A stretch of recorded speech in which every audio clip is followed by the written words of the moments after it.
Okay, my dudes, we are live and we are going to be doing something very special right now. So we are going through and we are going to be talking about some draft strategy for teams that are in the early part of the draft. More specifically, they're going to be in the picks 1 through 3. Now we're going to have a problem with this because we are going to be doing real money fantasy drafts. We're not going to go through and go, okay, well, let's put a fake mock draft on. Let's give ourselves the 101 and let's say this is what we're doing. No, we're going to be entering into real money contests, so we can't pick our draft position. So we're going to do a lot of drafts right now. We are probably going to go through and do 3, 4, 5. We're going to draft until I get a top 3 pick, to be completely honest. We may be live for 12 hours here, but I don't care. We're going to be doing real money drafts until I get a top 3 pick. That way we can go out and that way we can really highlight exactly what we were trying to accomplish with this overall strategy. And yeah, let's go through. Let's pull up the live chat. Let me send out a link. We're going to send out the link over on Patreon first, and then we will get us going elsewhere. Okay, so let me send this out. And this live draft is going to start in literally about 15 seconds. I'm sorry that I'm flustered, but I'm trying to pull up everything at once. And I promise you we're going to get this live stream going. Okay, so we just sent out that notification. Let me send out the post on Patreon. So if y'all don't know how the post on Patreon works, literally, if you're on Patreon right now, just go over there. This is what I'm doing. Let me show y'all. So I'm just published now. There's the link. And then all the other links that we are going to be doing are going to be getting sent out in the live chat for anybody who's watching the channel, anybody that's subscribed, and more importantly, anybody who's hit that bell next to the subscribe button. Because guys, if somehow you don't know by now, I don't know how you haven't figured it out, but we are live streaming every single night, real money fantasy football drafts. So if you want to come out, get in a real money fantasy football draft with me, make sure you subscribe and more importantly, hit the bell next to the subscribe button. That way you can come out and you can hang out in the live chat, get that link before anybody else. And since we did this first one on Patreon, but it's a $50 league, this is not going to be a $5 warm-up draft because I know that the stream is set up correctly. So we'll get that $50 league going right away. Maybe it doesn't fill on Patreon. And if that's the case, I'll send it out in the live chat. But just going to give the people on Patreon a brief moment to get in. And real quick, let's close Discord. Let me pull up the chat to see where everybody is standing right now. And this is going to be fun because it's like a challenge. Can Underdog Fantasy give us a top 3 pick? Because we are drafting tonight until I get one. I don't care, guys, if we're live at 2 a.m. I mean, I'm going to continue to fire up these real money drafts. And like I said, the draft order is random. So I can't just go through and go, okay, well, let's pick at the 102, but let's just draft against the computer, because drafting against the computer, we have said this time and time again. If you're drafting against the computer with real no money on the line, then you're not doing anything important. You're not necessarily helping yourself at all. You're just wasting your time. Way better to be drafting against real people with money on the line, because that's when it counts. That's what you're going to be doing in your real fantasy football league. So let me send out this link to join this draft in particular into the live chat, because it looks like we're going to have 3 spots that were not filled on Patreon. So we'll just fill them real quick in the live chat. Now, this is going to be a $50 draft. This is not a $5 warm-up draft. So please be aware of that. Just sent that out. I am sure that since we sent that out, it's going to get filled right away. And yeah, let's get this going. I see we have a ton of people out here. We say Noah G is out here in the chat. We got Mike, we got Oba, Jack, Sir Dilly, Harry, Homie, Jaylee, Steven, David, Yankees, King Fox. Thank you all for coming to the first draft. And I see that we are already about to pass 50 likes in the live stream. So of course, that is massive. And my God, is this going to take a second for us to fill? This is the slowest the draft has ever filled. So all those haters that always tell me, Mason, there's no chance to get in these leagues. They fill too fast. I don't have fast enough internet, but I'm 1 second late every time. Where were you right now? Because this league is taking a couple of minutes to fill. So you had your shot to get in. If you do not have the notifications on for the channel, I mean, that's on you. That isn't on me. I've told y'all time and time again, we're live streaming every single night. If you want to get into a draft right away, you have to be subscribed. You have to hit the bell. That way, you know when we're live, you can come out into a live draft. So yeah, we're just going to sit around. Maybe it's going to take 30 more seconds, but I've never experienced this where we've had to actually go through and wait a couple of minutes to fill a draft. So this is something new.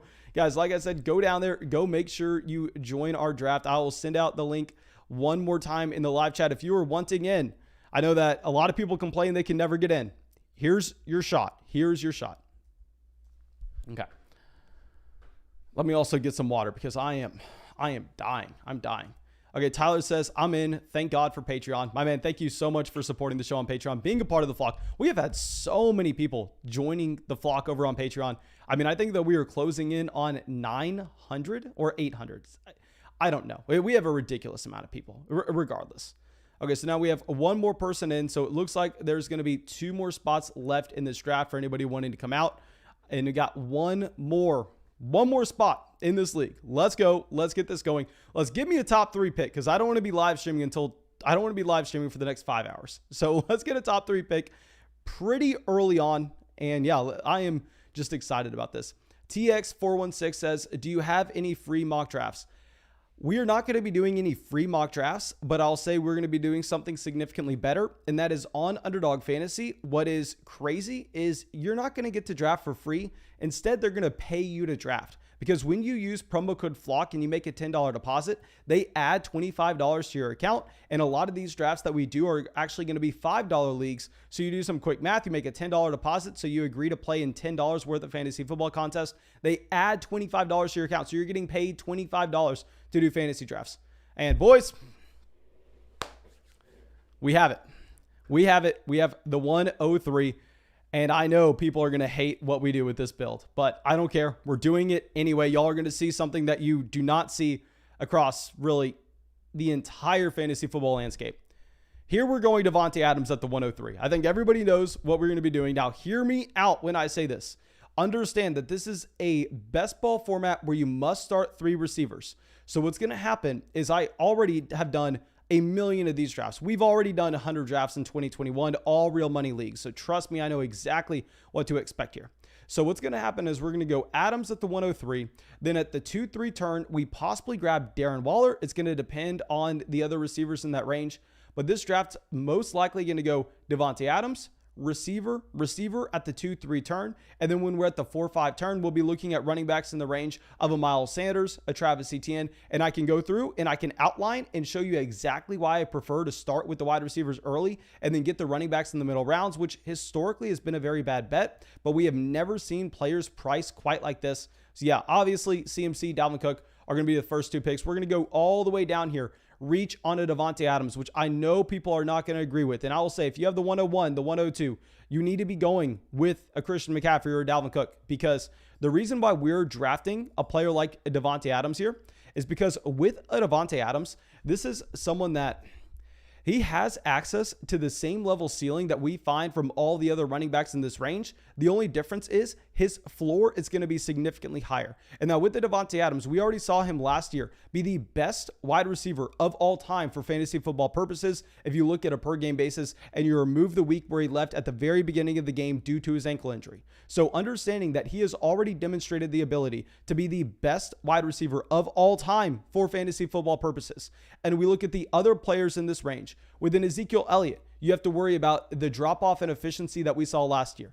Within Alvin Kamara, you have to worry about Taysom Hill possibly coming in, getting some usage in the goal line, and also lowering the target share for Alvin Kamara in this offense. And then with the Derrick Henry, he is coming off a 2,000-yard season where he's had 800-plus touches over the past 2 years, and he is the oldest running back being drafted in like the top 5 rounds. So there are going to be red flags with all of the running backs in this range. Whereas the reason why you want to go with the Christian McCaffrey or Dalvin Cook if you're drafting at 1 or 2 is because we've already seen that these running backs possess that elite upside. But the difference is we don't have any of those same red flags. So if I am going to be breaking it down in terms of tiers, if you pull up our 2021 draft guide, our 2021 rankings, you're going to see that our tier breaks go Christian McCaffrey literally in his own tier. Dalvin Cook in the second tier by himself. Like, it looks really funny to see 2 players just making up the top 2 tiers alone. And then we have a third tier with a ton of different guys. It includes all these running backs here, like an Ezekiel Elliott and Alvin Kamara, Derrick Henry, a Saquon Barkley. But we have Davante Adams sitting at the top of it just because I believe the ceiling is just as high in how he can affect your team from a win rate perspective. The difference is the floor is not going to be as low as those other players because literally the only thing that makes Davante Adams a bad pick in the first round, the only thing that makes it that way is if you see Davante Adams actually suffer an injury this year. And outside of that, this is the highest floor, highest ceiling possible that you can find with the 3rd overall selection. So I know a lot of people are not going to agree with the Davante Adams pick, and I'm sorry to dive that in depth with it. But if you just look at the numbers, if you look at our draft guide, I think you'll really understand that Adams just provides you the ceiling and the floor, and really those other running backs can't say that they do the same thing. But speaking of our 2021 draft guide, if anybody here, for whatever reason, has yet to get our draft guide, literally, it's the easiest draft guide that you can ever get. Hundreds and hundreds of pages of information about exactly how to go through and actually adjust your fantasy football roster construction and your strategy based on your exact league settings. Are you playing in an 8-man league, a 10-man league, a 12-man league, a 14-man league? Are you playing with 2 flex spots, 1 flex spot? Are you starting 3 wide receivers, 2 wide receivers? Is it a half PPR? Is it a super flex? Is it a no PPR? Is it a standard? It doesn't matter. We have covered pretty much across the board how to adjust in every single possible league setting. I am so proud of it. And to have access to that draft guide, as well as all of those player profiles, at the same time, our 2021 rankings and our 2021 tiers, all you need to do is make a $10 deposit on Underdog Fantasy, where we are currently drafting. And with that $10 deposit, you're going to get $25 added to your account with promo code FLOCK. You're going to get that draft guide. You're also going to get our rankings, our tiers. You're going to get everything, and you're going to help the channel a ton while you do all that. So I'm honestly kind of happy that we see this running back run happen here. So if we pull back up what we're going to be looking at, this is kind of what I want. So y'all have seen me in the past 2 seasons. My draft strategy historically has been, I want to get a running back in the 1st, 2nd round, and then we want to soak up receivers in rounds 3, 4, 5, 6. Now it's changed this season. My strategy has changed this year because we can't be stagnant. Just because I love drafting running backs at the very beginning across pretty much the past 2 years and then transitioning over to receiver, you're going to see that the landscape at receiver has gotten pushed up so much once we get to the 3rd, 4th round that I think it allows us to get some running back values that we like in the 5th, 6th, 7th. So I'm actually going to be fine going wide receiver heavy here because we want to be building a different team. We want to be building something that not many people are going to find, and we want to have that access to an elite ceiling, which I think we start with when we go Davante Adams and a DK Metcalf. Now we're going to have CeeDee Lamb go here at the 211. But also keep in mind, this is going to be a league where you start 3 receivers. Now, I actually talk about how to adjust to a league where you're only starting 2 running backs and 2 receivers in our 2021 draft guide. So, of course, make sure you get that draft guide. And if you're playing in a regular league where you only start 1 quarterback, 2 running backs, 2 receivers, a tight end, and a flex, in that format, I would prefer to go with an Alvin Kamara over a Davante Adams, but you really have to be aware of how you're changing your roster construction for the league that you're playing in. And here, in my opinion, Davante Adams is going to be the pick at the 103. And this is a $50 league, guys. So this is some real stakes drafting right here. And we are going to get this. And I'm so happy that we got the 103 right off the bat because I really thought that we were going to be live until like 2 a.m. We're still going to do a ton of drafts tonight, my dudes. Do not worry about that whatsoever. Okay, so we have a little bit of a receiver run going here. It looks like we're possibly going to be coming away with, I need to keep my mouth shut. We're not saying anything. Okay, so it looks like we're possibly going to be coming away with a Darren Waller here. Now, what's great about Darren Waller in Underdog Fantasy in particular is when we take Waller, not only are we getting that significant edge at the tight end position where really it's going to be impossible for our league mates to try to catch up with us, but at the same time, it's going to allow us to only have to go out there and actually draft 1 more tight end, which is useful in an 18-round draft because then we can use an extra roster spot for a running back. We can bring in an extra James White. We can bring in an extra J.D. McKissick and capture their spike weeks through the course of the season. So yeah, Darren Waller is going to be the pick at the 303. Love this start of Davante Adams, DK Metcalf, Darren Waller. I know a lot of people are probably squirming right now, but I think it's going to work out for us based on, guys, I'm not joking. I've probably done just in the past week, I do 4 or 5 drafts on a live stream regularly every single night. And I'm drafting throughout my entire day, just as I go through and do fantasy football research, make podcasts, make videos. Literally on my second monitor, 100% of my day I spend in these drafts. Now, I know that when we're streaming, it's a little different that people try to like to mess with us. Like if we punt running back, usually they like to gobble them up and make us look dumb. But I've been doing this all day, and the running backs that we are getting later on are just beautiful in how it's going to allow us to construct this roster when we start receiver heavy. And now, of course, we're never drafting a Davante Adams over one of those running backs that have no questions behind them in a Dalvin Cook or a Christian McCaffrey. But I think this build is going to be ideal. And you're already seeing these receivers slide up the draft board. This is what you have to expect. And what's great is when you start with those receivers early, at the same time, you can kind of dictate the rest of the board and going, okay, well, if you miss out on a receiver in Underdog, like if you're playing in a league where you have to start 3 receivers and it's a 12-man format, and you're caught behind the wrong side of the wide receiver run, literally you can just be dead at the position and you can have no chance to catch up.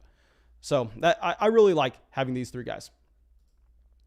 Okay, also, guys, we are about to pass 100 likes on the live stream. Thank you so much for everybody that's been supporting the channel. Literally, the video that we posted today is already over 10,000 views, which is the craziest thing ever. We have had so many people signing up for Underdog Fantasy, sending me screenshots of their teams, because I know a lot of people think that they're going to win the $1 million on Underdog. And I will say, I think I'm going to win the $1 million on Underdog. Obviously, the chances of that happening are very slim. But I just daydream about that all day. And that's why I'm doing those second drafts just all day. I mean, I'm sure that if there's some people that are watching this stream right now that even in a live, not a live stream, but instead if they just logged on and they go to play in Best Ball Mania where we are drafting all day, they've probably seen the name Fantasy Flock just there consistently. Okay, so someone says they would love to see our percentage of the players that we've drafted in Underdog. I've actually gone through and I've already recorded 2 videos where I talk about my top 5 most drafted running backs and my top 5 most drafted receivers. That's coming out very, very soon. Do not worry about that. But yeah, I'm going to be showing y'all all my exposures. I wanted to get to 100 drafts before I went through and talked about my exposures, because if we're doing it at like 40 drafts, it's a small sample where you don't necessarily know exactly where you stand on a player. But yeah, I'll give some sneak peeks. One of my highest drafted running backs is someone that we've been consistently getting in the 5th round in public leagues. That's going to be Miles Sanders. One of my highest drafted receivers is actually going to be a Chris Godwin. One of my highest drafted tight ends is a Cole Kmet. One of my highest drafted quarterbacks, I don't want to admit it. Y'all have to watch the video.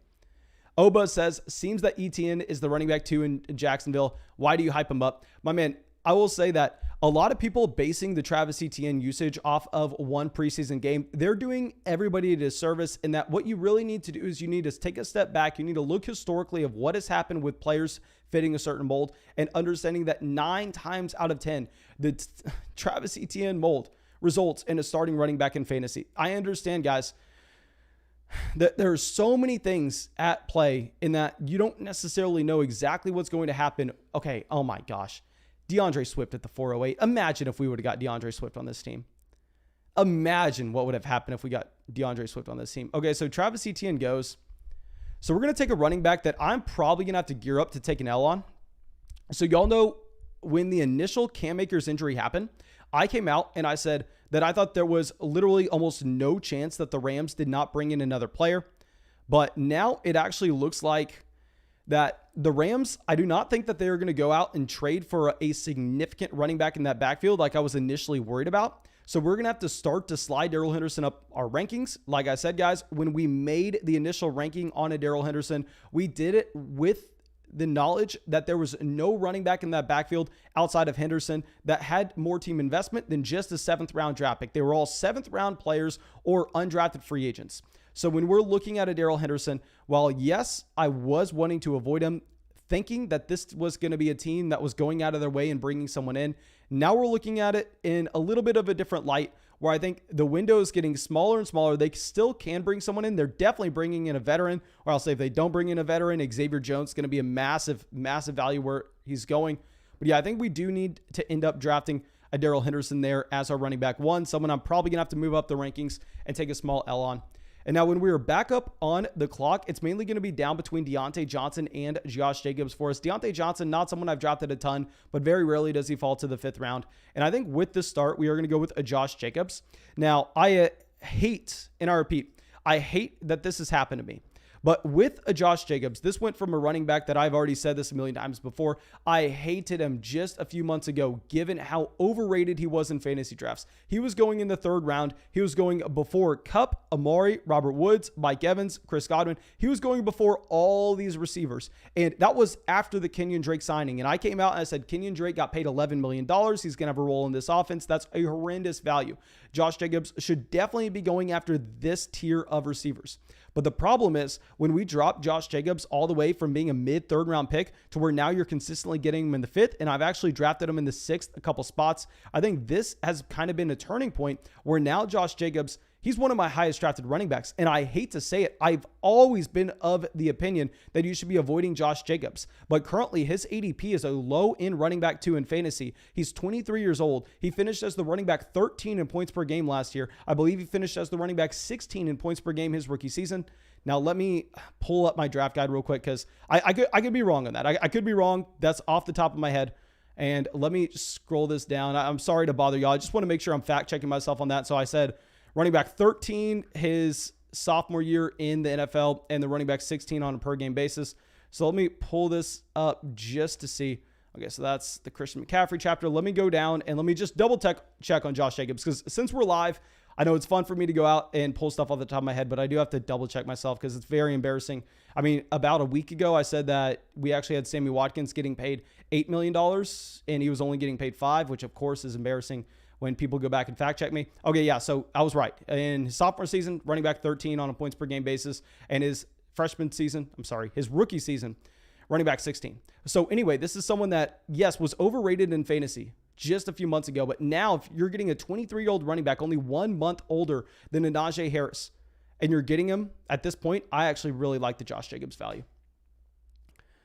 Okay, so we actually have a couple more donations. Noah says, yo, Mason, what would you do with the $1 million if you won from Underdog?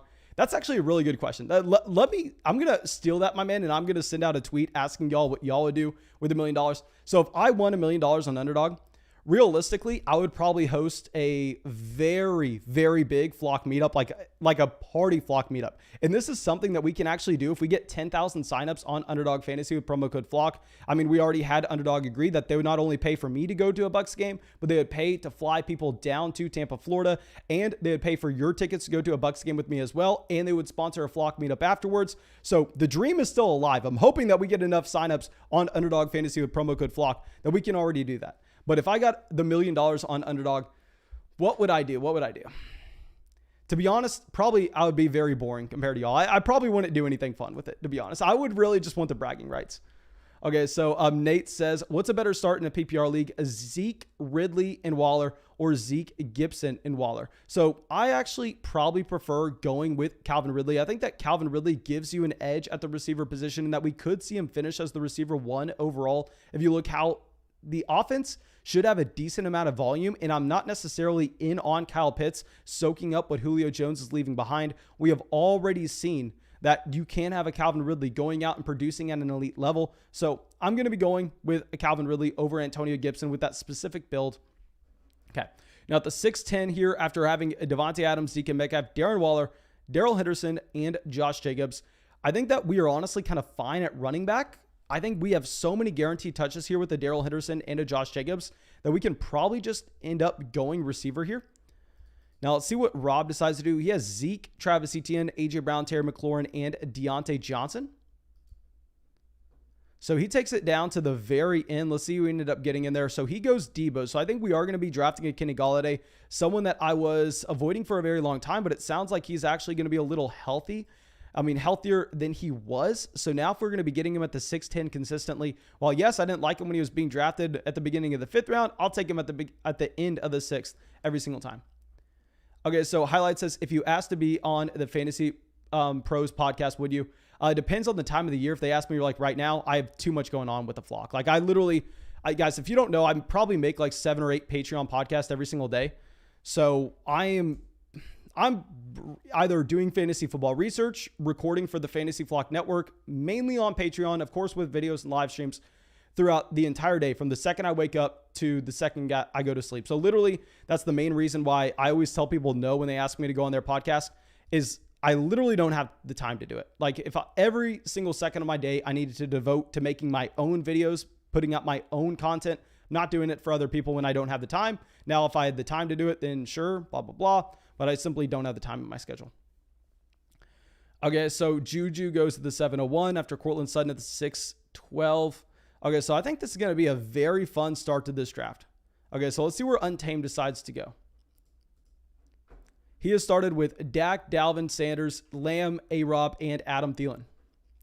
So he goes with the Myles Gaskin. So we're going to go with another running back here. I'm going to be looking for someone with an elite ceiling. Now, I know a lot of people are going to be wanting to scream Trey Sermon. And while Trey Sermon actually in the first preseason game, he was getting usage out of the backfield as a receiver, which definitely is going to be exciting for Sermon because that was one thing we didn't know if he could do coming out of college. I think instead, I'm going to go with the running back that I perceive to be an elite offense. And at the same time, I really think that Chase Edmonds is the running back to own in Arizona. This is someone that when he's had the starting running backs injured ahead of them and he has had the opportunity to go out there and start himself, I mean, he has been fantastic with the amount of touches he is getting on a per game basis. So yeah, I think that we are going to end up going with the Chase Edmonds there. Okay, so we passed 100 likes in the live stream. Thank you, everybody, going down there and dropping that like. And Mike says, Mason is the chat sub only. No, the chat is not subscriber only. Thank you for reminding me. The chat was going way too fast. There was no way I was going to be able to read it anyway. I'd imagine 99% of people out here watching this live stream right now are subscribed, though. At least that's what I'd imagine. We just hit 30,000 subscribers. There's no way that someone in the chat right now is not subscribed. Okay, so we have some more receivers going after us. And let me go back to the top of the draft real quick. So let's go back to what we did in the first and second round that would have been a little bit different from other people, because I know every single video, every single podcast that you are going to go out there and listen to / watch, they are all going to be telling you that you want to be drafting either Zeke, Alvin Kamara, or Derrick Henry here. Every single person is going to have that same opinion. So when you see someone that has a different opinion, automatically your first instinct is to go, oh, Mason, didn't you hear? Are you an idiot or something? No, we need to be drafting a running back there. We don't need to be drafting Davante Adams. Well, let's go through and let's look at the value that we passed up on at running back. Guys that I've already discussed having high ceilings, but a very low floors. And let's look at the players that I ended up getting at the 4-5 turn. And let's talk about who most likely is going to score more points. So here, if we look at me going out and drafting a Davante Adams over an Alvin Kamara, we've already discussed the red flags that Kamara has with the usage of Taysom Hill starting that first preseason game. Really looks like Taysom's going to be at least in the rotation and on the field very often for the New Orleans Saints. So it's either, do you want Kamara, Davante Adams, and then down here, when we draft, say the combination of Darrell Henderson, and we get Darrell Henderson right over Jamar Chase, we get Josh Jacobs right over Deontay Johnson. So what start would you prefer? Would you prefer to see me to go with an Alvin Kamara in the first, and then in the fourth, instead draft a Jamar Chase over Darrell Henderson? Would you prefer to have the Kamara, Jamar Chase start, or would you prefer the Davante Adams, Darrell Henderson start? Honestly, and I am being completely genuine when I say this, I would prefer the Davante Adams, Darrell Henderson start. I think we have a similar type ceiling to the other team, but I think we're taking on a lot less risk because I would argue that the floor for Chase and Henderson are almost about the same. I may even argue that Darrell Henderson has a higher floor than a Jamar Chase, and nobody's going to sit here and tell me that an Alvin Kamara has a higher floor than a Davante Adams. So I know that pairing doesn't necessarily look natural because you're not used to seeing Davante Adams there. And I am 100% with you. Over the past few seasons, it's been very advantageous to go out there and draft your running backs in the first and second round. And I think based on the position of your draft, it can still make a ton of sense. Now, I think when we have an elite receiver like a Davante Adams and these running backs like a Josh Jacobs are falling to the 5th round, where that never happened last year. Josh Jacobs wasn't getting past the 1-2 turn last year. It changes the algorithm a little bit, understanding the opportunity cost that you're going to be giving up in the 4th round, the 5th round to draft a receiver like a Deontay Johnson. Deontay Johnson is not an exciting pick there. I think that Josh Jacobs, honestly, is a little more exciting than Deontay Johnson about this time. Okay, so now let's go through. Eli says, congrats on the 30,000 subscribers. You deserve it. My man, thank you so much. I promise you that has literally nothing to do with me, the fact that we got 30,000 subscribers. It has everything to do with y'all and how much y'all support the stream. And yeah, just thank you so much for everybody going out there and helping us get here, because I promise you, your likes, your comments, you coming out, hanging out with me in the live stream, that's 100% what has driven this. Also, everybody supporting the show over on Patreon. I mean, all that Patreon support has literally allowed me to spend every second of my day just doing fantasy football. Like, obviously, I wouldn't be able to come out here and I wouldn't be able to make multiple videos a day, make multiple podcasts a day, do the live stream every single night if it wasn't for that Patreon support. So thank you, everybody. Okay, so let's go back. Justin Herbert going at the 805. Now, this is intriguing. I've seen Justin Herbert falling in a lot of drafts because if y'all remember, Herbert was a quarterback that actually was consistently going up here at the 6-7 turn just about a month ago in these drafts. But I have seen time and time again that we have actually had Herbert as a faller here to the 805. And I'll say also in the public leagues, a trend that I'm starting to notice. Now, please, please, please take this with a grain of salt. You're not going to see this in the live streams just because I think drafters here are a little more stuck to what we are finding with the previous drafts we have done. But if you go and if you look at some of the drafts that are getting hosted in the public lobbies right now, tight ends are plummeting. You actually have a player like a TJ Hawkinson. This is crazy. TJ Hawkinson in the $1 million draft that I saw on Underdog earlier today. Keep in mind, this is a draft that I was in.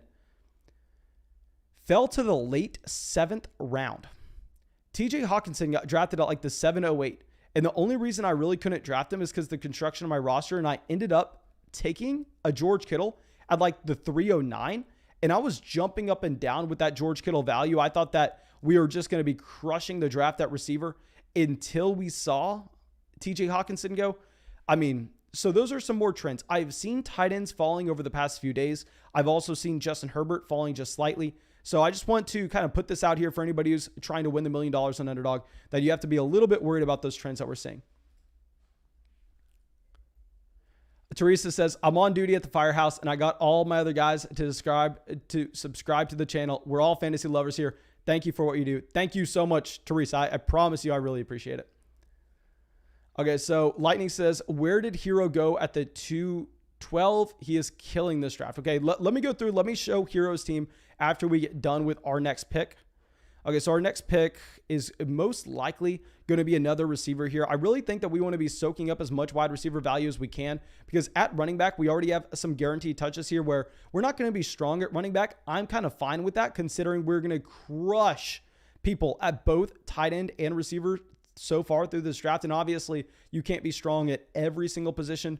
So here at receiver, I think now that Curtis Samuel is actually healthy, he is going to be in a strong consideration point for me here. Yeah, we're going to go with the Curtis Samuel. Curtis Samuel is someone that I need a little bit more in my life, to be honest. I think a Darnell Mooney is simply not to the same level of a talent as a Curtis Samuel. I think that you actually have Allen Robinson as a much better wide receiver than a Terry McLaurin. So I'm going to go with Samuel. And let me go through, let's talk about Hero Killers draft. So obviously, drafting at the 101 gives you a significant edge in that you get Patrick Mahomes. But beyond this, he went receiver, receiver, receiver.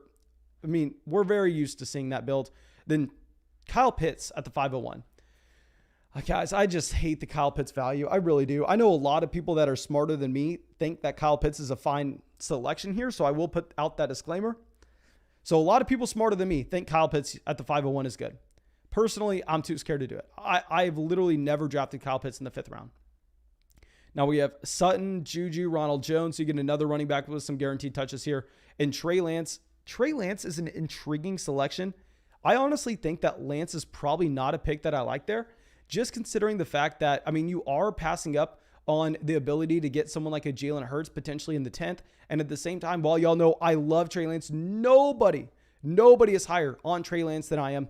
I mean, I just think that at the 901, it's a little bit of a rich price when you do not have a George Kittle, you don't have a Brandon Ayuk, you don't have a Deebo Samuel. I would probably prefer taking a Trey Lance in the 9th on the teams that I do have one of those players.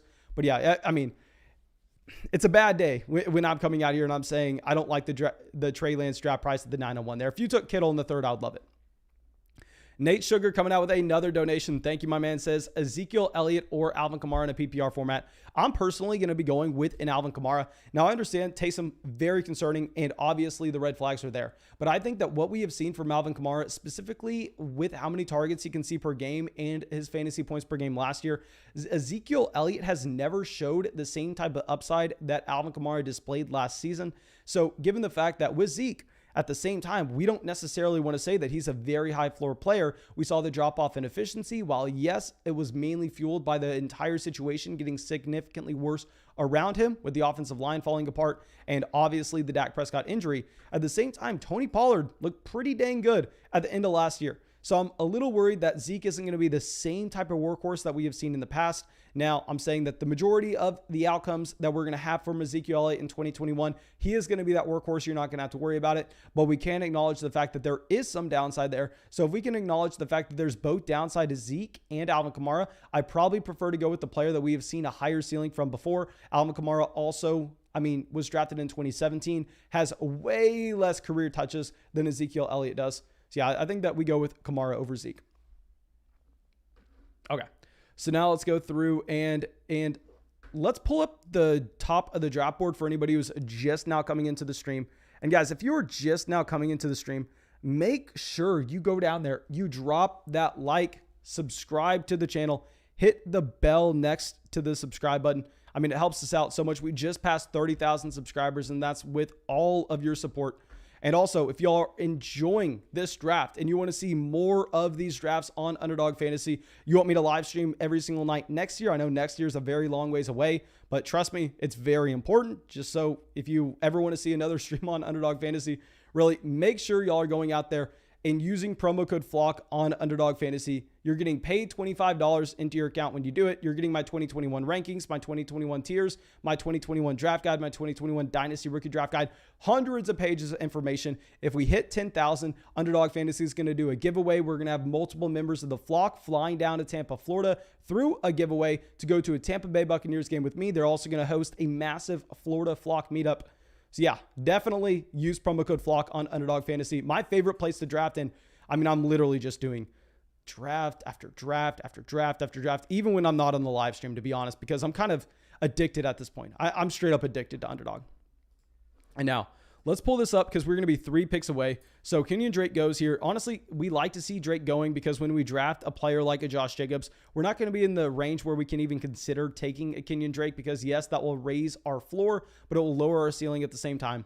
And so here, now that we're about to be on the clock, we have yet to draft a quarterback. We have 3 running backs, 5 receivers, and a tight end. So we could consider taking a Noah Fant here and then not having to draft another tight end the rest of the way. But honestly, I think what we actually prefer to do is we're going to take the player that's been falling significantly in drafts. This is another trend that you've been seeing. Jalen Hurts is falling like a rock.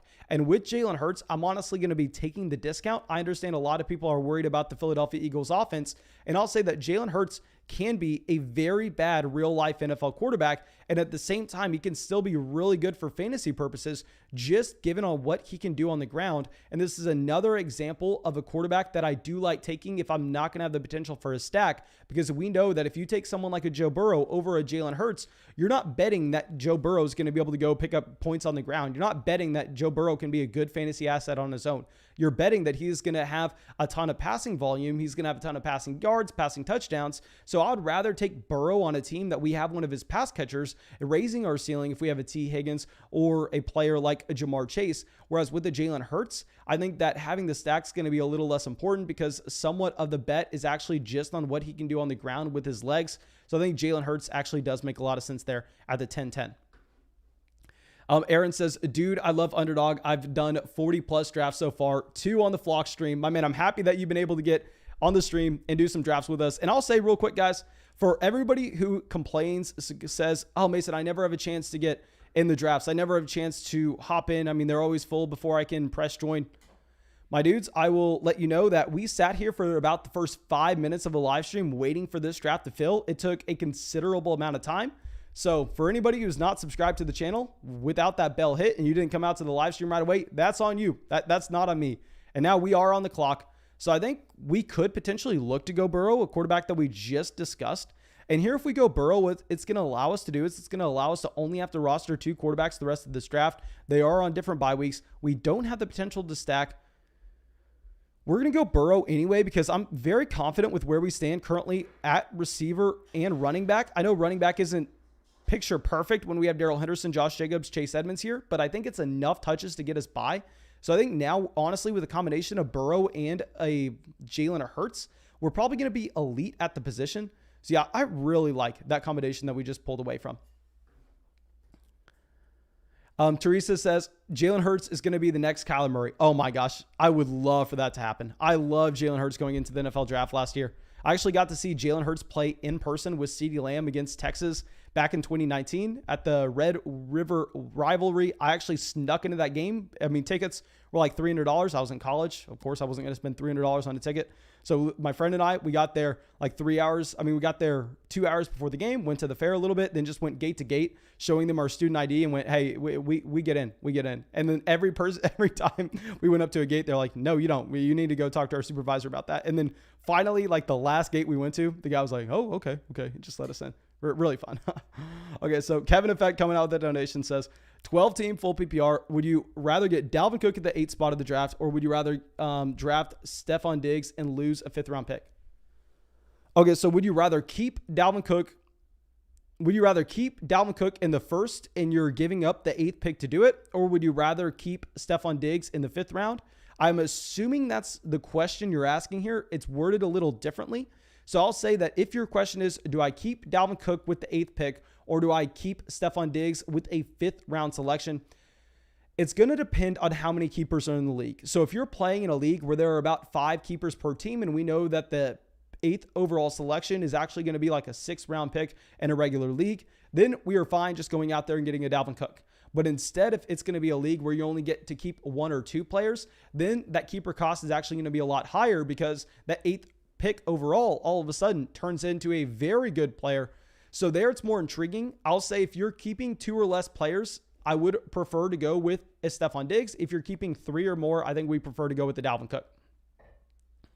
Okay, Aaron says, what is the most exposure you have on any one player? Want to know who your high value targets are and stud targets. Okay, so I'll say, guys, we actually just recorded 2 videos where I'm going through and I'm talking about my highest owned players on Underdog Fantasy. What's really good about Underdog Fantasy, I'm sure a lot of y'all already know this, that have used promo code FLOCK, got the $25 to play, got our draft guide, got our rankings.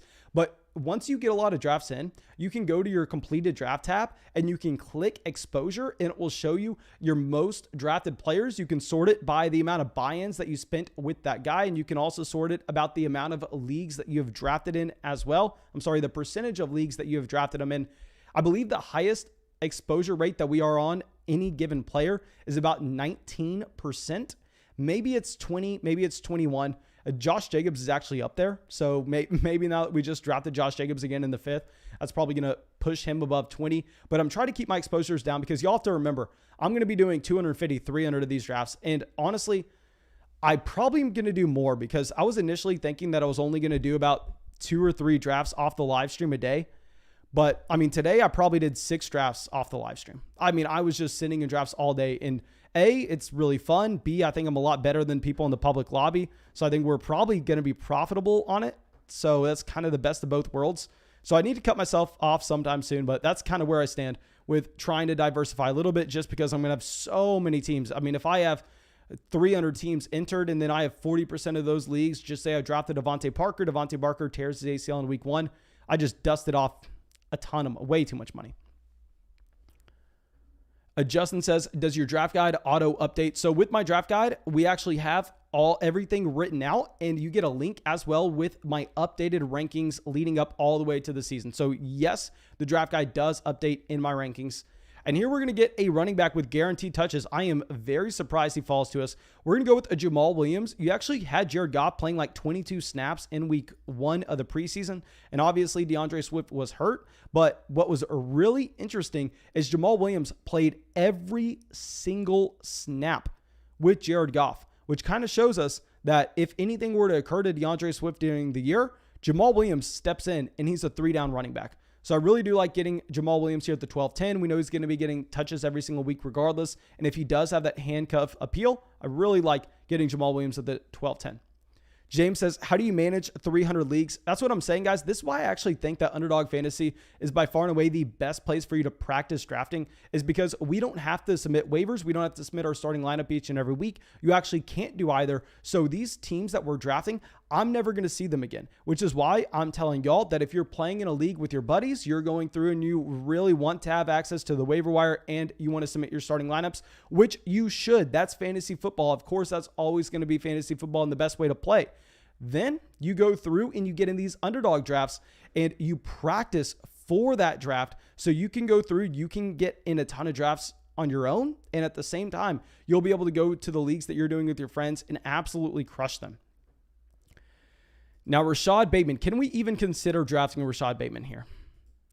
I honestly think we probably have to take a Jacoby Myers. Now, if this was a league where we were submitting a starting lineup each and every week, and we actually had that playoff format, I would go with a Bateman. Like if this was the $1 million league, I'd go with a Bateman no matter what. But here I think we go Jacoby Myers. Yeah, we're going to go Jacoby Myers. And it's a little bit different because when you're drafting on Underdog, when you're going to be doing the $1 million Best Ball Mania, now keep in mind, guys, your chances of winning $1 million, very slim. I'm going out there. I'm trying mainly because I want the bragging rights to say that I'm the one who won it. I'm the one who got out there and actually took it down. When you're doing that, you have to prepare for a tournament style at the very end where you have to get top 2 in your 12-man league. Then you advance to the next round. And in the next round, you actually have to get top 2 in an 18-man portion. Then the round after that, you have to get the number 1 spot in an 18-man portion. Then the round after that, you need to get the number 1 spot out of like 100 teams. So when you're going through and you're looking at a format like that, players like a Michael Thomas and a Rashad Bateman, they're going to be intriguing because they'll be scoring a lot of points during those playoff weeks. But the league that we are drafting right now, this is just a regular league where there is no shot at the $1 million. There is just going to be the shot at what's in the league pot based on all these buy-ins. There, your points in week 1 matter just as much as your points in week 17. So yeah, I think that Jacoby Myers there is intriguing. Rashad Bateman does go at the 1308 here, which I think that is fair value for him. Paul coming out with the donation says, PJ here from Patreon/Discord. Appreciate everything you do. And a current best ball, I've got Rodgers and Lance. Should I pick up another quarterback? Thank you so much for the donation, man. And thank you for asking me this. No, a big thing when you're playing on Underdog Fantasy is you need to consider the roster construction that you have, considering you do not have just access to the waiver wire. So when you invest in an Aaron Rodgers, presumably in about the 8th round, and when you go and get a Trey Lance in the 9th, you have already locked up so much capital and you've already made the bet that those 2 quarterbacks are going to be at the top of the league that it won't make sense for you to go through and draft a 3rd. I would prefer to use that extra roster spot on a receiver position. Now, you can't just go through and only draft 2 quarterbacks in every single draft. Like if you went through and your top 2 quarterbacks were, say, a Tua Tagovailoa and a Baker Mayfield, then in a format like that, you spent very little on quarterback in that draft. So then I am willing to go out there and draft that 3rd QB. But in your specific scenario, I think you have to cap it at 2, and you have to make sure you go out there and get another receiver, tight end, or running back, mainly depending on how the beginning of your draft went. Robert coming out with a donation says, would you trade your 6th overall pick for the 24th and the 25th pick, 12-team PPR keeper league? Okay, so it's going to depend on a couple of different things here. I'll say the first reaction that I have is hell yes. Let's go up to the top of this draft board real quick so I can kind of show you exactly what you're going to be trading away and also show everybody who's just now joining the stream what the top of the draft look like. So if you're going to be trading away the 106, I'm imagining in your league that you actually have a Davante Adams and a Travis Kelce not gone by here. Actually, I apologize because this is going to be a keeper format. So in reality, you're not going to have any of these players available to you. I didn't even think about that whatsoever. Now, I wish you told me how many keepers are in this league. I'm actually not going to answer this question until you tell me how many keepers because that's going to play a big role on it. So please, in the chat, you do not have to make a donation for this. Please just type in the chat how many keepers are in your specific format because that's going to dictate a lot on that trade. Okay, also guys, if you have not dropped a like on the live stream by now, go down there, drop that like, help us out. Let's get this over 200 likes live streaming every single night. We're going to be doing a ton of drafts tonight. It's going to be a very fun stream. Okay, so let's pull this back up here. And at the 14-10, we just have such a balanced roster. 2 quarterbacks. We're done at the QB position, to be honest. I mean, when we take a Jalen Hurts, a Joe Burrow, I'm not wanting a 3rd quarterback. We only need 1 more tight end. This has been a fantastic draft. Y'all have seen exactly how it's done on Underdog. In my opinion, I think I don't know if it gets much better than this. Okay, so the 14-10, based on the player pool currently, I'm most likely going to be going with the receiver. I am going to be rostering 5 running backs in this league, considering we pick up a few extra spots at both quarterback and tight end. So we are going to be going through, and we are going to be probably drafting 3 more receivers and 1 more running back. We maybe even draft 6 running backs in this team and 8 receivers just because we waited on running back at the very beginning. But this has been a fantastic draft. Okay, so here we're going to get Amara St. Brown, someone that looked good in the first preseason game. Let's switch this back over and let's see if we have Robert coming in and clarifying. It looks like Robert has not clarified how many keepers are in that league. Okay, so TK Bird says, where do I DM for the draft guide? Just signed up with promo code FLOCK. First off, thank you so much for signing up with Underdog Fantasy with promo code FLOCK. I promise you that helps the channel more than you could ever imagine. Now, all you have to do is literally go to the description of the video. The directions are right there. All you have to do is shoot me a DM on either Instagram, Twitter, Patreon, Discord, literally anywhere you could reach me. If you don't have a social media, we actually have a Discord chat where all you have to do is click a link. Then you can go into our group chat. I'm not trying to get you to sign up for an email list or anything. It's just very clear cut. You go into a group chat, click my name, shoot me a DM. And what you have to do is you have to say, Mason, I signed up with promo code FLOCK. Here is the email I signed up with, because you need to get me the email you signed up with for Underdog. That way I can go through, I can confirm that you signed up with promo code FLOCK, and I can send that draft guide out to that same email. Literally, it happens like that. I mean, I'm going to be sending them out all nights, all day tomorrow, all day the next day, all day the next day, all day the next day. Literally, I'm going to be checking all those platforms for where anybody sends it to me. And now we're going to be back up on the clock. I think what we actually do is we commit to probably drafting. We're going to commit to drafting 6 running backs, and I'm going to get another receiver here. So we're going to get a T.Y. Hilton at the 1503. So now our receiver room is most likely capped out. And I think all we're going to be looking at from now on is a running back and tight end. But very rarely are you getting T.Y. Hilton to fall that far. And with the recent reports that we have that Carson Wentz sounds like he's a little healthier than we initially expected, I'm going to really like that. Okay, so Robert says 12 keepers: Jonathan Taylor, Keenan Allen, Justin Jefferson, Antonio Gibson, Darren Waller, Stephon Diggs, Keenan Allen, AJ Brown, DK Metcalf. Okay, so if you're only keeping 12 players, and we know that you have Najee Harris also coming into this league, so we're actually going to be treating the 106 more like it's an early second round pick. So would you rather have an early second round pick, or let's go to the top of the draft board real quick, and let's check this out, because if we're assuming that those 12 players are gone, and that 106 is going to be more so right about this range, you're going to be trading away someone like an Antonio Gibson. And if you're moving, let's a round and a half back in the draft, you're essentially moving about to the 3-4 turn. You're trading away Antonio Gibson for the combination of David Montgomery, Chris Carson, or Chris Godwin, DJ Moore. I actually prefer the 2 picks over the 1. So yes, definitely make that trade. Go get the package now that we know how many keepers you have. Okay, so Falony says, Mason, who do you think the Colts starting quarterback will be week 1? My man, I have no idea. I've been on record saying that, y'all know I just graduated from the University of Texas. I was there all 4 years with Sam Ehlinger. I would literally see him on campus at least, I don't want to say once a month, at least every other month. I mean, I would probably see him about 4 or 5 times a semester. So I want to root for the guy. I want to say that he is going to be the starting quarterback for the Indianapolis Colts. My instincts are telling me it's going to be Jacob Eason, though. That's what it's telling me if Carson Wentz is out. Okay, so now we have Xavier Jones at the 15-10, Darrington Evans, Malcolm Brown. Love that Malcolm Brown pick here. I mean, Malcolm Brown's someone that we have been saying is intriguing in the 18th round where he was going previously. I think getting him in the 15th definitely is not a reach. Okay, Ramondre Stevenson, another one of our sleeper running backs going at the 1601. And I know a lot of people are going to say, Mason, sleeper running back, you just had that big game in the preseason. Yes, we actually liked him before the big game. Zach says, where do I send him the info with my email? Literally just go to the description of the video and you'll see exactly where you can send it. I have like 4 different places you can send it. So you definitely, are going to be able to at least send it to one. I've had no problems so far. Hunter Henry at the 1602. I actually really like that Hunter Henry value. Now that Jonnu Smith has a small injury and Hunter Henry looks like he is mainly healthy coming back from his, I think that Henry at the 1602 is a great pick. KJ Hamler, another one of our sleeper wide receivers. Big game in the week 1 of the preseason. Okay, so Andrew says Malcolm Brown is washed, though. Yeah, my man, Malcolm Brown's not that good of a running back, but coaches love Malcolm Brown. There's something about Malcolm Brown that coaches love. He was getting snaps over Darrell Henderson and Cam Akers last year. We have to remember that. I think we can all agree, we can all be on the same page that both Darrell Henderson and Cam Akers are way better than Myles Gaskin. Way better than Myles Gaskin. And Malcolm Brown was stealing snaps from them. Robert says, hey, how much was this draft? This was a $50 draft. And after I make these 2 picks here, I'll go and I'll show the top of the board. And we're going to get more drafts going tonight, my dudes. I promise you we're going to get more drafts going tonight. Okay.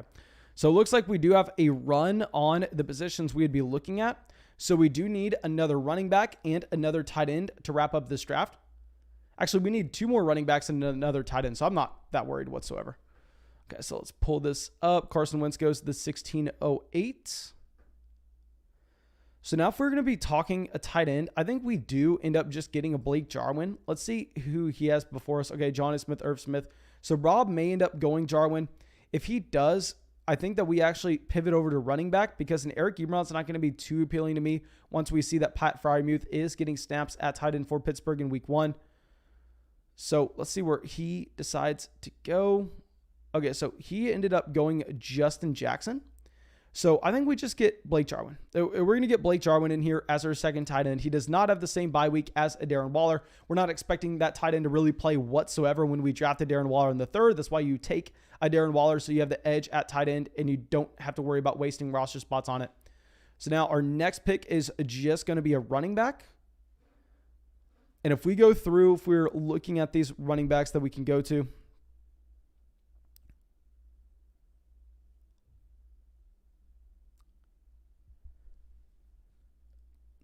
okay, so I'm just trying to scroll down to see if there are any players that in another draft I'd possibly be interested in just taking a shot on for the $1 million league, because the big thing with the $1 million draft on Underdog is you have to get a few players that aren't going to be owned everywhere. So I do like trying to go a little bit deeper down. Okay, so Jerick McKinnon at the 16-12.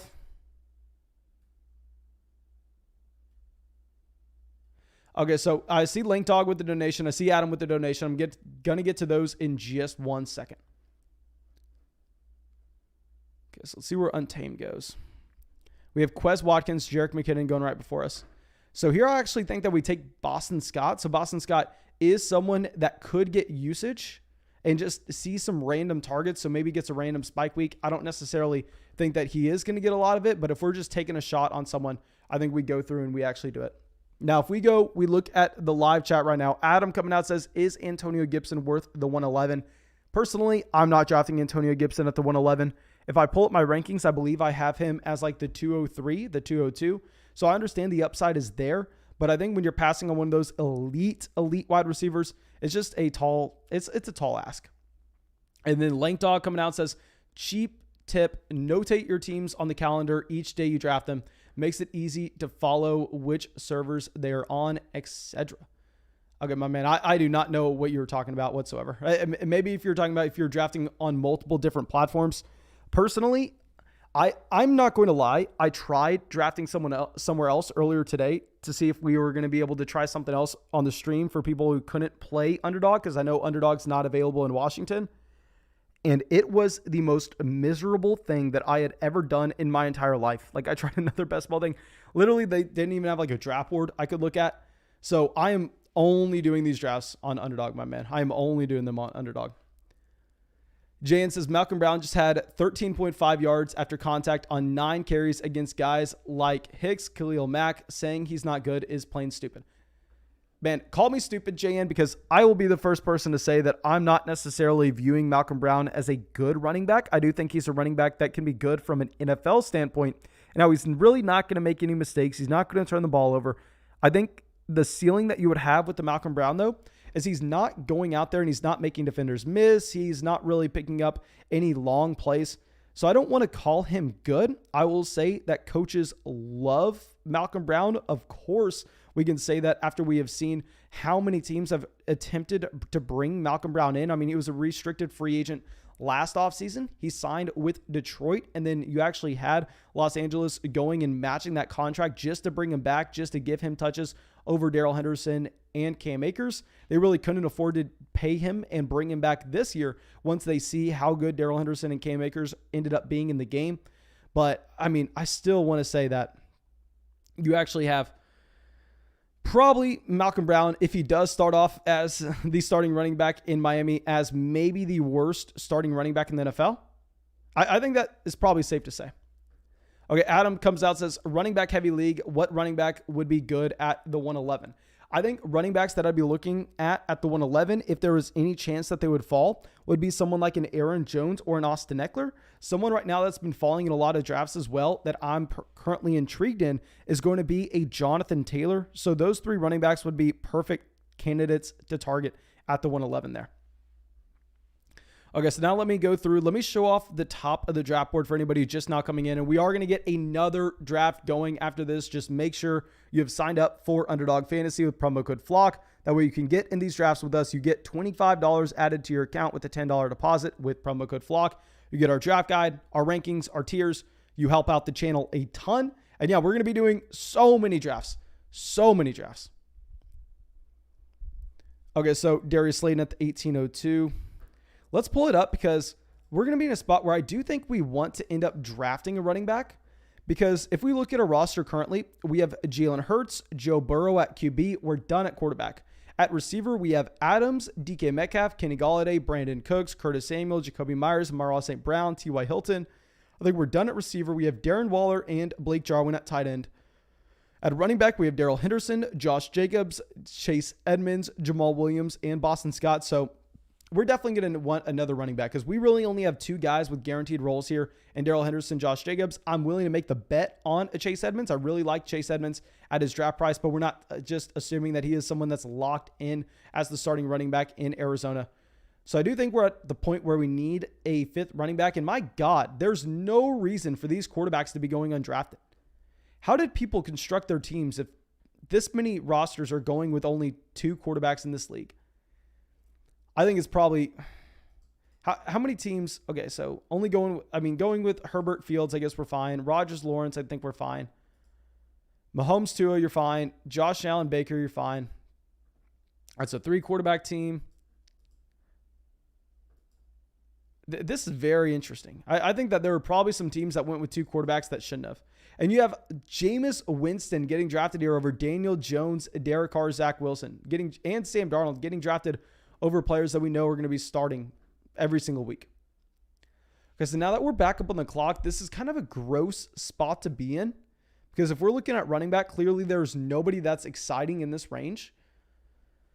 So if let's pull up wide receiver as well. Okay, so to be honest, if we're going through and just trying to maximize the amount of points that we are going to see, would it make more sense to take a Dyami Brown here? Okay, Dyami Brown does go, so that throws it out the window. I thought we were about to go Dyami Brown.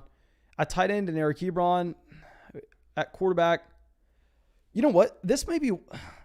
I may be losing my mind here. I think we do need a fifth running back on this team, but if we're just going to be talking about on average who gives us more points between a Daniel Jones sliding in as our third quarterback in some random weeks versus a Darrell Williams, we're going to go Darrell Williams. Can I get it in? Oh my God. Did we just auto? We autoed Derek Carr.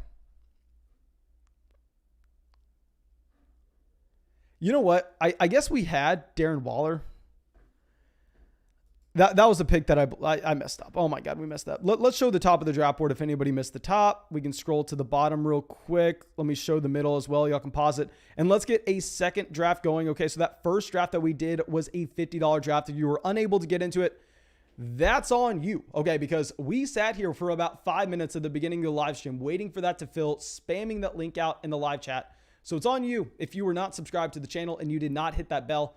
So now we're probably going to create another league. This one I can tell you is going to feel like that. So I will say your highest chance to get in one of these leagues is going to be to make sure you have the bell hit next to the subscribe button. Now I will say, guys, we're going to be live streaming every single night. So you do not have to worry about us not necessarily giving you the ability to get in one of these drafts. I promise you, you're going to be able to get in one. But let me real quick ask y'all in the chat, what do you want between a $5 or a $50 draft? I'm not going to do a $100 draft just because I want to save some of that money for me to be able to go through and do the $1 million drafts on Underdog. Of course, the buy-in's not $1 million. The prize pool's $1 million. So I want to be trying to fire as many bullets into that as I can. So we're not going to do a $100 draft in this stream. We're just going to stick it to a 5 or a 50. Okay. So let's send this out. 5 versus 50. And then this is going to be a pure democracy here. Whatever wins the poll, that's what we're going to be doing. Parker says, do you prefer the 108 or the 112 in a PPR league? If you're someone that's not very confident with their drafting abilities, I'd probably go the 108. There you can more so just lean in and take the value as it falls. If you're someone that you think you can dictate the draft board and really kind of bully people around, then I'd go with the 112. Okay, so let me end this poll. It looks like $5 wins in a landslide. So let's get a $5 draft going here. Like I said, guys, this is going to fill like that. I mean, it's going to be right away. And I promise you, we'll get another draft going tonight. We'll get at least one more going. We're going to do at the minimum 3 drafts tonight. And depending on how many likes this live stream gets, we'll possibly do a 4th. But it's just mainly going to depend on how many people are out here, how many people are enjoying it. So, of course, if you're enjoying it, go down there, drop that like. And I'm grabbing this link for everybody. I'm going to send it out in the live chat. I'm just going to label it $5 draft here. It's going to be a private $5 draft. Don't just go and join one through the public lobby on Underdog because, I mean, I'm just making this only for the subscribers of the channel. Okay, so let's send this out and we can pull this over so y'all can see exactly how fast this fills. Okay, so let's go through.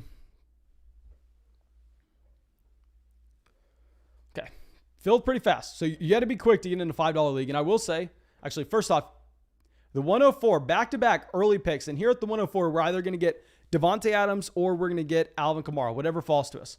Those are going to be my top 4 rankings. My top 4 rankings go Christian McCaffrey, Dalvin Cook, Davante Adams, Alvin Kamara. Okay, so let's go through. Let's see if we have... Actually, no, we don't need to do that. We're about to get on the clock. Fantasy Dog says, I love bullying. Just saying. Yeah, so if y'all can actually bully people, if you're sitting at the 101 or the 112, I mean, you can really bully people by just kind of going and depleting a position or starting a run by going back to back when people aren't expecting it. We actually were able to pull that off in a live draft last night where I believe we got the 12 spot and then we started a little bit of a receiver run. Okay, so I know a lot of people complaining in the chat that they did not get into the draft. Like I said, guys, your fault for not being subscribed, not hitting that bell, not coming out to the stream right away because you had an easy shot. I was sitting here having to stall for like 5 minutes to wait and get that first draft filled. Okay. So now Davante Adams goes. So this is going to be an Alvin Kamara build, and I am going to be taking Alvin Kamara here for all the right reasons over a Derrick Henry. I know everybody wants to see Derrick Henry, but the problem is we've already seen Derrick Henry's ceiling. He's come out and he's crushed for over 2,000 rushing yards, and that's fantastic for fantasy football. And at the same time, he averages 20 points per game, while Alvin Kamara, who doesn't come close to 2,000 yards rushing, averages 25 points per game. Alvin Kamara is a younger running back with way less touches on his body. We're going to go with the Kamara. The ceiling is higher than a Derrick Henry, and I honestly think the floor is about equivalent because there are situations changing with both running backs, and that Arthur Smith is now going over to Atlanta for Derrick Henry. They obviously have Julio Jones coming in. Maybe this changes the overall offensive scheme that they are running. And with Alvin Kamara, obviously the quarterback changes no bueno. I mean, we're not expecting Alvin Kamara to go out there and average 25 points per game again. If we were, then he would probably be either the 101 or the 102. Nate Sugar coming in with another donation says George Kittle or Darren Waller in a PPR format. My man, we are going to be going with Darren Waller based on the projected opportunity that he has in Las Vegas. Personally, I do believe that George Kittle's the more talented tight end, but the problem is Kittle's going to be playing in an offense where he's competing for targets with a Brandon Ayuk, with a Deebo Samuel on a very run-heavy team, whereas on the flip side of that, you're actually going to have Darren Waller just as the bona fide alpha in Las Vegas. Nobody can take targets away from him. And I will say, my man, I appreciate all the donations asking about questions with our rankings. Now, what I will say real quick is it would be a lot cheaper for you to go out there and just deposit $10 on Underdog Fantasy, get into $10 of fantasy drafts, get paid $25 to do it, and you get my rankings updated all the way leading up until the season. So I would probably take advantage of that. I appreciate the donations, but I'm going to be completely honest. Helping us with this partnership probably helps us out a little bit more, and at the same time, it's going to be a lot cheaper for you. I mean, you're literally getting paid to do fantasy football drafts. Okay, so here you got Taylor, Austin Eckler at the 112, 201. I mean, I think that Taylor is a good value at this point. Just because it sounds like Carson Wentz may actually play week 1, which is crazy to think about. I mean, I was assuming earlier this offseason that Carson Wentz was going to be missing the first 5-6 weeks of the year. But if Carson Wentz is playing, I mean, that Jonathan Taylor pick at the 112 is fantastic. Fern says, Mason, when I click the link, it auto directs me to the home screen for Underdog where all the leagues I am doing. Is there something wrong? Okay, so that link that you're getting sent out in the live chat, that's going automatically. That's going to be a generic link to help people get set up with Underdog Fantasy, because a big thing is when we send out those private links, like I already shown, it gets filled like that. And since Underdog is adding $25 to your account when you're using promo code FLOCK, they have to verify that you're a real person. So you can't have necessarily 30 different spam accounts and then steal a ton of money from Underdog. So just because they're afraid that some of y'all are going to be thieves, they have to go out there. They have to verify that you're literally a real human being. Now, I've heard a lot of people say that it takes them no time whatsoever and they get verified like that. It took me about 4 or 5 minutes, probably closer to 3 or 4 minutes, but still took a little bit of time. So I want to make sure that people can sign up and people can get set up before we send the private links out. Okay, so now let's pull this up. We're going to be drafting at the 209 here after starting with an Alvin Kamara. So I think maybe this is going to be back-to-back drafts where we go DK Metcalf. Yeah, so this is going to be DK Metcalf. We weren't able to pull off the stack of getting DK Metcalf and a Russell Wilson together in the last draft, but possibly we can in this one. Possibly we can in this one. And Adam comes out with a donation, says, which combo of these three do you prefer to lead off a draft? Najee Harris, Antonio Gibson, and Austin Eckler. So which combo of those? I'm assuming you're asking which pair of those two. And if I was going through and I was looking at the combination of Najee Harris, Antonio Gibson, and Austin Eckler, I'd prefer having the combination of Austin Eckler and Antonio Gibson. Okay, so now after this, we have Clyde Edwards-Helaire, Darren Waller, George Kittle going. Now, Kittle's someone that I literally, in the public $1 million league on Underdog earlier today, I believe we drafted him either at the 309 or the 310. But it was like a ridiculous value. And that was the same draft where TJ Hawkinson fell to the late 7th. Okay, so Hugh says, are your dynasty rankings super flex, or do you have one quarterback leagues?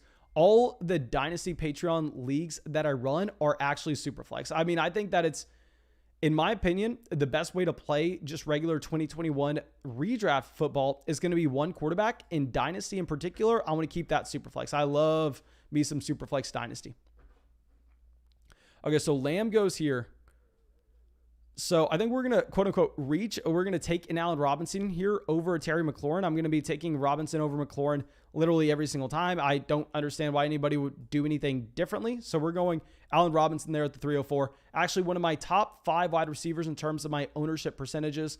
Now, we will go through and make a video about that coming out in the coming days. So make sure you're subscribed. Make sure you hit that bell so you don't miss that video.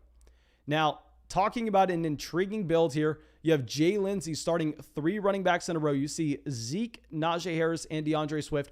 It would have been really interesting if like Rob would have decided to, I don't want to say team up with him, but go through and really dictate this draft by taking a J.K. Dobbins here. And you would have had 6 of the top running backs loaded up on to just 2 rosters. So maybe that would have driven up running backs in the 5th and 6th round to a point where they maybe shouldn't be getting drafted.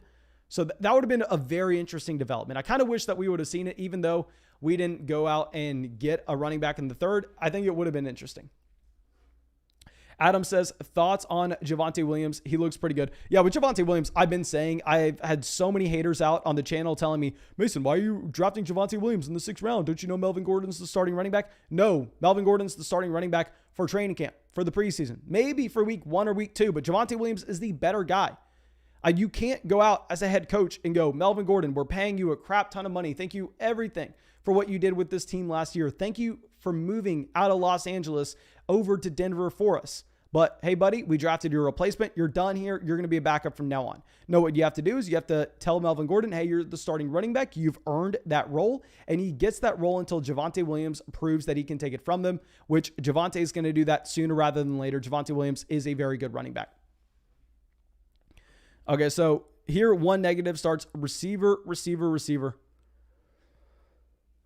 Chris Godwin at the 312. Love that Godwin pick. I've been getting Godwin. I believe I actually got him, at the 410 earlier today in one of my drafts, which of course I was like so surprised because I'm like doing fantasy football research as I have a draft on another screen.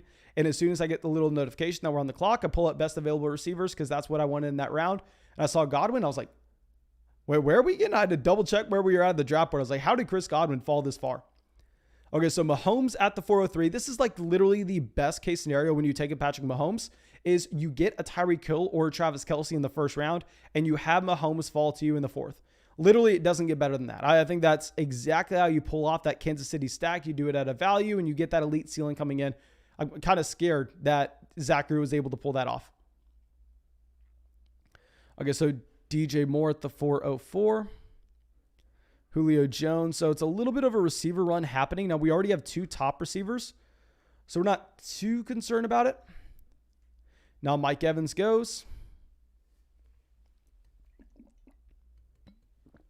Darrell Henderson at the 407. Okay, we probably weren't considering Darrell Henderson here. We took him in the late 4th. We took him at the 410 in our last draft, but that was more so because we started a draft off with 2 receivers and a tight end. So Sanders goes. We already have Kamara, so I'm kind of fine going through and punting running back and just going with the hero running back build from the top. So here instead, I think we're going to go with the Brandon Ayuk. We can set up a stack where we could potentially bring in a Trey Lance, a quarterback that I love later on. Possibly we go with the T. Higgins as well. You know what? I'm going to go with Higgins. I believe I have Higgins ranked higher in our own rankings. And even if he's further down in ADP, I really do like Higgins more for this upcoming season. And I don't think that we have a really bad exposure mark on T. Higgins. I like that more people have been raising them up their own rankings because I've been on the train since Jamar Chase got drafted.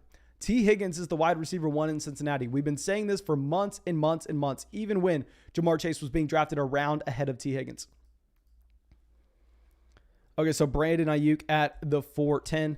And also, guys, I have to give y'all a massive thank you because we passed 30,000 subscribers just like yesterday or the day before. And we are literally about to pass, probably by, I want to say, what is today? Tuesday? Probably by Thursday, we'll be at 31,000 subscribers. So obviously that is massive. So let me pull this back up. Okay, so Kyle Pitts, I know a lot of people want to see Pitts here. I actually made a video that came out today and talking about why I did not like Kyle Pitts, and mainly it's because the tight ends that we can get later on in the draft, I believe to be more appealing picks. So instead of going with the Pitts, I honestly don't even really want to look with the tight end in this range. So let's get rid of the tight ends. And this is one thing that I honestly love about Underdog, and it's something that's so small, and I thought it was kind of dumb at first. But the fact that you can go through and you could just like remove a position like this from your view is so nice. Or you want to just focus in on 2 positions. Like, I don't know why. How is it that no other fantasy site does this? Am I wrong? But do any other fantasy sites do that?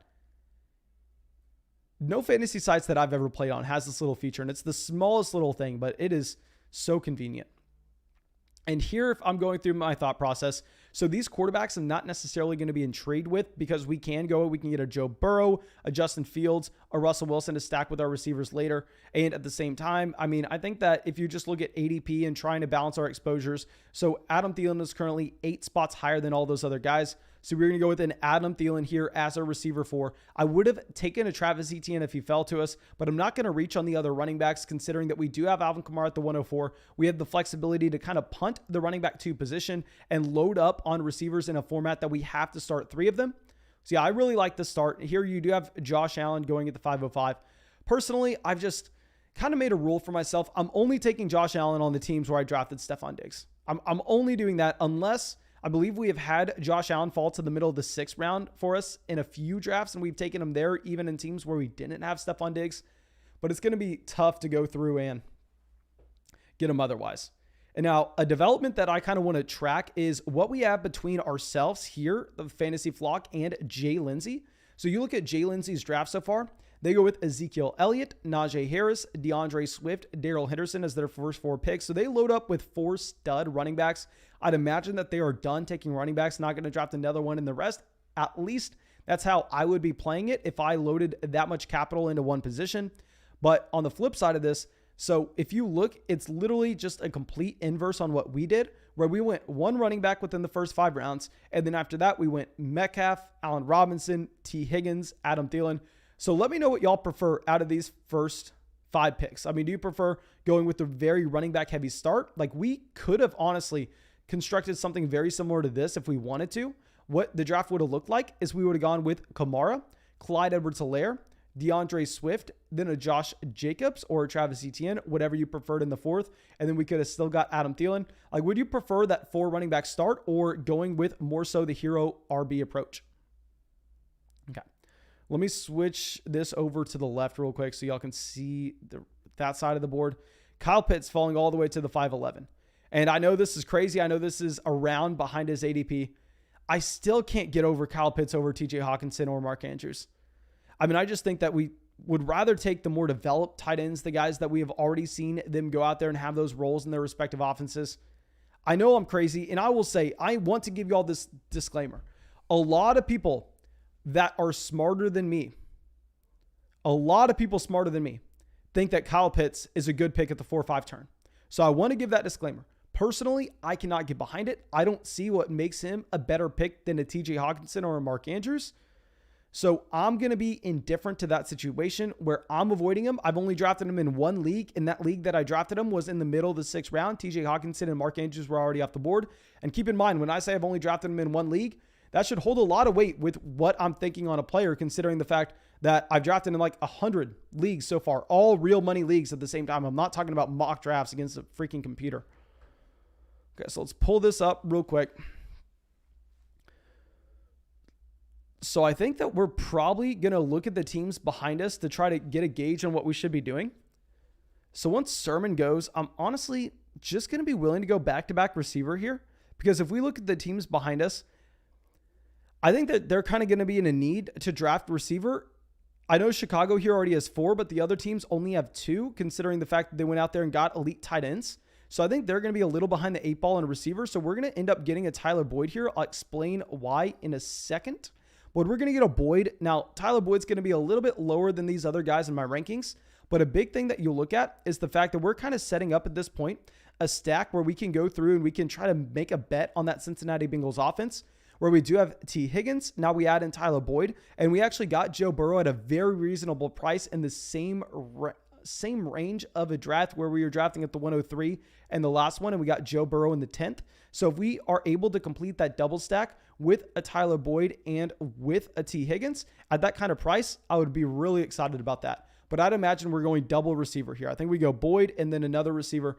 And I know that a lot of people are going to be getting nervous. They're going to be like going like, oh, Mason, are you sure you should be doing that? We'll see if it works out. I think that I would rather just make a bet on a handcuff type running back, maybe falling into some volume, and then we crush everybody at every single wide receiver slot in the flex throughout the season. Okay, so we had a massive donation coming out from Willie. It says, such a gracious host. Thanks for introducing best ball to me. Best luck this year. Love your grind, bro. Congrats on 30,000 subs. No more CBS. My man, thank you so much for supporting the show. I genuinely appreciate all the support that y'all been showing. And yeah, 30,000 subscribers. Like I said, that's nothing to do with me. That's due to all of y'all and how much support that y'all have showed this channel. So all the thanks goes to y'all. Okay, so you have back-to-back quarterbacks go here. I love seeing those quarterbacks go because now we are going to be drafting Courtland Sutton. So if you look at my rankings, I think that we do have a Juju Smith-Schuster and a DJ Chark both over Sutton. But understanding that I'm playing in this many leagues, I kind of have to take Sutton when he does fall this far, just considering the fact that I'm going to have so many other chances to draft a Juju or a DJ Chark later on in the draft that if we're taking those receivers over a Courtland Sutton every single time, then we're going to have Sutton literally in 0 leagues and we're going to have those receivers in a ton. But now we have built something very unique here where we have gone 7 rounds so far and we have drafted 6 receivers. Now keep in mind, this is a best ball format where you need to start 3 receivers and you have a flex each and every week. So we can assume that we're having 4 receivers in our starting lineup each and every week. We have 2 extra guys to just filter in and make sure that we are capturing every spike week possible. So yeah, I think this is an intriguing build. We need to be trying to pivot off a wide receiver sometime soon. If we draft another one in the 8th, I think we're going to be in a spot where we're probably done at receiver and we have to switch over and we have to draft 3 quarterbacks, 3 tight ends, and a ton of running backs. But yeah, let's see what the rest of the draft does, because I'd imagine that there's going to be a wide receiver run here just because of the format. Okay, so I see someone says Wilson stack missed. That is my bad, guys. Let's go back. Let me show off how bad this Courtland Sutton selection was. Oh my gosh. Okay, so I kind of got obsessed with that Cincinnati Bengals stack, and I was just thinking about getting our first quarterback as Joe Burrow. But no, I think you are 100% correct. when we take a DK Metcalf in the second and we have the potential to get a Russell Wilson in the seventh, that is something that we needed to do. I missed that. That was horrendous. That was my worst mistake of the draft, passing on a Russell Wilson at the 704. That's what we should have done. And my God, that is honestly just embarrassing. That's embarrassing.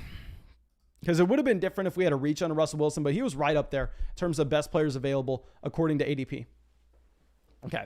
So Martin says, what do you think of my draft so far? I'm at the 105. Okay, let me go through. Let me check out this draft. So at the 105, so Martin is Jay Lindsay, it looks. Okay, so like we've already said, I mean, I think it's too early to tell. It's going to depend on the receiver value that you can get later on. If you have receivers that you really like, then sure, I think it ends up being a pretty good draft. But we'll see. We'll see.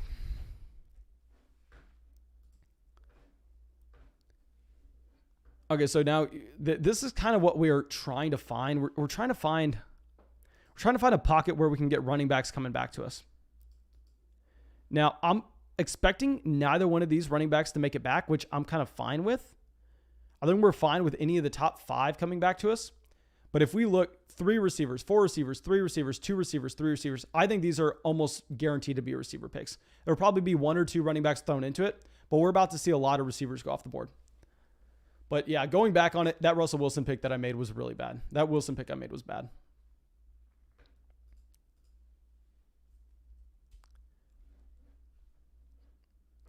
Okay, so now let's Darnell Mooney at the 804. Raheem Mostert at the 805. Okay, so people are saying I showed the 106. Oh, okay, the 105. Okay, my bad. Let's go back to the 105. I'll look at the 105 in 1 second. My bad, my dudes.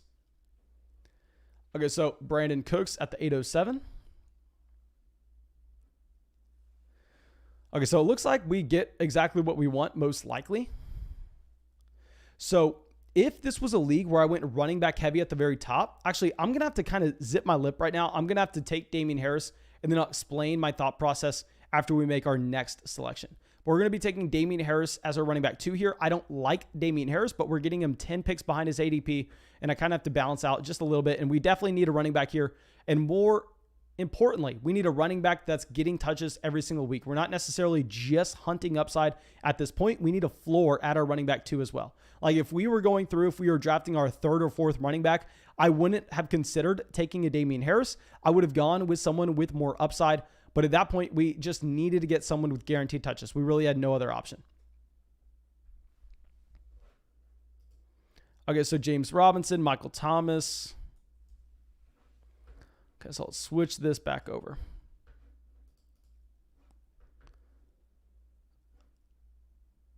Okay, so A.J. Dillon goes. A.J. Dillon would have been the running back I would have taken over Damien Harris if we wanted to chase someone with some upside. Like if we would have, taken someone like a DeAndre Swift in the round previously, in round 3, then sure, we would have gone with an A.J. Dillon over a Damien Harris. But when we needed those guaranteed touches, I actually think that we kind of had to go with Harris. Now here, we're probably going to go with another receiver. And I know this is going to seem crazy, but I want to remind everyone this is a best ball format. So you really do have the ability to just continue to hammer in value. But when we're taking a receiver in this range, we really need to make sure we're taking someone that we think is going to see a good amount of spike weeks. And I think that player is going to be a Jalen Waddle. So let's get Jalen Waddle coming in at pick 100. Now, we may not be able to take another receiver the rest of the draft unless it's ridiculous value. So we'll see. I think that after we get a Damien Harris there as a running back 2, we are a little more flexible now that we know we have guaranteed touches. And I mean, regardless of what happens, Alvin Kamara is going to have to be an elite player for us to be competitive in this league no matter what. Okay, so Corey Davis goes to the 905. Kid Savage says, what's wrong with Damien Harris? Has a top 3 offensive line. Harris to the moon, in my opinion. What's wrong with Damien Harris is the fact that this is a running back that is literally playing more games in the NFL than he is seeing targets. He is Sony Michel reincarnated. I know he's a different running back, but he's playing the exact same role. And that role doesn't necessarily lead to a lot of fantasy points unless you're Derrick Henry. Like literally The only guys that you find getting really no targets at all out of the backfield that have been very useful in fantasy football over the past 3 years, and I mean no targets at all. Damien Harris sees less than a target a game. Derrick Henry is the only player with that type of usage in the receiving game that is anything special in fantasy football. And we can all safely say that Damien Harris is no Derrick Henry. I think we can all agree on that. Clutch Cow says, I just got Chark at the 808 in the Puppy 3 tournament. My man, that is massive. And if y'all don't know what the Puppy 3 is that Clutch Cow is talking about, the Puppy 3 tournament is on Underdog Fantasy. So where we're drafting right now, this is just a 12-man league between us. But if y'all have used Underdog Fantasy before, you've seen the large field contest that they offer where you can enter in a best ball contest where you play in a 12-man league. But after your 12-man league is complete, if you win or you get second place in your 12-man league, then you get entered into a tournament where you go through and you do the tournament in the regular fantasy football playoff weeks. And then if you win that tournament, you get an absurd amount of money. It's a bunch of promotions that Underdog is pushing right now, which, I mean, people have been loving them. Those Underdog Fantasy drafts that are the Puppy, the $5 buy-in, they're getting filled like that. I mean, I don't even know how long the Puppy's going to be around. It's like a $5 buy-in where you have a chance to win $200,000 on top. Like it's ridiculous. DJ Chark at the 808 is crazy, my man. Okay, so we have Melvin Gordon, James Conner going off. Obviously, we would have preferred to see those running backs falling back to us, but probably a little unrealistic to expect that.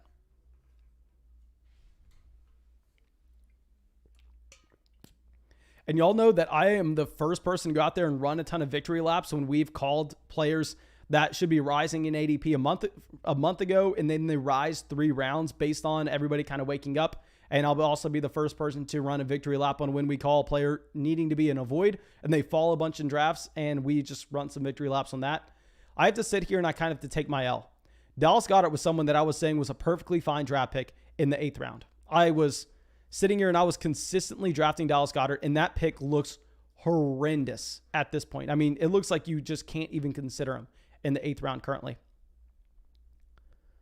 Okay, so now if we're looking for stacks with quarterbacks in this range, so guys that we could go with, obviously we miss out on Russell Wilson, but we could go a Justin Fields, a Joe Burrow, a Kirk Cousins, and then obviously nobody in Denver and Tua Tagovailoa. So really the only quarterback in this range that would complete a stack for us would be a Joe Burrow.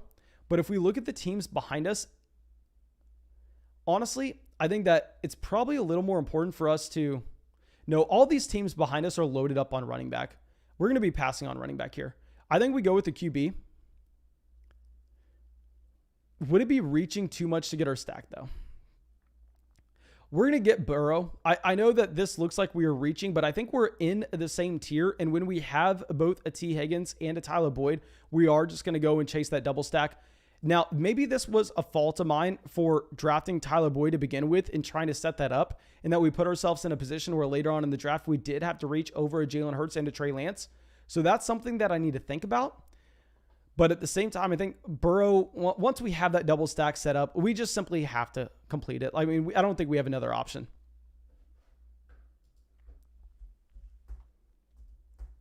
Okay, so Rondale Moore at the 1101. Now let's switch this back over. And here we're most likely either going to be going with a second quarterback, depending on what falls, or we're going to be getting another running back. Now let's see. Chicago here has drafted Rodgers, Clyde Edwards-Helaire, Chase Edmonds, Zach Moss, Gus Edwards, Adams, Lamb, Ayuk, Claypool, and Dallas Goedert. So a very, very balanced team so far. A very balanced team.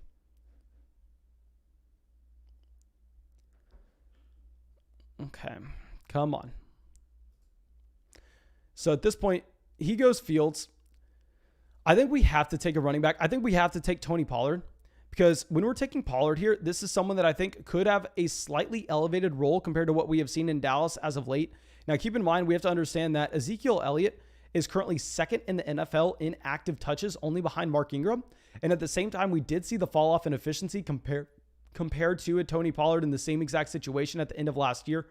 And I know the situation was horrendous for an Ezekiel Elliott, but still, if anything were to occur to Zeke, all of a sudden Tony Pollard becomes the top 10 running back in fantasy in that offense. So I think we could say that we have structured this team in a way that if Zeke got injured, we 100% have the league winner. And it's that simple. Okay. Adam coming out with a donation. Thank you again, my man. Says, one running back that was 21 during his rookie year that finished inside the top 10, repeated the same performance in his second year. Jonathan Taylor has a red flag. There is a 0% chance that that stat is true. You're telling me that one running back at 21 years old throughout the NFL history at 21, I mean, there's a 0% chance that stat is true, my man. There's a 0% chance. You're saying one running back that was 21 years old during his rookie year that finished inside the top 10 repeated that same performance in his second year. Jonathan Taylor is that red flag. I do not know where you heard that from, but I'm willing to bet any amount of money that that is not true whatsoever. Just think of all the great running backs that came out. Think about an Ezekiel Elliott. Think about a Saquon Barkley. Those guys that come out and they produce right away, they follow it up the next season. That is not true whatsoever, my man. Okay. So Senior Skittle saying, how's my team at the 101? Let's scroll up. Let's look at the 101. And at the same time, let's just show off the top of the draft board for anybody who's just now coming into the live stream. And if you are just now coming into the live stream, go down there, drop that like, subscribe to the channel, hit the bell next to the subscribe button. That way you can come out to our next draft. We are going to be doing more drafts after this, so just wait around. We're going to be sending those in the live chat as well. But looking at the 101, CMC, Jefferson, Kittle, Jamar. Okay, a very standard start here. Now, Jacobs, I'll say Myles Gaskin at the 612. I know this looks like value. And y'all know I was saying that Myles Gaskin was an avoid player for us when he was going at the 5-6 turn. I still can't draft Myles Gaskin until the middle of the 7th. I took him in a couple $1 million drafts today in the middle of the 7th, but I don't think I can take him here at the end of the 6th. Now, LaVisca at the 701. I am fine with that. James Robinson, Michael Thomas, Trey Lance. You get Lance to stack with Kittle. I really like that, especially at the price that you got Trey Lance and Rondell Moore. My one problem is this Myles Gaskin selection. You took a running back that's going to be playing behind one of the worst offenses in football that is going to be in a committee. And I don't think anybody's out here arguing that Myles Gaskin is some elite talent at the running back position. He was a fade for me before the injury that we actually had with before the usage that we had with Malcolm Brown in week 1. And at the same time, I mean, I'm not going for that. Crazy Case says both of those examples did not. Saquon Barkley was 1,000,000% a top 10 running back his sophomore year on a per game basis. I'm pulling this up right now. Saquon Barkley was like the running back 6 on a per game basis his sophomore year. I'm pulling this up. Do not try to tell me that Saquon Barkley was not a top 10 running back his second year. Also, let's actually get a draft pick underway real quick. So we only have 3 tight ends, but we also have, we only have 3 running backs, but we also have no tight ends. So here I actually think that given the teams that took stud tight ends in this range, we're probably going to pass on tight end like an Adam Troutman. Instead, I think we're going to go down. We're going to get a running back. We're going to be taking a Naheem Hines. I cannot touch David Johnson until the 14th round now. I have drafted him in a couple times in the 14th, but he was someone that I was avoiding in the 10th and 11th. And now I think that even with him falling, it's not someone that you can draft anytime soon.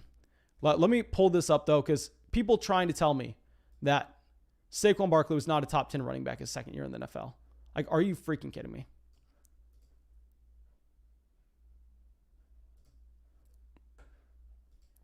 Pull this up. Running back on average, 2019, top 34. Saquon Barkley, running back 7. Only behind Eckler, Zeke, Aaron Jones, Derrick Henry, Dalvin Cook, Christian McCaffrey. Get that garbage out of here. Get that garbage out of here. And I believe it was the running back 3 his rookie season. Okay, so let's pull this up. Yeah, that's what we said earlier. I mean, this range, we weren't necessarily expecting anybody to end up going tight end, just given the fact who they had on their roster. So here we probably are going to be drafting our first tight end. So with an Adam Troutman, he's someone that I was screaming to avoid earlier in the 12th round. But I think if we get him in the 13th, as well as we have that entire Michael Thomas situation up in the air, we will be fine with an Adam Troutman here.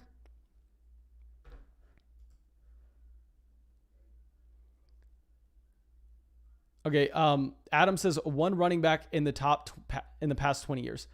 Adam, I will say there's so many things wrong with the stat that you laid out. One, it's just factually incorrect. And 2, at the same time, okay, we're going to go Gerald Everett real quick. And two, at the same time, there's no correlation on how that would impact anything. Like, that's one of those that go like, oh, Tom Brady, whenever there's dollar hot dogs being sold in Los Angeles, he's 16-0 with a QBR rating of 120. Like, it's some of those stats that that literally there's no correlation between them whatsoever. So I do not want to be buying into that at all. Okay, so David Johnson at the 1305. Nitty Gritty says, I've done 4 drafts on Underdog and all 4 have been the 6th pick overall. Feel my pain. Live my life.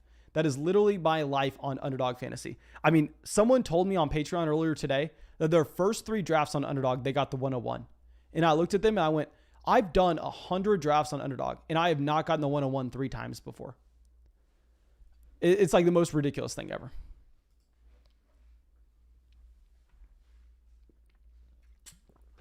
Okay, so here, like I said, let me go through and let me show off this draft board. When we start this wide receiver heavy, we are really wanting teams to kind of push wide receivers later on in the rounds. And I think that kind of happened to a point where we did get some quarterback and running back and tight end value falling to us. But let's highlight this draft where we went Kamara at the 104, Metcalf, A-Rob, Higgins, Thielen, Boyd, Cortland Sutton. Just wide receiver value on wide receiver value here with 6th pick straight. Damian Harris for those guaranteed running back touches. Then Jalen Waddle, Joe Burrow, Tony Pollard for the elite ceiling at running back. Naheem Hines for someone that's going to have a role on a weekly basis. And then Gerald Everett. We're going to go through and we're going to get 3 tight ends here as well. Adam says, I apologize. It's top 8, not top 10. Clinton Portis. My man, that is a very bad stat regardless. That is a very bad stat. There's no explanation for correlation with that stat whatsoever. I mean, you could possibly look at just running backs going out there and having 2,000-yard rushing seasons and how it impacts them next year and say there's probably something to that given the volume that running back had on their body and how it's going to go and impact them the following season. But a running back's age, their rookie year, and their success level, trying to dictate how that means they're going to be successful the next, I don't necessarily agree with that whatsoever. Because you're already looking at such a small sample of running backs that were 21 years old and were top 10 their rookie season. So you're more so just cramming the sample down to an extremely small number. I don't want to be looking at that at all.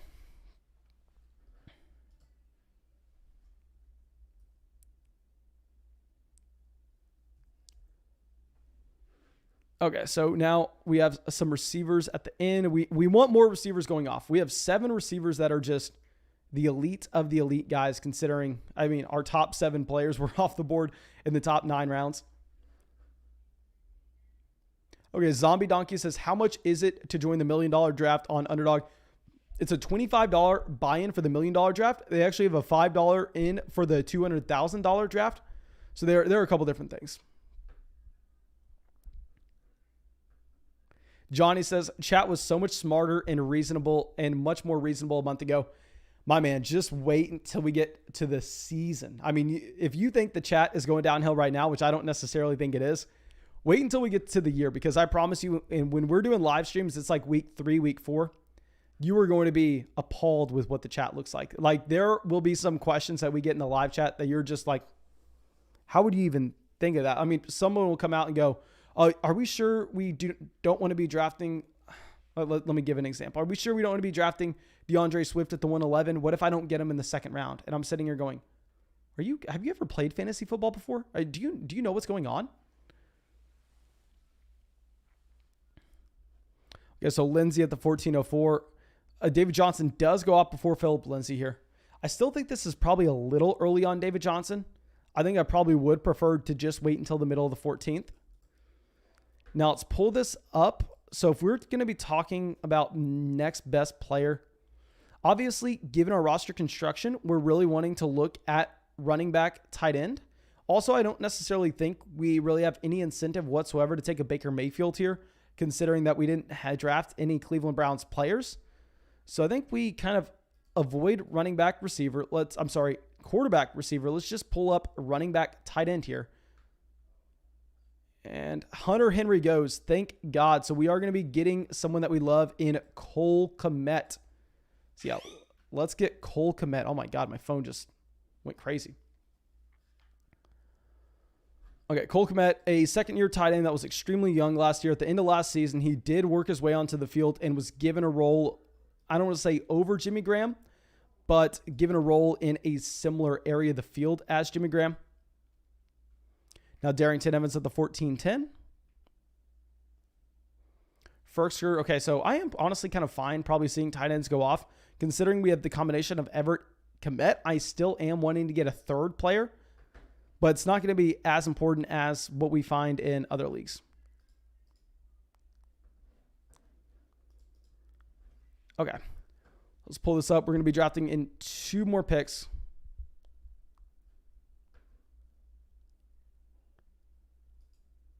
Okay, JN coming out and throwing some more stats in Adam's face. Says Kamara's rookie year, 2017, the number 3 running back. 2018, the number 4 running back. The 2019, the number 9 running back. Yeah, so that stat just has no value to it whatsoever, to be honest. Now, we are just going to be kind of hunting running backs here that have roles in their respective offenses. I think we are going to get a James White. And honestly, if we get White here, we're going to have 5 running backs that should have small to medium roles in their respective offenses throughout the year. And obviously, we have the elite ceiling if anything were to occur to Ezekiel Elliott. So we just may be done at 5 running backs. Small chance. Okay, so Jane also says, open practice tomorrow at DKR. You're pumped. Okay, so you're going to the open practice? That's awesome, my man. You're saying, oh, Devin Duvernay. Jane just got tickets for the 2021 season long, like lifelong tickets for UT, which obviously is massive. He got those before the announcement that they were going over to the SEC. Fallon says, hey, Mason, can you check me out at the 108? Yes, sir. Let me go through. Let's pull up the 108 real quick. Okay, so the 108 is going to be Travis Kelce, Joe Mixon, J.K. Dobbins, Julio Jones, Jerry Jeudy, Deebo Samuel, Mike Williams. Okay, so really punting the wide receiver position at the very beginning. If you were going to be taking anybody in this range, I mean, I think I honestly probably agree with every pick that you made. I honestly probably agree with these 3 first picks. With the Dobbins, possibly I would have considered to go with an Amari Cooper just because you already did go through and punt through the first 2 rounds. But let's see how you were able to catch up on receivers after. Okay, so Julio, Jerry Jeudy, Deebo Samuel, Mike Williams, Marvin Jones, Nelson Aguilar, Jamison Crowder. I'm just thinking in a league where you have to start 3 receivers, this may be a tough spot. I think a mistake that you potentially made is maybe with here Raheem Mostert. I think going with the receiver like a Brandon Cooks honestly probably would have made a lot more sense over Mostert or even someone like a Curtis Samuel. Marvin Jones, I like the pick. Tannehill, Drake, love the picks. Nelson Aguilar, I like it. Kirk Cousins. Did Cousins really accomplish anything for you here? Or was that more so just best player available? Rashad Penny.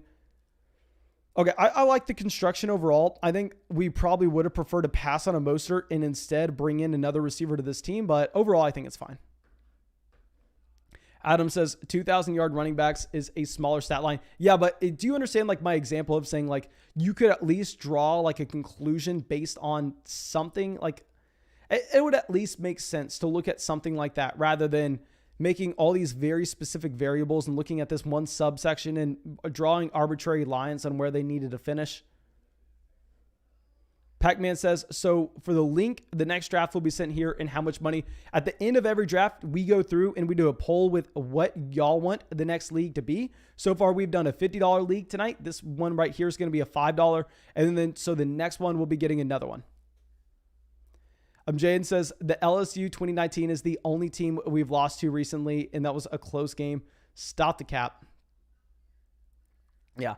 I'll say I was actually at that 2019 Texas LSU game, but it was early enough in the season where nobody knew what LSU was. Like LSU destroyed us, Joe Burrow, Jamar Chase, Justin Jefferson. You know what? That year, I didn't even think about this, but that year, that 2019 year, I watched in college live at the University of Texas games.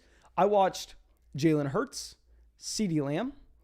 I watched Justin Jefferson, Clyde Edwards-Helaire, Joe Burrow, Jamar Chase. Who else would I have seen that I'm not thinking of? I've seen DJ Moore play live in college. Pretty much anybody out of the Big 12 I've seen. I've seen Hollywood Brown. I'm trying to think of who else I would have seen. Jane can probably help me out with that. Okay, so the 1609, after we take 5 running backs, I think we have some leisure to go through and maybe kind of play around with what we're doing afterwards. So at QB, Derek Carr is very intriguing in that we know he's going to start all 16 weeks. Okay, so he actually just goes. So we kind of have to take Darnold here. We possibly should have gone with the quarterback in the last one, but the thing is, when we take a Burrow, we are fine if we need to. I don't necessarily think it's ideal. If we really need to, we are fine only rostering 2 quarterbacks. But we'll see what it ends up being at the 17th turn. Jane says, Colin Johnson, Rashawn Johnson, Devin Duvernay. Yeah, I've seen all the Texas players, of course. I've seen all the Texas players. But I was talking about like other players that we played against. Because I hadn't really put into context that I had seen a Jamar Chase or a Justin Jefferson. Because y'all have to remember, at the beginning of 2019, nobody expected LSU to be that. Nobody expected all these players to be coming out of LSU as top-rated prospects. So it was just another game. It was more so we had a story going, who is the true defensive back university. It was all about who is DBU between Texas and LSU. And then Joe Burrow torched us and everybody was laughing going, oh my God, Texas thinks that they're DBU and look at how many yards they let this freaking guy Joe Burrow put up, just some random dude. And Joe Burrow turned out to be Joe Burrow. So the story turns out that way. Okay, so let's pull this back up. So Gainwell goes, Coleman goes. So if we're talking QB here, we are going to have to take a Jared Goff. We're just going to have to take someone we know starting all 16 weeks. With a Goff here, we don't have any stacks, but I think we have to go with Goff. It's either a Goff or a tight end. Oh, Zach Ertz is intriguing. No, we're just going to go with Goff. We're just going to get a quarterback that we know is starting all 16 weeks. We just need the floor there from a production standpoint. At receiver with Metcalf, A-Rob, Higgins, Thielen, Boyd, Sutton, Waddle, I'm going to be fine going through and only rolling with 7 receivers on this roster if we need to. It's not going to be ideal, but I think really this roster comes down to, is Ezekiel Elliott healthy all 16 games? If Zeke is healthy the entire year, then I think that we're kind of toast. That Tony Pollard pick's not going to amount to anything at all. Where if we see a duration where Ezekiel Elliott's gone, it doesn't even have to be the entire year. Even if it's only 6 weeks, I think we'll get enough production from Tony Pollard. Well, that will elevate this team to where we are elite across the entire position landscape. So I really like this. Steven says UT is going to take a beating with the first few years in the SEC. Then recruiting battle with A&M will lower both of the team's ceilings. I'm not smart enough to go through and talk on that. We're not going to talk on that. Teresa says, I had season tickets for LSU in 2019. Amazing. Go Tigers. That sounds crazy. I can't even imagine having season tickets for LSU in that 2019 year. Okay, so Jared Goff. I would have actually really liked to get Carson Wentz on this team. It's so funny that in the last draft we did, you had like Daniel Jones down here at the end of the 18th. And now whenever we decide to go through and actually draft 3 quarterbacks on a team, instead we're getting a Jared Goff and a Sam Darnold this late. So that is pretty funny.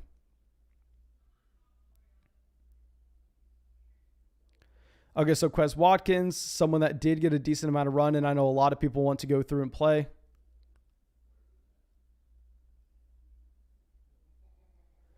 Van Jefferson at the 17-12. Let me go through. Let me show the top of the draft board for anybody who's just now coming into the stream. And if you were just now coming into the live stream, I promise you we're getting another draft going after this. And make sure you go down there, drop a like on the live stream. Help us get over 300 likes and also subscribe to the channel. We just passed 30,000 subscribers, which of course is massive. And I promise you, we are not stopping there. We are live streaming every single night until we get to the season.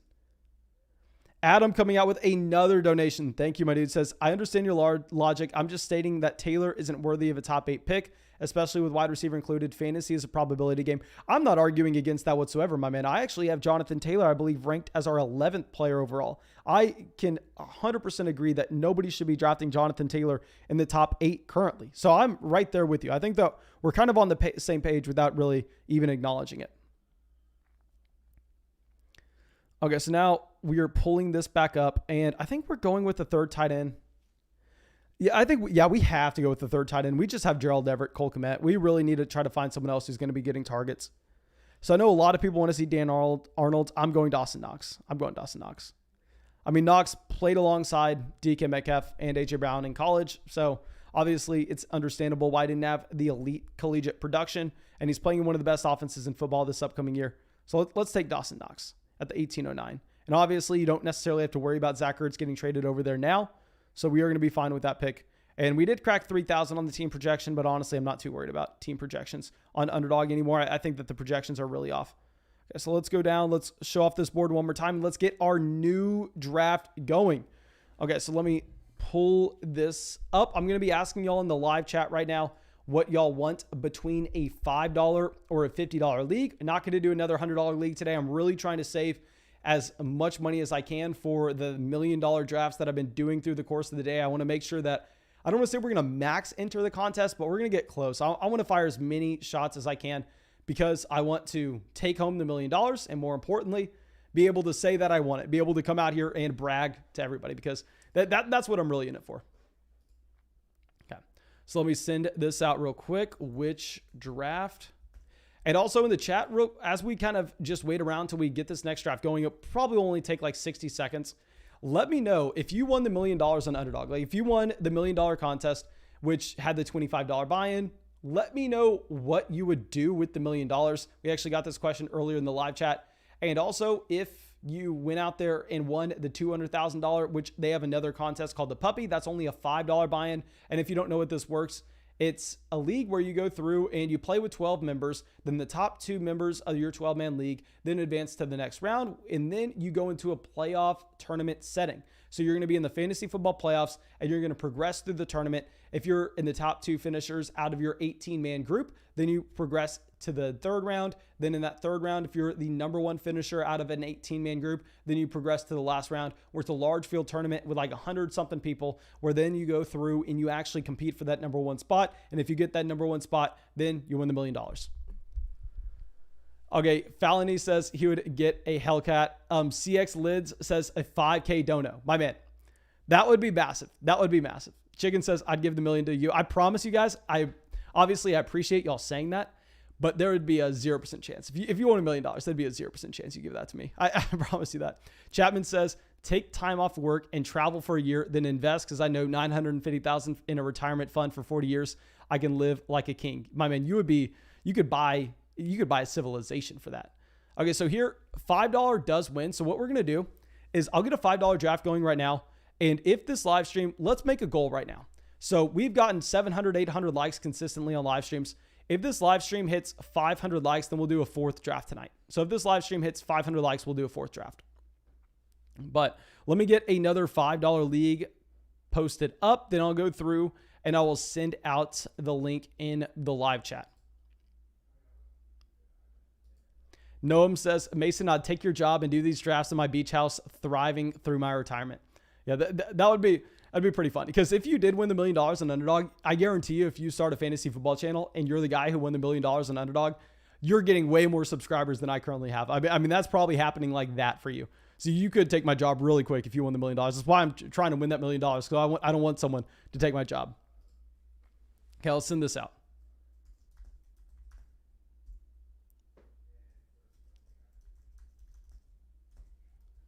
Mike says, how about 450? No, guys, 500 likes in the live stream is like nothing compared to what we usually get when we set a goal. If I say 450, we're getting 450 like right now. If we get 500 likes on a live stream, we'll do another draft after this one. I just sent out that $5 draft link in the live chat. So let's go through. Thomas says he wants to see a $500 draft. My man, we'll get a $500 draft going closer to the season. Hopefully we'll have enough people who want to do it.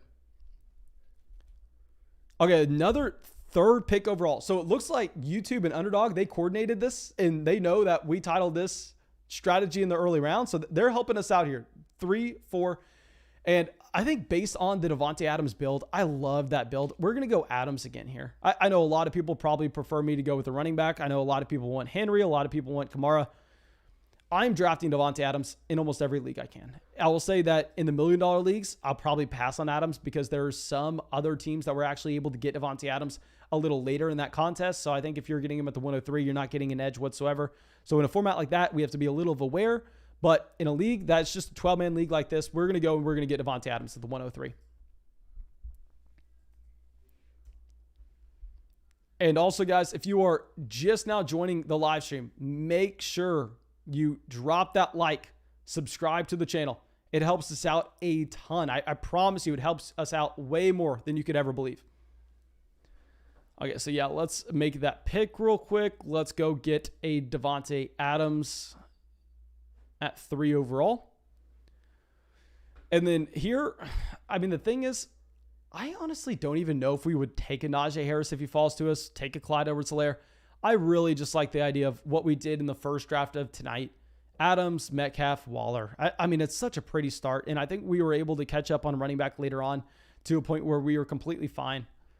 So yeah, let's try this again. Let's run it back. Okay, so let's go through. Let's check out who is in this draft. See if we have anybody new in here. Okay, TK Birdie, I believe he's new. Dark Horse is new. Daddy Rabbit, I believe he's been in one draft before. Looks like Fully Loaded is in one. I don't think Fully Loaded has been in a draft for a while. Maybe I am mistaken though, my man. Please let me know if I'm wrong. We have a few regulars out here. We have Sir Dilly, Senior Skittles. I swear he gets into every single one. Zachary 23 is out in a lot. Big Daddy, I believe, is new as well.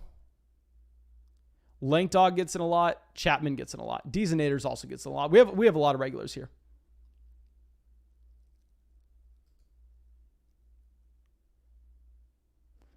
Okay, Kelsey at the 109. Tyreek Hill at the 110.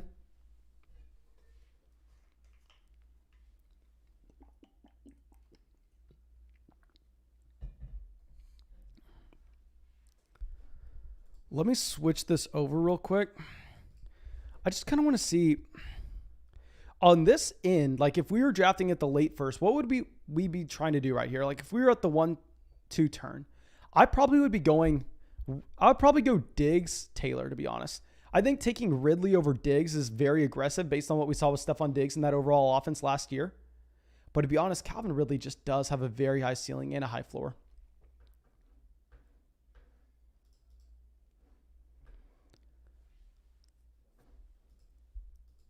Okay, Bub Frank says, I tried to get into the draft like 6 times. No luck. My man, I am sorry. Like I've said, we are doing drafts every single night. So you are going to have a ton of chances to get in the draft. And at the same time, the draft that we did at the very beginning of the live stream, since not that many people came out at the very beginning, that one took a very long time to fill. Like we were sitting around for like 3 or 4 or 5 minutes.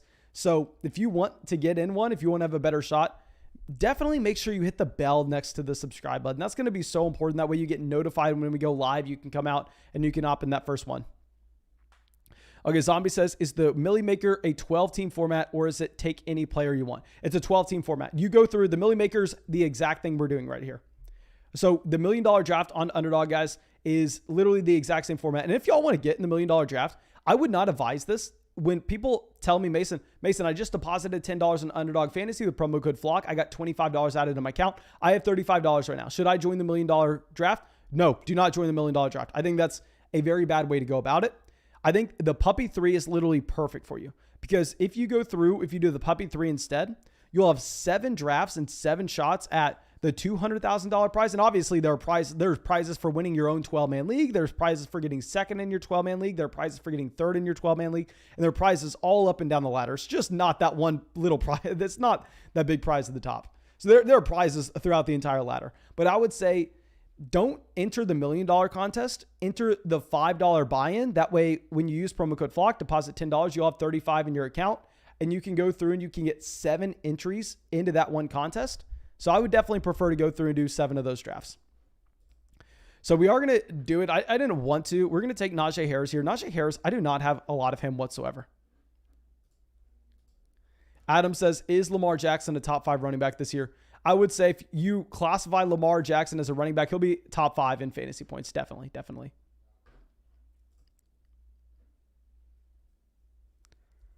Okay, so Darren Waller at the 212. Justin Jefferson at the 211.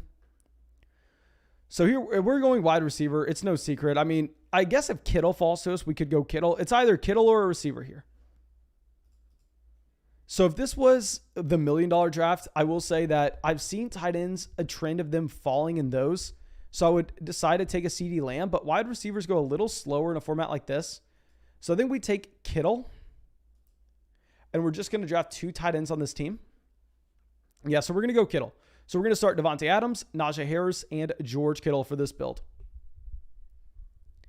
Zombie says, okay, thank you, but playing for $1 million would be fun. Playing for $1 million would be fun, guys, but think about what would be the difference in your life realistically if like you look within and you go, would I rather have 7 times the chances to win $200,000 versus 1 chance to win $1 million? Like, how would your life change if you won 200 versus $1 million?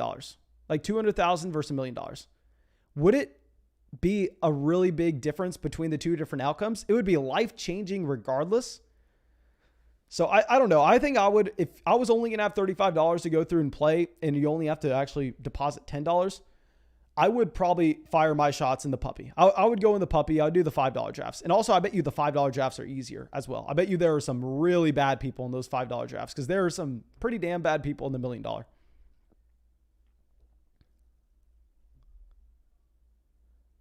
Okay, so Mr. Hackman says, I agree with Mason. I deposited $100, got $25 using promo code FLOCK, and I am entering in numerous puppy drafts. Yeah, I think that's the way to go about it. I think the puppy is what y'all want to be doing. Personally, I mean, I just am very, very confident, and I've done so many of these drafts where I think I can create unique builds that score a lot of points where I'm willing to go out there and I'm willing to invest it. I mean, I'm going to be playing in like 300 of these leagues. I've already done 100 drafts here. So I'm already very confident with what we're doing. So I'm willing to go out there and I'm willing to enter the $1 million contest. But if I was going to recommend anybody who's just now making a deposit on Underdog Fantasy, definitely do the puppy. Do the puppy. Do the $5 drafts. Because I would rather you have a higher chance of, get more drafts in, because the number one thing that we're doing here is I want you to be using this as a tool to get better in your own fantasy football league as well. I want you to have just a better overall draft philosophy and be more comfortable throughout different ranges of the draft. So you're going to be a way better drafter the more drafts you get in, and I promise you that. So if you have $25 or say $35 to get into these drafts, I think you would be a much better fantasy football drafter if you did 7 of the $5 ones versus 2 of the $5 ones and 1 of the 25.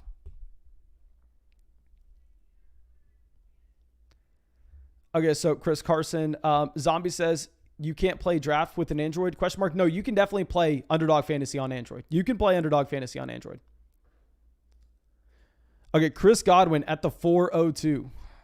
God, I want Godwin to start falling to the late 4th. This is kind of what sucks about drafting with y'all, to be honest.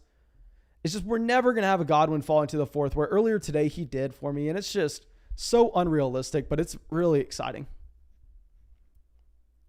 CX Lid says, Mason, how much is just winning the league?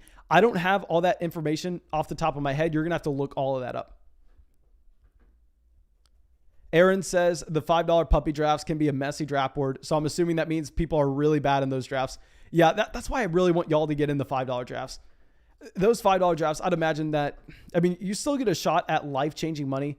And at the same time, you're not necessarily, you're not investing a ton of money into it. Okay, so this is the problem. Whenever I go through and I pull up the draft, the players available when we're this far away, I just get too excited about the players we could potentially have. I need to wait until we're like 1 or 2 picks away so I can be a little more realistic. But we're just so balanced. We have Adams, Kittle, Najee Harris. I'll say we're probably going receiver here more times than not, to be honest. Just because when we get a Najee Harris, I'm kind of fine at the position. And Davante Adams, yes, we have the number 1 receiver overall, but at the same time, I would prefer to get a couple extra guys in a format like this.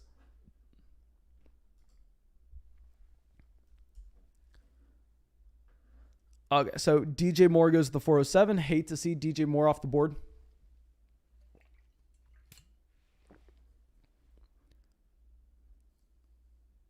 Come on, Zachary. Let's see. He goes Kamara, CEH, Robert Woods. So he's probably feeling the need to get a wide receiver as well. At least I'd imagine. So he goes Ayuk. Now, Daddy Rabbit has Zeke, AJ Brown, CeeDee Lamb. So he has some young, exciting wide receivers down here. And guys, if you have yet to drop a like on the live stream, make sure you go down there. Make sure you drop that like. If we get 500 likes in this live stream, we'll be doing another draft after this. And here I think we just take T. Higgins. We're going to go Higgins as our second tight end. We don't necessarily feel the need to go out there in a reach on a running back.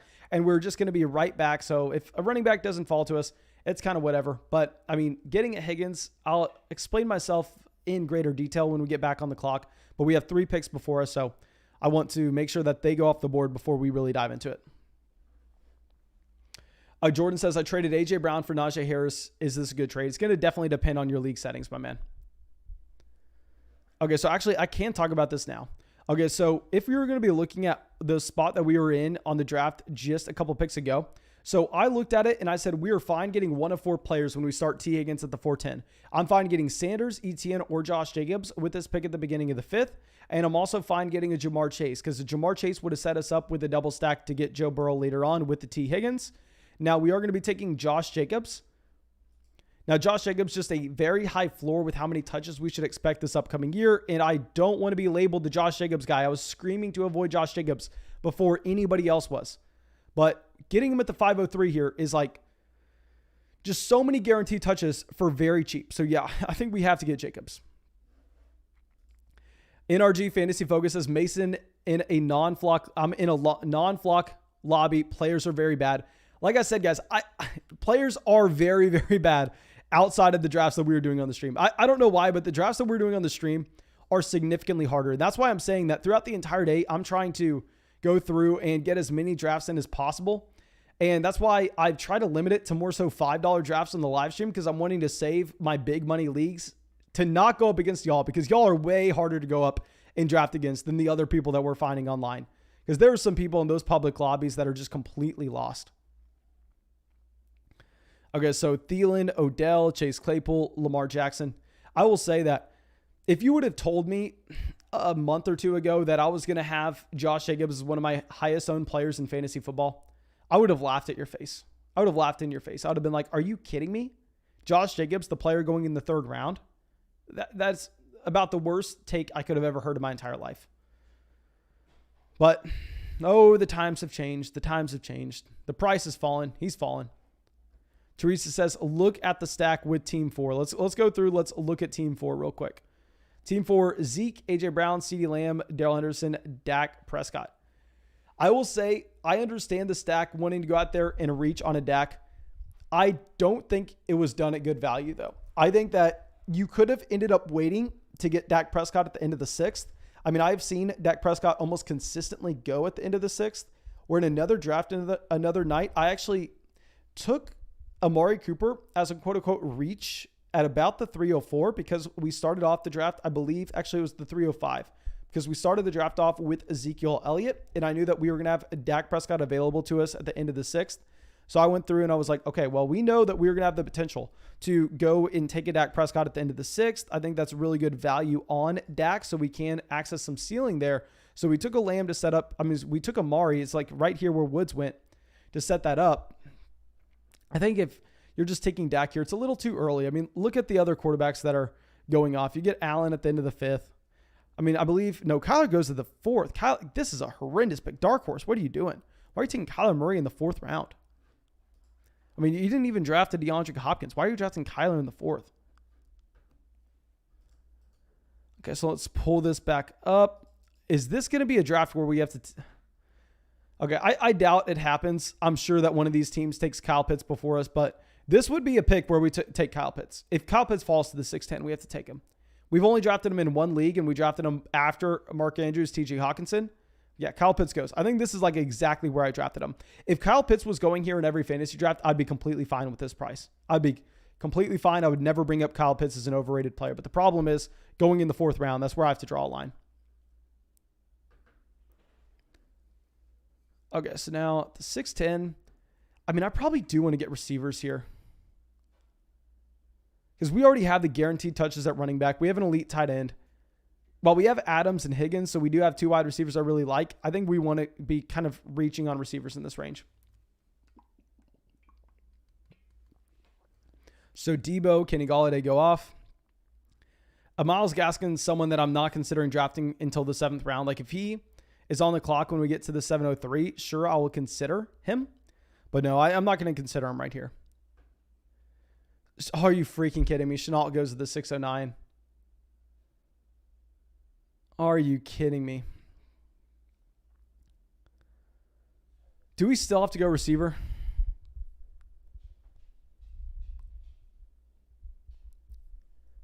I think we still have to go receiver. Oh my God. Let's just take a Sutton. I do not like Sutton, but that is tilting. I really thought we were getting Laviska Shenault there. I really thought we were getting Shenault. And I will bet any amount of money that Senior Skittles right here takes Justin Herbert at this pick. Justin Herbert's going right here. So we are probably going to be coming away with... We're probably going to be taking Edmonds here. Or do we want another receiver? Do we want Juju? No, let's just take Chase Edmonds. Chase Edmonds, running back that I really do like. Myles Gaskin, I mean, he's playing behind a worse offensive line in a worse offense. We don't even know if he's the starting running back. I'm going to go with a Chase Edmonds. So our draft so far, at running back, we've had Najee Harris, Josh Jacobs, Chase Edmonds. At receiver, we have had Davante Adams, T. Higgins, Cortland Sutton. At tight end, we have a George Kittle.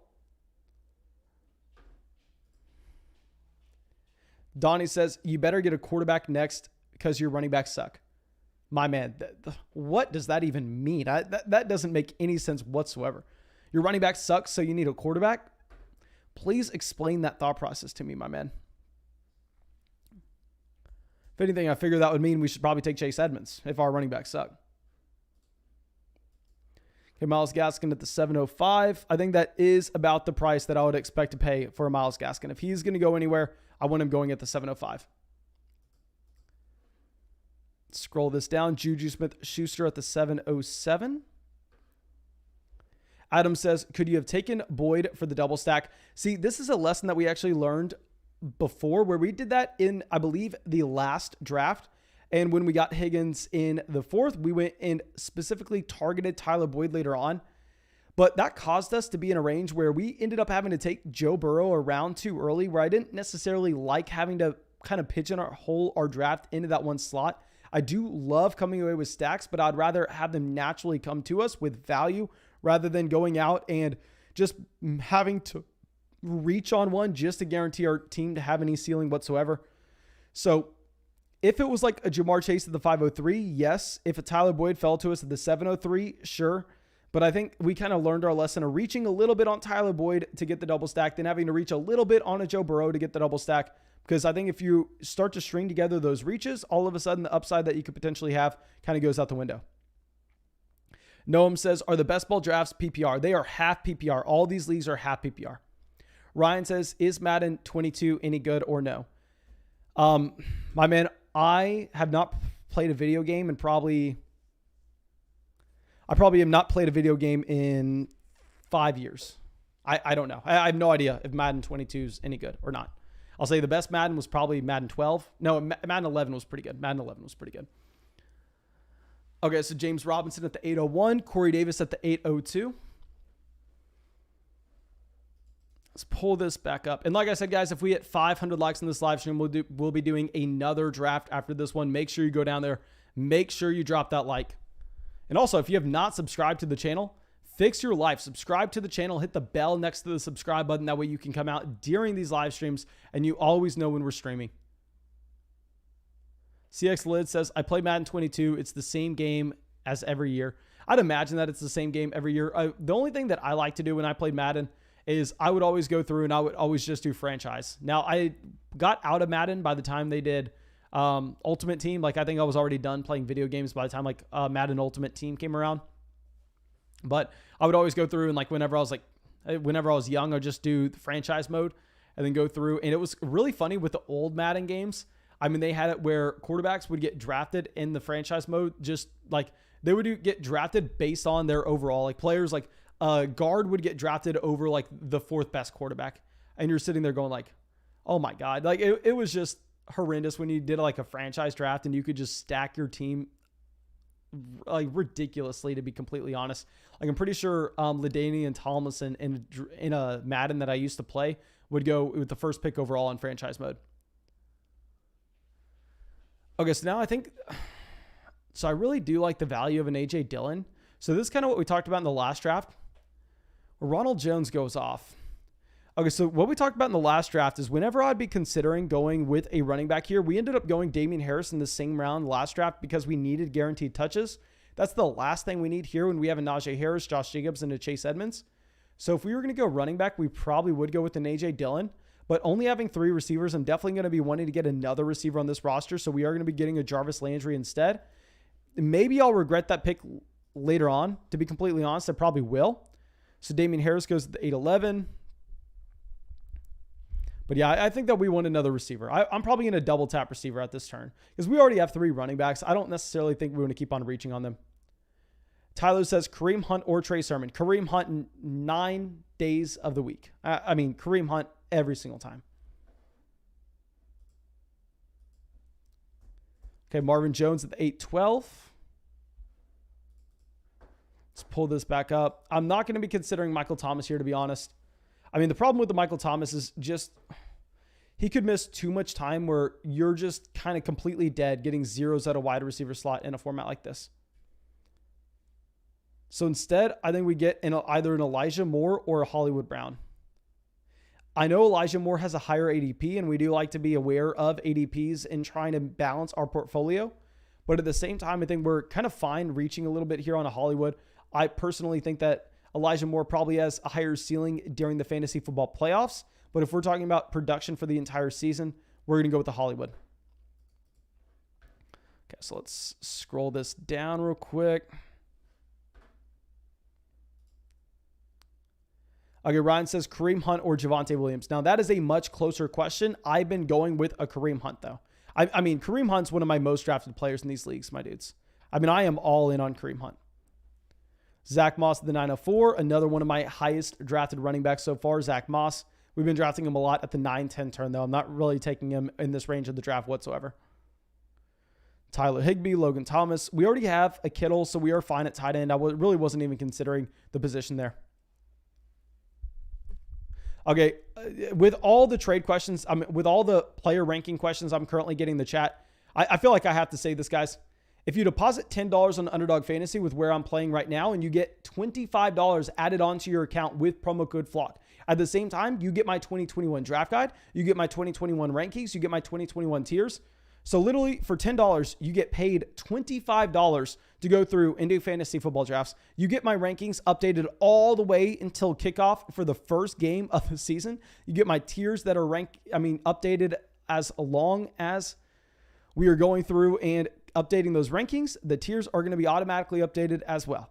So make sure you use promo code FLOCK on Underdog Fantasy. Make a $10 deposit. Go through, do some of your own fantasy drafts. Try to win $1 million. Try to win $200,000, or just play in a regular fantasy football league. I promise you're going to enjoy it so much. I'm literally addicted at this point. Like, it's kind of turning into a problem, to be honest. But make sure you do that. It helps the channel out a ton. And let me scroll up to the top of the draft board right now, just in case we have some people coming out that are just now joining us in the live stream.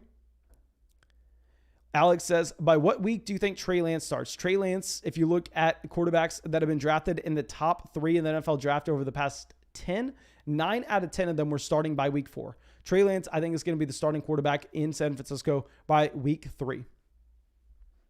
Sean says, are we doing another draft after this? We're doing another draft after this if we hit 500 likes on this live stream. We hit 500 likes on this live stream, we'll do another draft after this one. Tom Brady at the 9-12.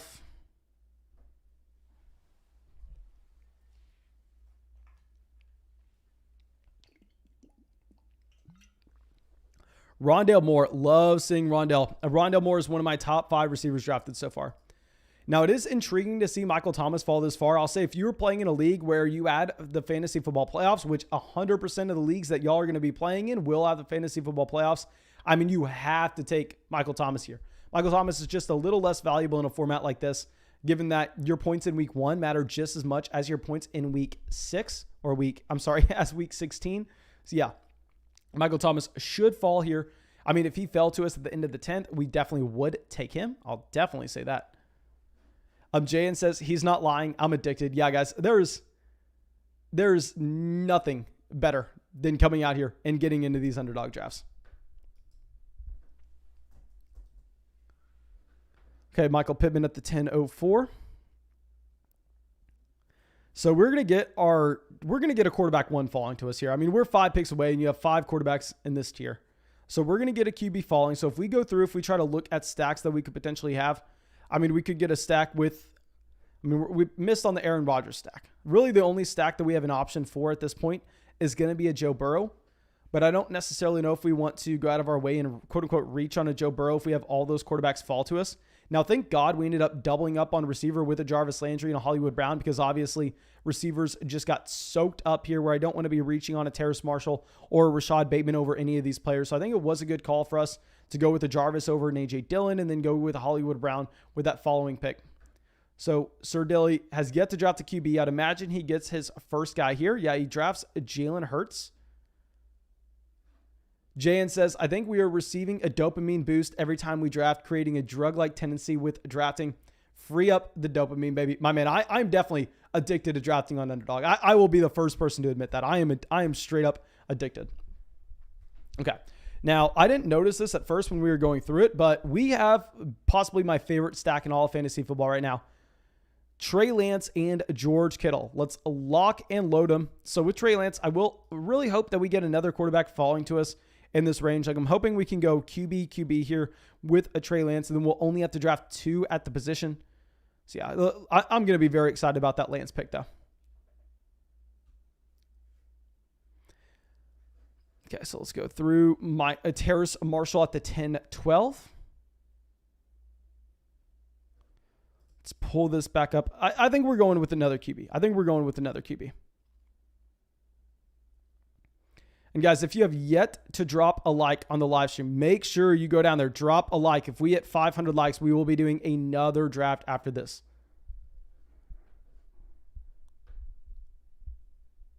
So Joe Burrow does go here at the 11:01, which kind of sucks for us. I was really hoping we were going to get the Burrow with a T. Higgins stack added on to this team. So now we are definitely going to be drafting either Tannehill or Stafford. We're not going to have a stack, but honestly, I think just having their guaranteed passing volume in here is going to make a lot of sense.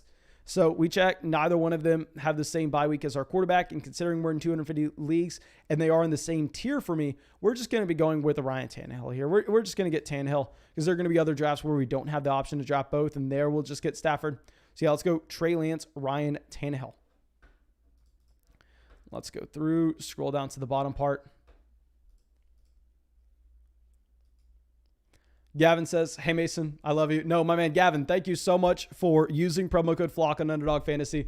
I know I sent you that draft guide earlier this morning. I really hope that you've had a chance to read it. I really hope that you've had a chance to dive in. There are hundreds and hundreds of pages there, so I know it's going to take a decent amount of time. I know it's going to take a while to get through that.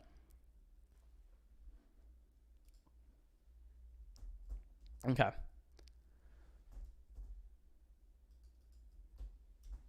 Okay, so Sanders goes to the 11:04. So yeah, the receiver's been really dried up at this point. I think it was the right call to double up on QB there. So when we double up on QB, this roster construction that we're going to have, if we pull up the top of the draft, we are going to have the potential to really just load up on extra receiver slots. So we took Adams, Higgins, Sutton, Jarvis, Hollywood at receiver so far. We have an elite tight end in George Kittle. At running back, we have Harris, Jacobs, Edmonds. So yeah, I like this so far. I like it.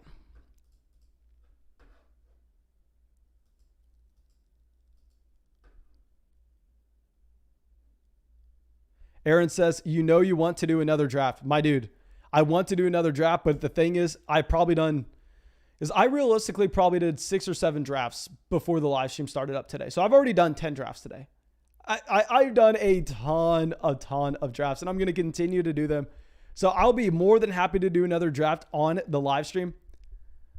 I'll be more than happy for it. But I also have to keep in mind, guys, that I'm going to have to send out a lot of draft guides tonight after we get on with the stream for everybody who used promo code FLOCK on Underdog Fantasy.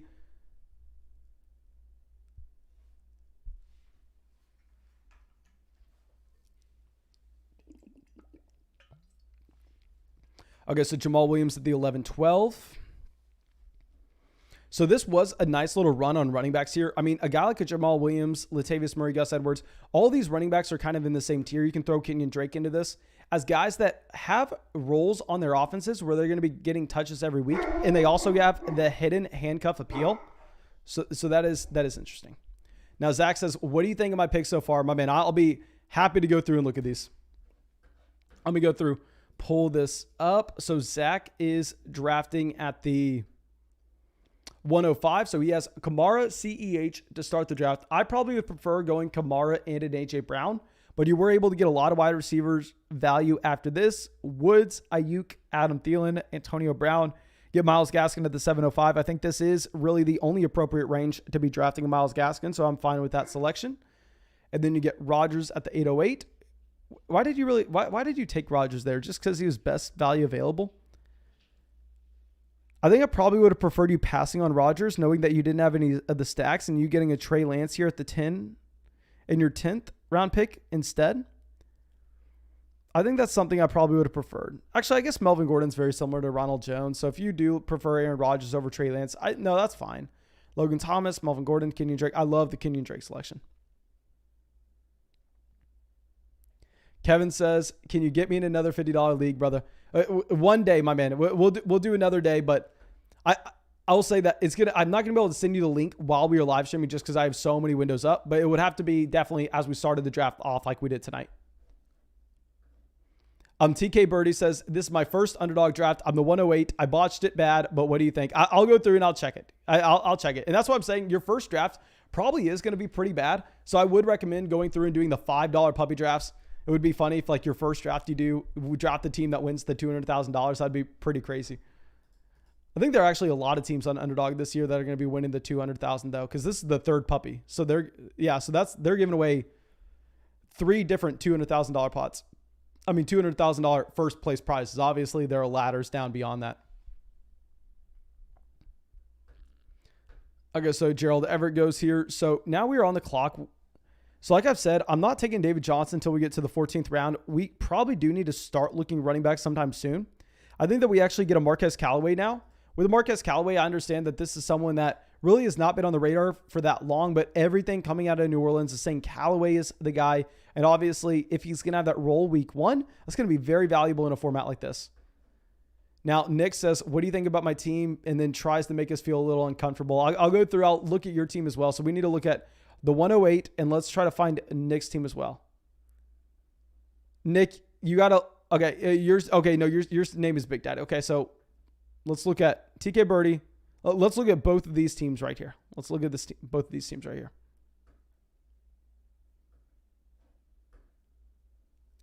Party Till She Saw it says, dude, I'm addicted to Underdog. Just did 10 puppy drafts in a row. What's nice is if you're doing them on your computer, you can do them you can do multiple at the same time. That is nice at least. Okay, so now that we're on the clock. So if we took Jonnu here, we wouldn't have to take it. We're not going to have to take another tight end regardless. Just trying to figure this out. We're not looking QB.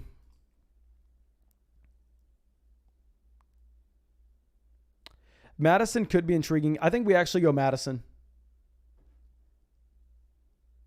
Yeah, we're going to go with an Alexander Madison. He's someone that if anything were to occur to Dalvin Cook, we know he steps into a 3-down bell cow role. Okay, so now let's go through and let's check out the 108 and the 109.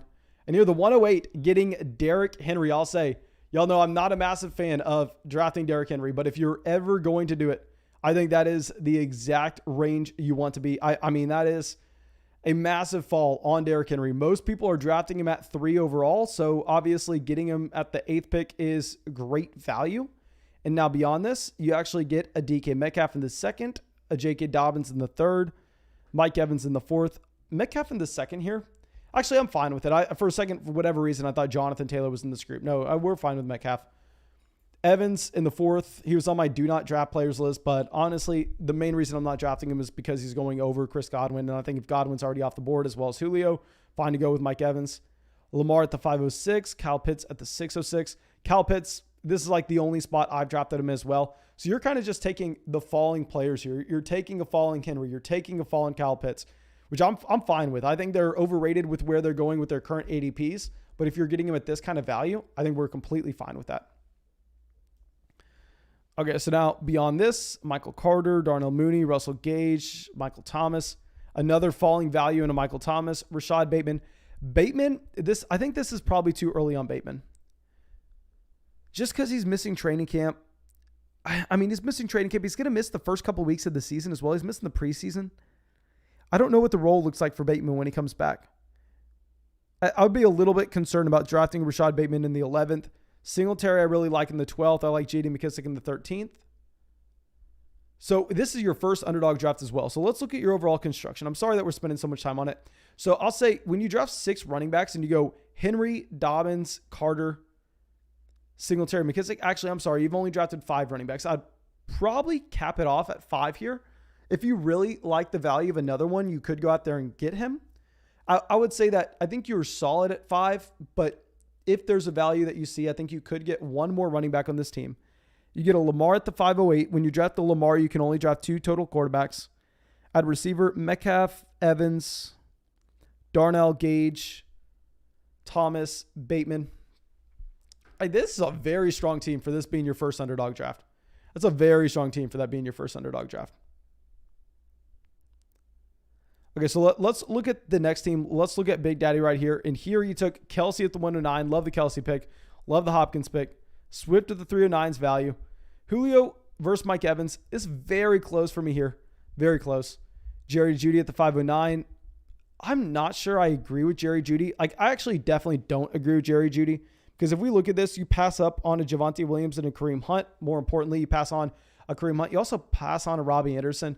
I think I would prefer the combination of a Kareem Hunt and a Deebo Samuel compared to a Jerry Jeudy and a Mike Davis, but I'm also just not really a fan of either player here.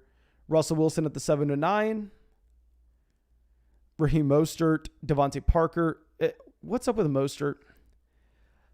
I think that with Mostert, I would probably prefer a wide receiver here, to be honest. I probably prefer Hardman. I prefer Waddle.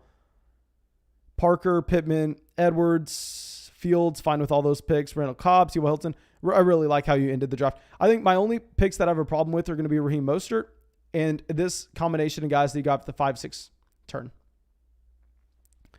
Okay, so now let's go back down. Let's switch this back over. Okay, guys, like I said, if we hit 500 likes in this live stream, which we should easily be able to do, that is like a low bar compared to what we have usually gotten. We'll be going through and doing another draft after this one. Robert says Madison is a good change of pace back and not good when Cook is out to start the game. I'll say that with Alexander Madison, we have seen him handle volume before. Of course, his efficiency is going to go down when he does get the volume finally. But still at the same time, we're fine with the price that we paid. And now when we're on the clock, I think we honestly take a Phillip Lindsay here as our 5th running back. Because when we take a Lindsay, we can get 5 running backs and we're done with it. Yeah, so we're gonna take a Lindsay. It looks like he's possibly the starting running back right now in Houston, as gross as that sounds, because obviously that's like the worst offense they can be a part of. So we need one more tight end, and then we're going to load up on receivers after this. So I think we're done at QB and quarterback. I mean, if we have an absurd value falling to us, we'll take it. But I think we get possibly 3 more receivers. Yeah. Are we going to draft 9 receivers on a team where we have already a solid receiver room like this? I'm just unsure. I'm unsure. Okay, so James White goes. Yeah, we want to see running backs going up. Paris Campbell was a good pick there at the 14-11. Diamond Brown.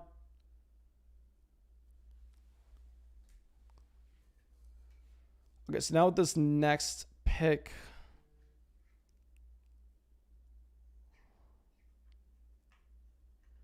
I'm just trying to think here.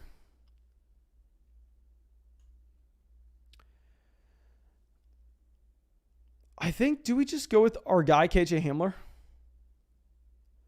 We're going to go with KJ Hamler for some spike weeks. Y'all know how much I've loved KJ Hamler for this long now, so I think we can get excited when we see the long touchdown. It does kind of suck that we're having to draft him earlier than where we are used to getting him.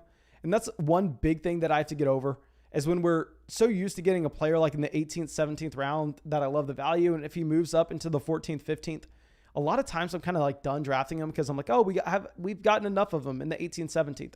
But really, what's the difference between a 15th round pick and an 18th? It's not that large. So if we liked Hamler in the 18th, we should probably still be drafting him. Willie says, what do you think about Deshaun Jackson in the best ball format?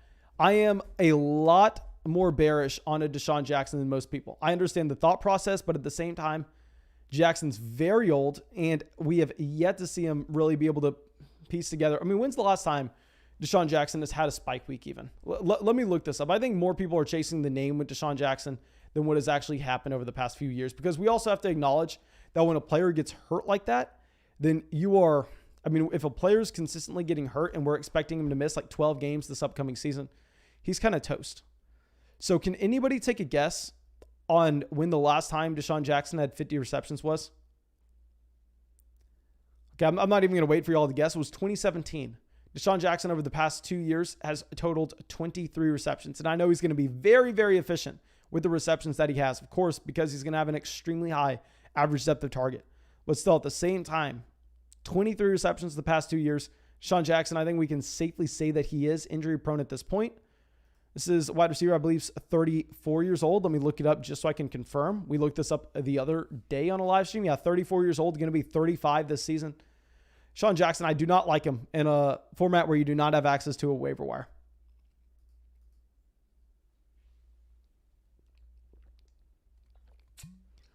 Okay, so Perriman at the 15-11.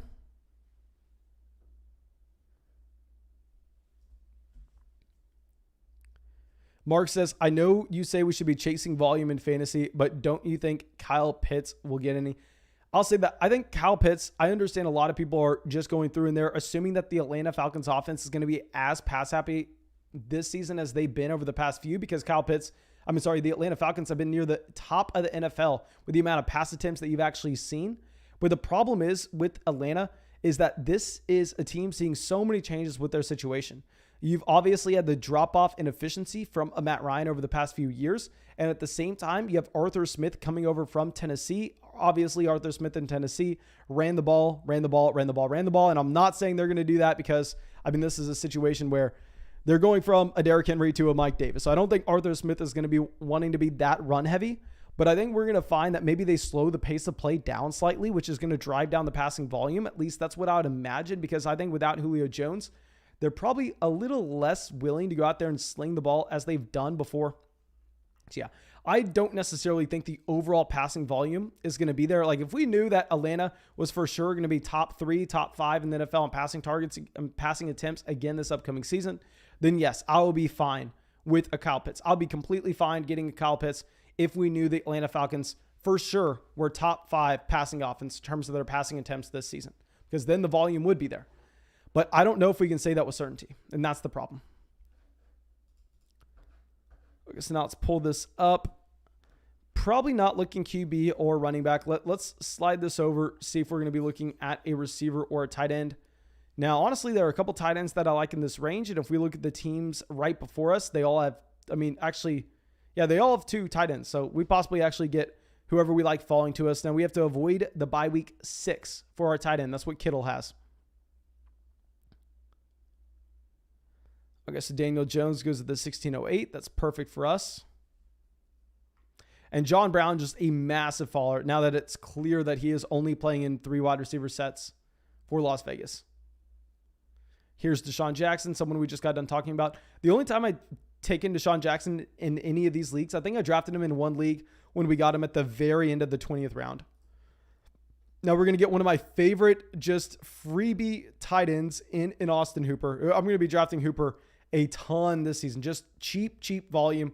Yes, it's going to be a run-first offense, but at the same time, Hooper's going to be out there on almost every single snap. They're going to be running a lot of 2 tight end sets, and Hooper's their tight end 1 regardless. And this coming from someone who loves David Njoku. Okay, so Tevin Coleman at the 16-11. Let's pull this back up. Zach Ertz.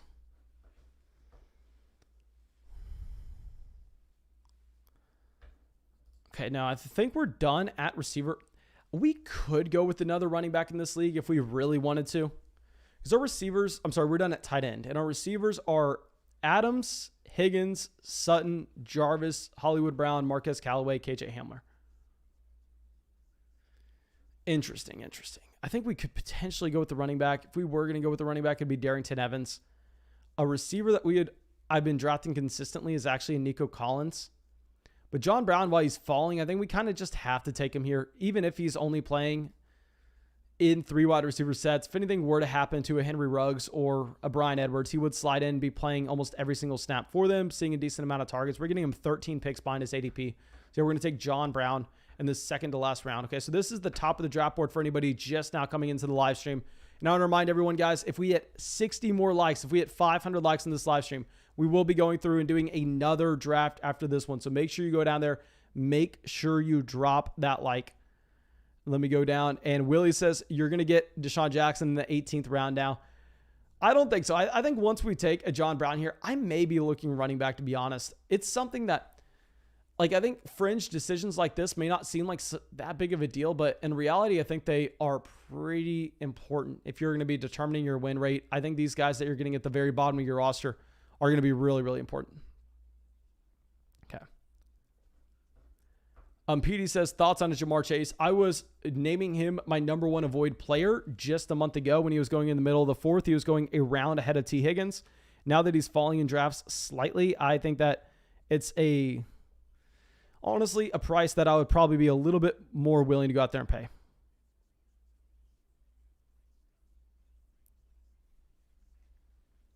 Okay, so Darrington Evans, Davante Booker at the end of the 17th, Van Jefferson at the 1709. Shelby says, any tips for an 8-team league? I actually talk in depth on how to adjust for 8-team formats in our in our 2021 fantasy football draft guide, which if you deposit $10 on Underdog Fantasy, which is where we draft every single night, all day, every day. I mean, you get our 2021 draft guide, you get our 2021 rankings and tiers, and at the same time, you get $25 added on to your account.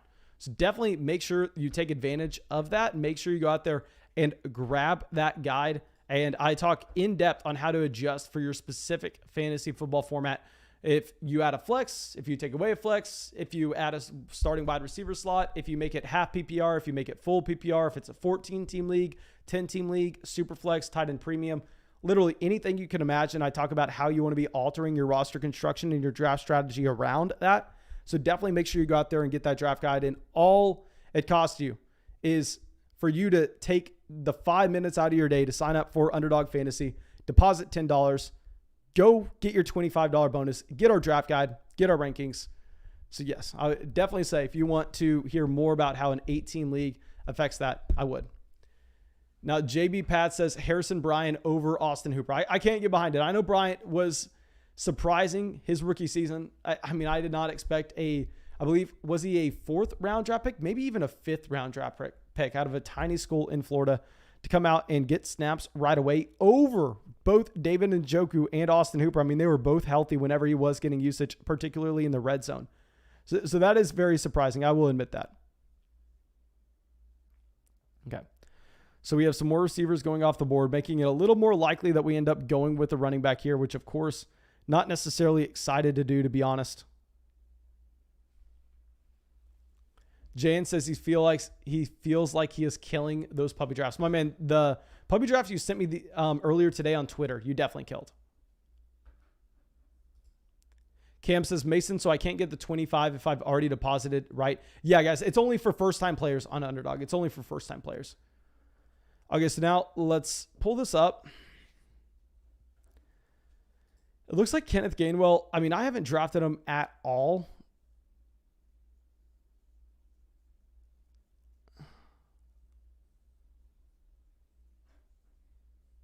Maybe my brain's being fried.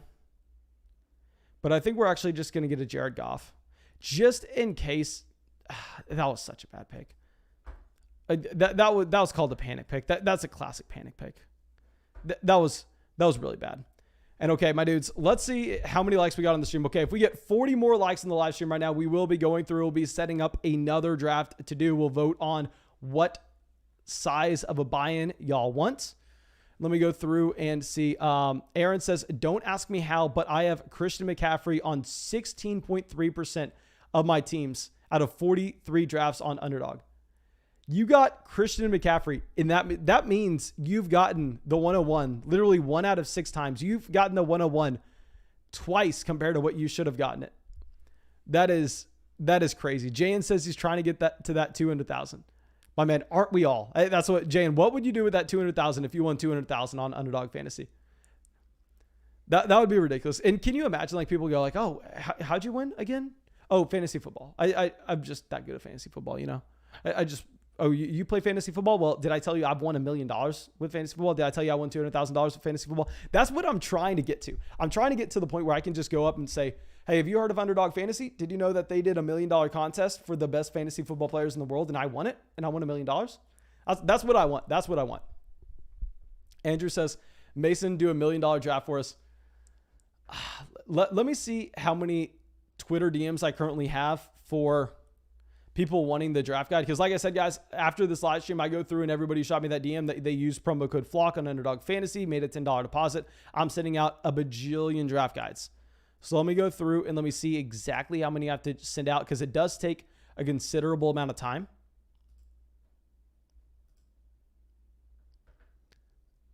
Okay, let me check Instagram real quick. I just have to see how many draft guides I'm going to send out, because it takes me a long time. It takes me a long time because I have to go through, I have to like write thank you messages and everything for everybody. Okay. I'm sorry, guys. It looks like we are... If we hit 500 likes in the next 30 seconds, we'll go through and we'll do $1 million draft. If not, we'll just go through and we will... in the live stream so I can send out those draft guides. Jan says, I would use it for my dad and let me go do my stuff. My man. I believe that. I believe that. Okay, it looks like we hit 500 likes in the live stream after me holding y'all hostage. So let me know what y'all want to see. Do y'all want to see us attempt the $1 million draft, or do y'all want me to set up a league for all of us? Let me know what y'all want. Do y'all want us to get in $1 million draft, or do y'all want us to do a draft right here? Yo, we got it, my dudes. I was surprised. I thought we were about to wrap up the live stream. We're going to get another one going. We're going to get another one going. Okay, just let me know what y'all want. I'll send out a poll real quick. Actually, it's too late to send out a poll. Let's just see what y'all are saying.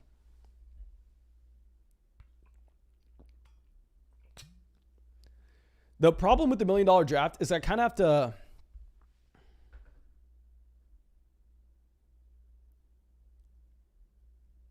Looks like a lot of people want $1 million. I'm going to do $1 million draft right here, and I'll show y'all my strategy for it. Let me enter the contest. Okay, so I just entered it. Okay, we just entered it. Looks like a lot of people want us to do the $1 million. A lot of people want us to do a puppy 3. I'm not doing the puppy 3. We'll do the $1 million draft on Underdog. Let's see how long this takes to fill. You know what? Okay, so we need 4 more people. We need 4 more people. But I want to put out a massive disclaimer here, guys. For this $1 million draft, this is not going to be like a regular league. Because let me go through and let me show y'all the structure of $1 million draft. I mean, what you're going to be finding in this league right here. Okay, so let me see if they have it listed out or if you have to go read it in the rules. Okay, so let me share my screen. Okay, so this is the Best Ball Mania 2. Okay, so they have $3.5 million in total prizes. $1 million is going to the number 1 spot. And what you really have to understand is you have to understand that, so this is going to be the qualifiers. This is your 12-man league, right? So you have to get top 2 in your 12-man league right here to advance to the quarterfinals.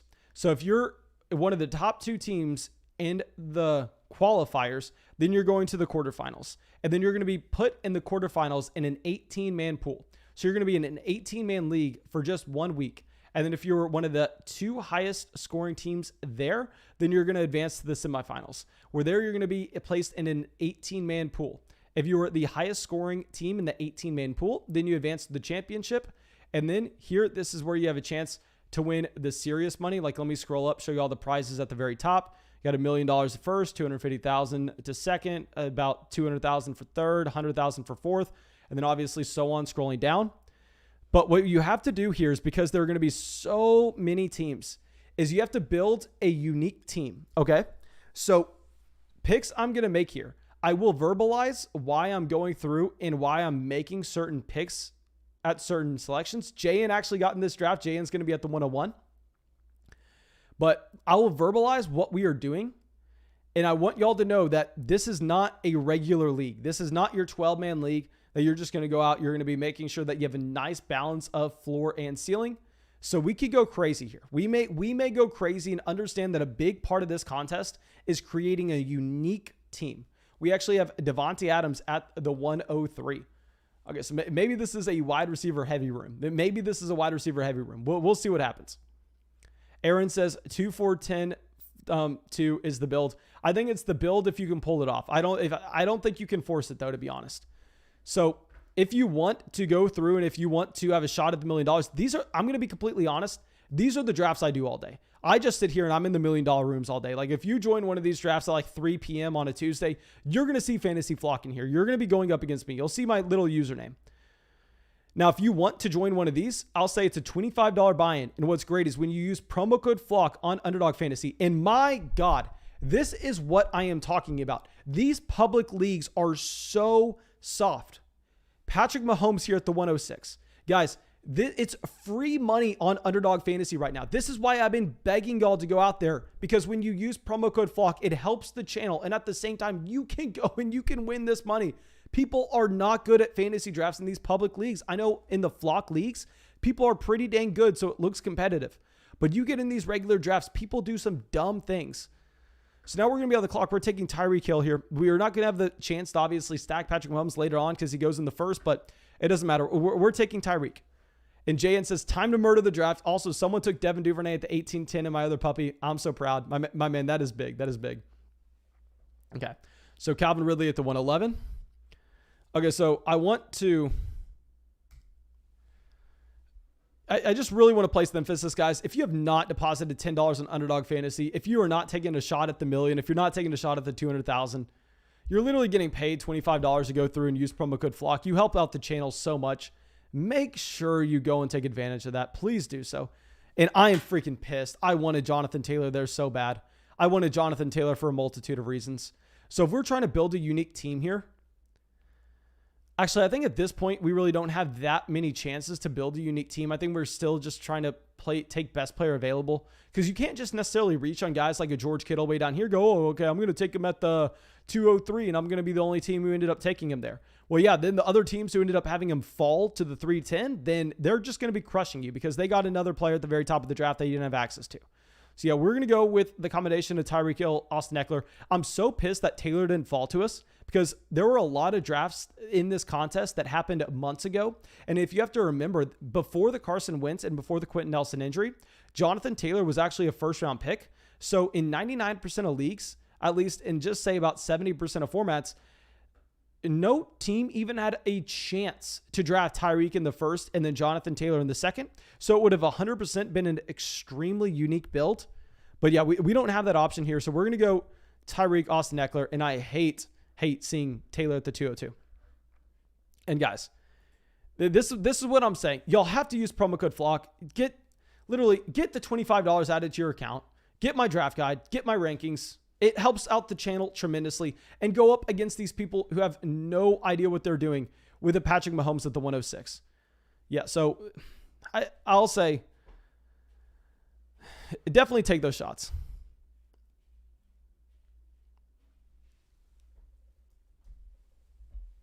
Okay, Antonio Gibson at the 207. I was expecting to see something wild. I was expecting to see Josh Allen go off the board, to be completely honest.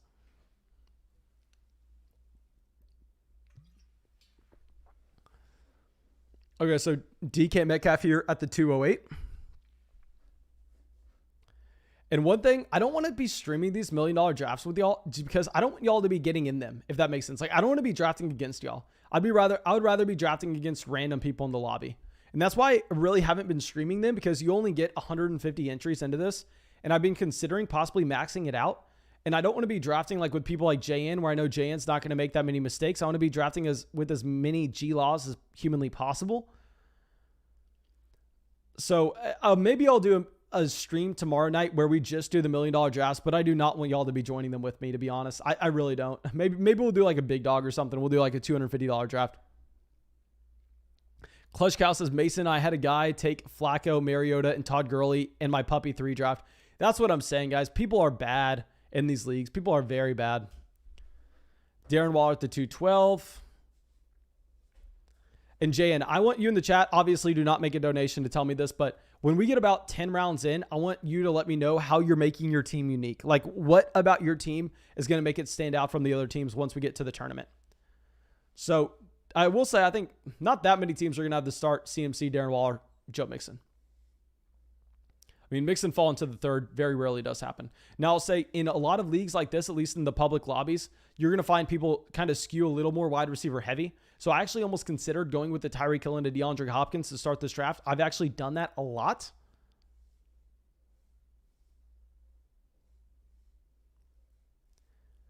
Okay, so now it's Clyde Edwards-Helaire at the 302, and you can tell that was an auto pick right there because CEH was the best player according to ADP, and that's an auto. So you're going to find later on in the draft, especially if you're joining the $1 million lobbies, I am always doing the $1 million live drafts because as a quick little piece of advice, so Gavin says, what are the odds someone rigs this, gets 11 friends to join, and then just completely stack one team? Man, there are so many factors that Underdog has in to not let that happen. That's like the same thing of saying like with online poker, what happens if someone goes through and just pretty much punts all their chips off to one person, or two people get online at the same time and go, hey, I had a spade draw. What did you have? Blah, blah, blah. It's talking during a live hand.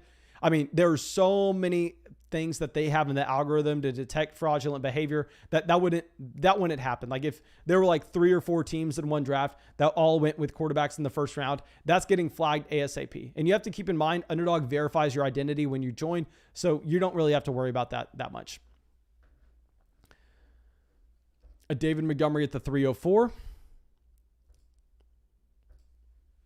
So let's pull this back up real quick. So we started off Austin Eckler and Tyreek Hill. So in the back of our mind, we're going, okay, we want to make a unique build, but at the same time, in the first few rounds, it's hard to make that happen, to be completely honest. In the first few rounds, I do prefer just to kind of take the value and then try to get a little unique later on. Now, I'll show y'all something that I'm doing. And I honestly, there's one secret that I have not been going out there and I haven't been putting out intentionally because I don't want other people to start copying me when I'm doing it. And it's just for the $1 million draft. Like obviously regular 2021 fantasy football leagues, I tell you all my thoughts, but because I really want to win this $1 million, guys. There's this one thing that I have that I have been doing quite often that is extremely risky, but I don't care about risk whatsoever in a league like this, where I am willing to kind of go out there and just put it all on the line. Okay, so now we're on the clock. I'm probably going to skew a little wide receiver heavy here. I'm probably going to go wide receiver with these next 2 picks. I'm just kind of fine with the running backs that we're going to find at the end of the 5th, the beginning of the 6th. You're going to find it surprising to see how many running backs end up falling in these leagues.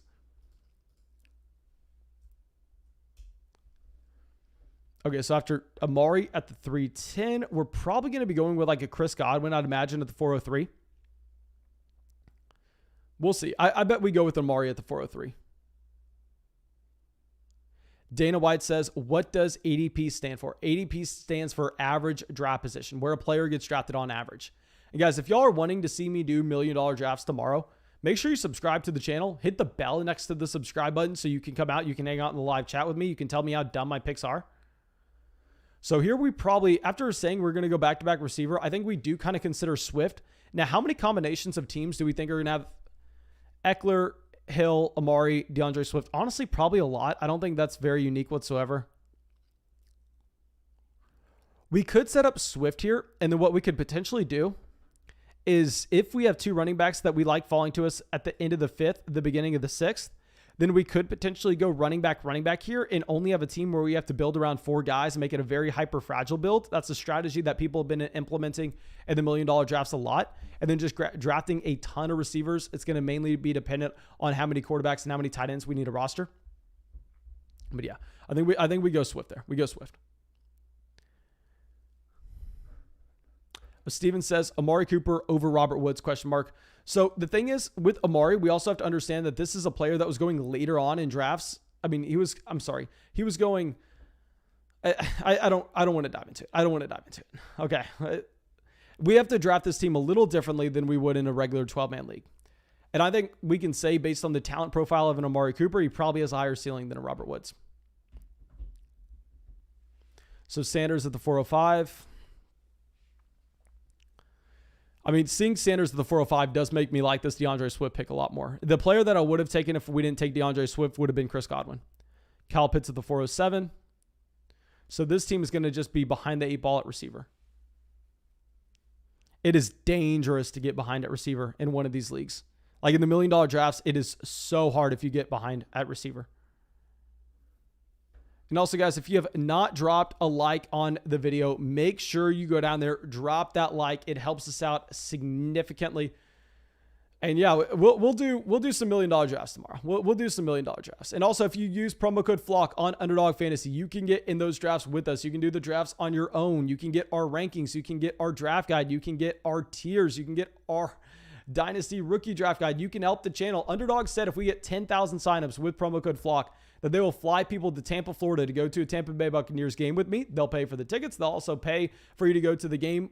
They'll pay for the plane tickets. They'll pay for the game tickets. So please make sure you're going through and you're signing up for Underdog Fantasy with promo code FLOCK. Okay, so now we have a receiver run. Like I was saying, guys, it is dangerous to get behind at receiver. Okay, so Jalen is going full on Cincinnati Bengals onslaught here. Mixon, Higgins, Jamar Chase. Full on Bengals onslaught.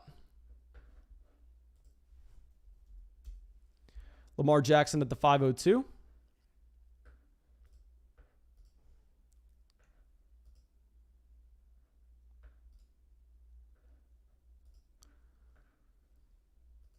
Jayan says, I think Jayan's happy about that Cincinnati Bengals stack. You have to come away with Burrow, though. That's the thing. And also in a league like this, you really can't afford to reach that much on players. Just because, if you pass on... I mean, we can get so into the weeds on the strategy in the $1 million format. And that's why I've been doing the drafts on my own, and I haven't necessarily been live streaming them, because there are just layers and layers and layers of strategy in this $1 million league, where all the other live streams that we do, like all the other drafts that we're doing in live streams, they're not the $1 million leagues. I mean, they're just 12-man leagues. So whoever wins first gets X amount of dollars. Whoever wins second gets X amount of dollars. Whoever wins third does as well. But the tournament factor just throws everything out the window.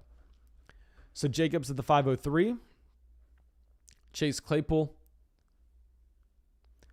Where's the team that took it? I think Dozier. No, it wasn't Dozier. G-Law was the team that took Mahomes. So he goes Chase Claypool. Chase Claypool. Sir Dilly says the Bengals bundle. Yes, sir. The Bengals bundle.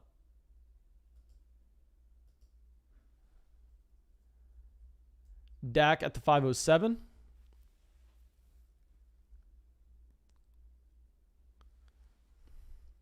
Kyler at the 508. Honestly, I'm kind of fine with Dak Prescott. So many people have the stack of Dak and Amari. I don't think we're necessarily differentiating ourselves there. Let's see where Mort goes. Okay, let's wait.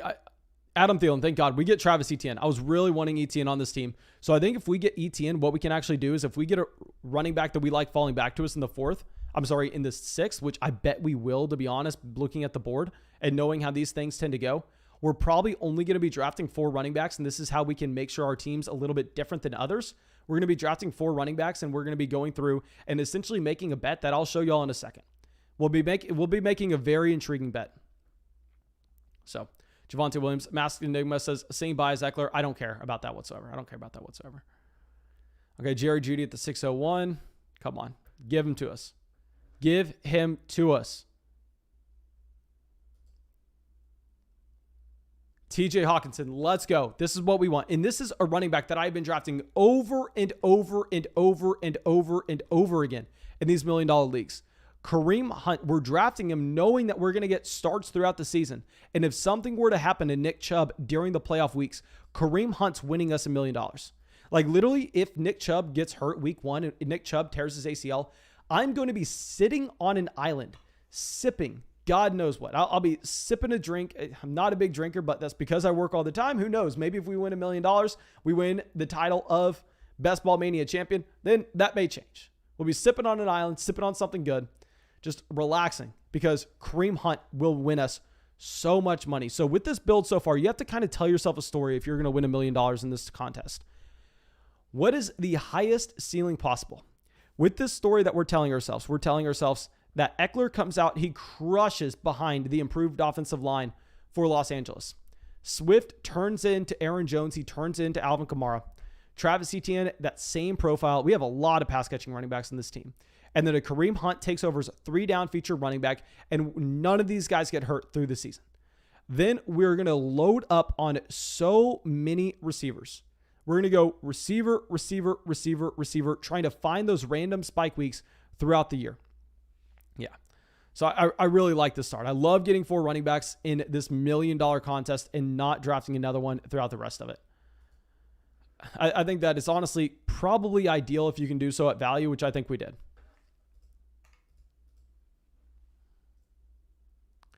Cam says, having matching bye weeks is a strategy to get unique. That's actually a really good point, my man. I didn't even think about that, that some people may be a little worried about the bye weeks. Like if we went through, say we drafted all running backs on the week 7 bye, and then we just went, you know what, we're punting week 7. If we can somehow sneak into the qualifying round, even though we just took a 40-point bath in week 7 at the running back position, if we can kind of make that up throughout the rest of the season, then we could possibly have a combination of running backs that not many teams have once we get to the year. So that is intriguing.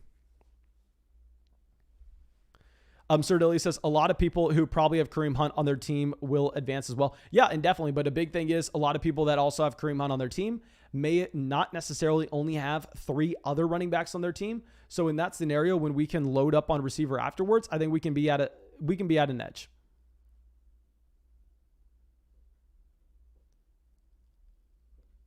Blue Star says, I have a full week 7 bye week team.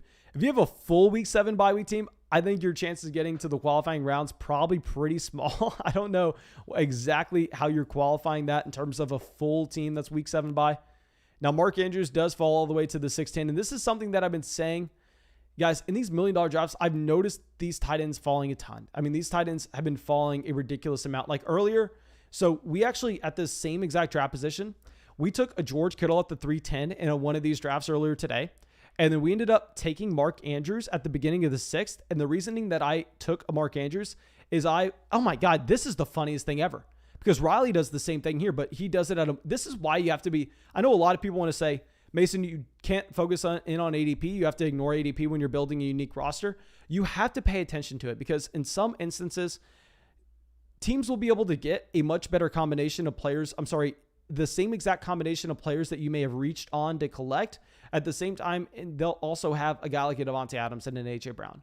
But this is what we did. We actually took Kittle and Andrews on the same team. I hate to see this in another Best Ball Mania, but thinking that a lot of teams that took a Kittle weren't necessarily going to be considering grabbing another one of those top end tight ends. So if you add Kittle and Andrews possibly pop off the same week in one of those tournament rounds, then that could have been an edge that you get at the position. Okay, so Michael Carter, Laviska Shenault.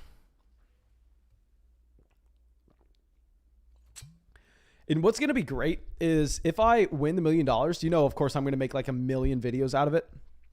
But I'll be able to go through and I'll be able to react to this live draft that we did right here. I'll be able to go like, oh, what was I thinking here? How did I get this right?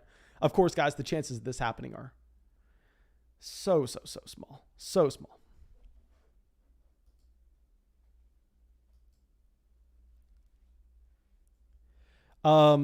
Ted says, Mason, do you have a high percentage of Kareem Hunt? Yes, I actually made a video where I talk about my top 5 most drafted running backs this season. Kareem Hunt is in the top 5. Ted says, did you do a Kelsey Waller start yet? No, I've not done a Kelsey Waller start. So Sutton at the 705. Let's pull this up. And after this, we are not looking at running back anymore. Like literally, it doesn't even matter if a Myles Gaskin falls to us at the 710. We can't draft another running back. But there's a ton of receiver value available, and that's exactly what we need on this team. We only have 2 receivers in Tyreek Hill and Amari Cooper. Switch this back over. Yeah, we're going to see this wide receiver run happen.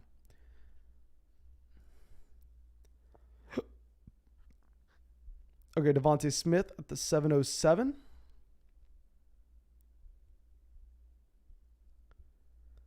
Okay, come on.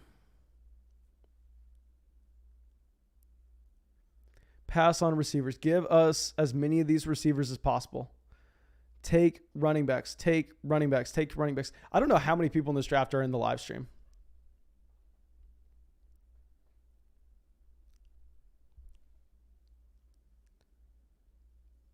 Woody says, crazy that Antonio Brown goes to the 612 in every freaking draft. I'll say that Antonio Brown's someone that I have on my do not draft list for these leagues. For the $1 million leagues, I have a few players on my do not draft list. You can't draft Darrell Henderson. You can't draft Antonio Brown. The reason is a lot of other teams that drafted at the beginning of the offseason, they drafted those players significantly later than you. So it's going to be very hard for you to go out there and actually create a unique build out of that. So we're going to take a Mike Williams here. We're just going to start trying to access these players that have that elite spike week potential. Mike Williams is one of those guys, an extremely high average depth target receiver. Let's get Mike Williams. We also have him on the same team of an Austin Eckler. Now, we don't have the potential to stack him with a Justin Herbert. It is what it is. I mean, obviously, it would be ideal if we could go get those stacks. But I will say something I've been thinking about a lot. Y'all know all I really talk about when we're talking about drafting quarterbacks is getting the stacks in with the players we've already drafted. This is now no longer a secret in fantasy football. Everybody is trying to get their stacks. So if everybody's trying to get stacks, at what point do we kind of flip it on the other side and go, if everybody's getting stacks, maybe in $1 million contest when we're trying to create something unique, maybe we don't get one. And I know that sounds crazy.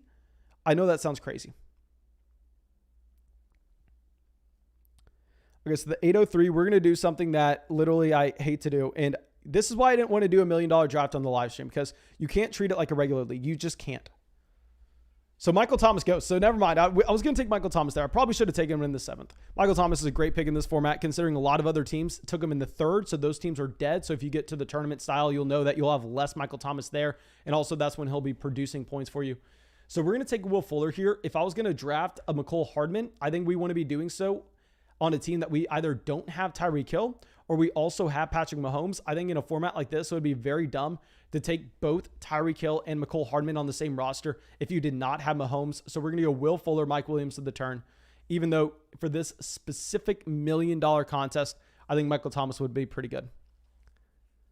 Yeah, Ted says, yeah, if Chubb goes down, you're in the money, Mason. Yeah, we'll be literally like, I will probably be able to like get a swimming pool, fill it with $100 bills with the $1 million we win if Nick Chubb goes down, because I have drafted Kareem Hunt everywhere.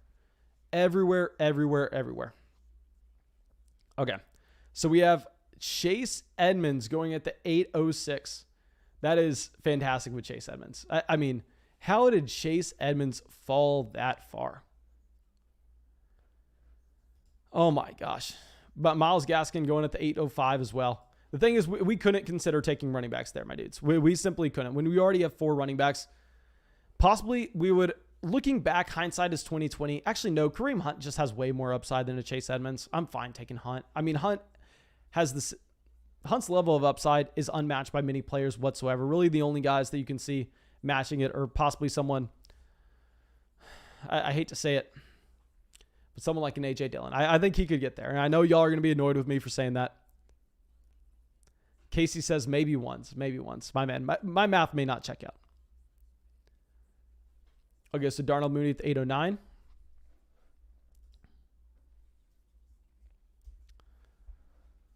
So the more running backs that get drafted, the better for us, just to be completely honest. And I don't know how much we should be talking just because I don't know.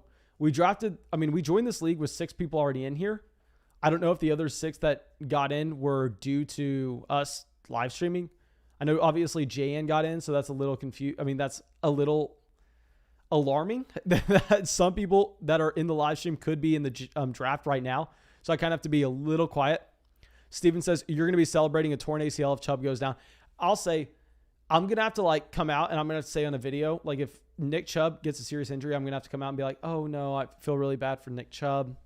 This is horrible. Nick Chubb is a great person. Nick Chubb's a great running back. Of course, having him with this significant injury does make us really sad, and I feel really bad for the guy. But deep down inside, everybody in this live stream, everybody who knows how much I drafted Kareem Hunt and how much money I have on Kareem Hunt, I mean, I'll be like a little boy inside. Like I'll be jumping up and down, even though I'm like really sad for Nick Chubb. Obviously, Nick Chubb, a fantastic running back. But yeah, we need these Kareem Hunt shares to do well. I think Kareem Hunt's being drafted near his floor, to be honest. CX Lid says, Mason, if you win, are you getting a flock car?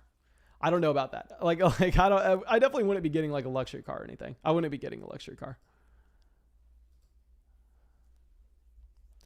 Okay, Marvin Jones in the 901. Okay, this is what you usually see in these drafts, and this is what you hate to see if you start with my build. You do not want to see these receivers going off. So we have yet to get a tight end.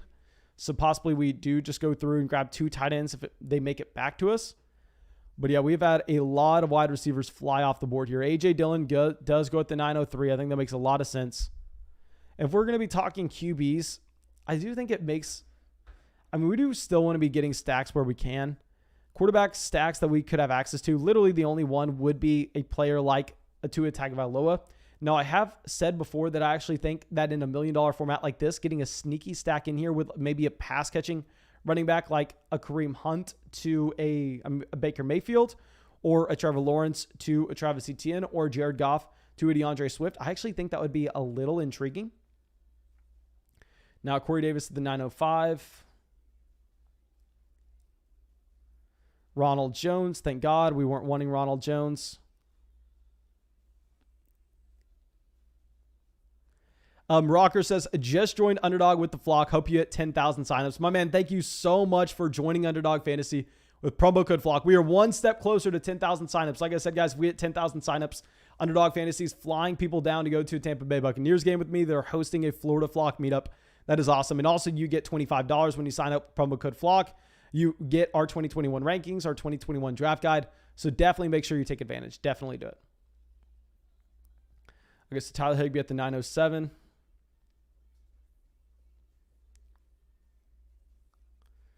Come on, Bills Mafia. Don't time out here. Okay, he goes Hollywood Brown. Let's see where Mort goes.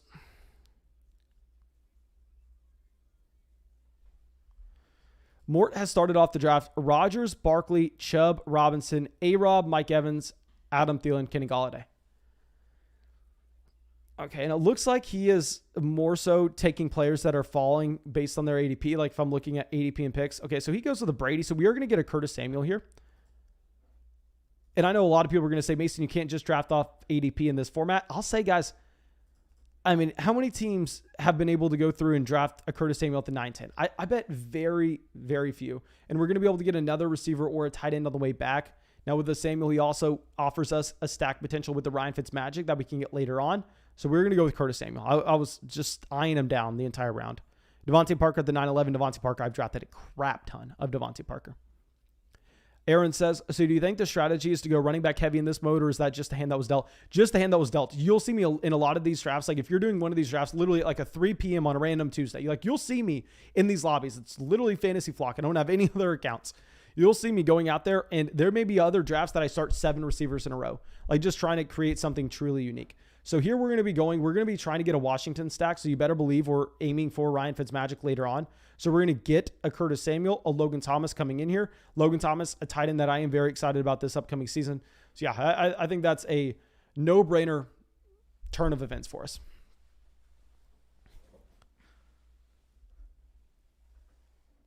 Okay, JN says, defending his Antonio Brown selection. My man, I'm not saying Antonio Brown's a bad pick at the 6-12. What I'm saying is Best Ball Mania has been going on for a very long time. So you have to understand that there were teams drafted about a month ago. And this is before Antonio Brown saw his price rise a ton. If we have to remember, Antonio Brown was a receiver that was going way down. He was going in this 8th round range. So if you're looking at a lot of teams that were able to draft Antonio Brown back then, I don't necessarily want to say that Antonio Brown's someone that I want to be drafting in this format in the 6th.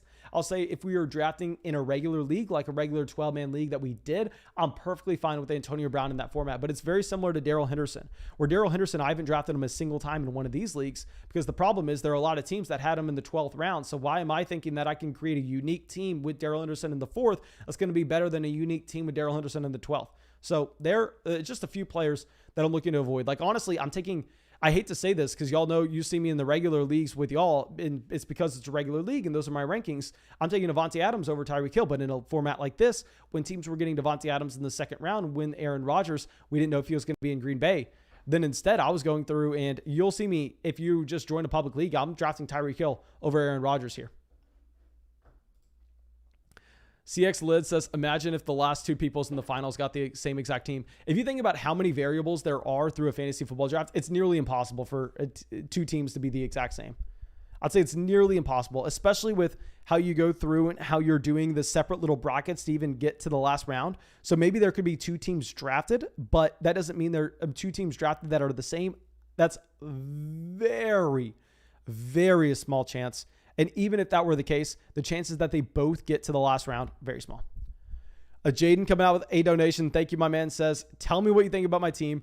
Tannehill, Herbert, Eckler, Dobbins, Henderson, Mike Davis, Javonte Williams, Jefferson, A.J. Brown, Robert Woods, Brandon Ayuk, Travis Kelce. Okay, I'll say a couple things here. Extremely strong roster. I mean, you do not have a single hole on the team. Now, I will say that I think a problem with the team in a one quarterback format is rostering two quarterbacks at the same time isn't necessarily accomplishing anything for you here. I mean, if you're looking at going out and making a bet on a Justin Herbert, which I think essentially you are, and that you have Austin Eckler on the same roster, which I really do like, what is Tannehill doing for you? You're never starting Tannehill over Herbert. I think that we would actually prefer to go through and try to trade Ryan Tannehill in a package, maybe try to package him up with a Brandon Ayuk to go over and get someone like a Keenan Allen, if that would be a possibility, and you can continue to build that stack around a Justin Herbert. Because in a 1 QB redraft league, I think I would prefer to go through and I would prefer to just roster one quarterback and one tight end if we have elite options, which I think you do in a Justin Herbert and a Travis Kelce. So a very strong team. Don't love the construction of having Tannehill there, but I think there are some ways you can make that work. Okay, so now let's go through and see where we're going to be going with our next round. Okay, so after we take Thomas, we do have a run on tight end, so that is making me a little bit more excited about Logan Thomas. Now, we are going to, like I said, guys, to complete this team, we literally have to, and I repeat, we have to get Ryan Fitzmagic. And I don't know if I'm going to do my extreme risky strat because A, I don't want people to steal it, and B, y'all are going to call me stupid for it regardless. So I think for the $1 million league, I will keep my top level secret. I'm going to take it. I'm going to put it in the top cabinet, and I don't know if I'm going to let anybody see it because I think it's going to make us, I think we're creating a ton of unique teams from it. Okay. So with this next pick, if we're looking at anything that could actually help us out here,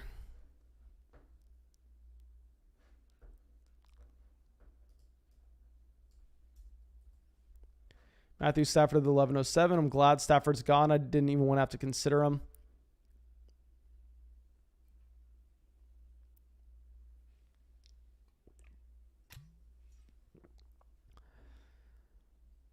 Okay, so I'm just thinking Kenyon Drake, great value, but obviously we couldn't have even been considering a running back.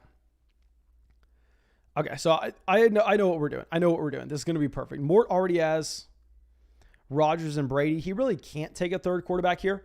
We're going to go Trevor Lawrence with this team. We're going Lawrence. We're going to get the stack in here with a Travis Etienne. This goes back to me talking about stacking sneaky pass catching running backs with their quarterbacks. So we're going to get best available according to ADP, and we're going to get him stacked with a Travis Etienne. I mean, I think the construction that we have so far, we've gotten players according to ADP a lot of the times, but I still think it's a unique way to go about it as well. Okay. So let's switch this over. Nehemiah's at the 11-11. We're hoping, actually, these teams have 4 running backs here as well, and that's a strong team with running backs. D. Millie. This is a team with weaker running backs, so maybe D. Millie goes with another running back.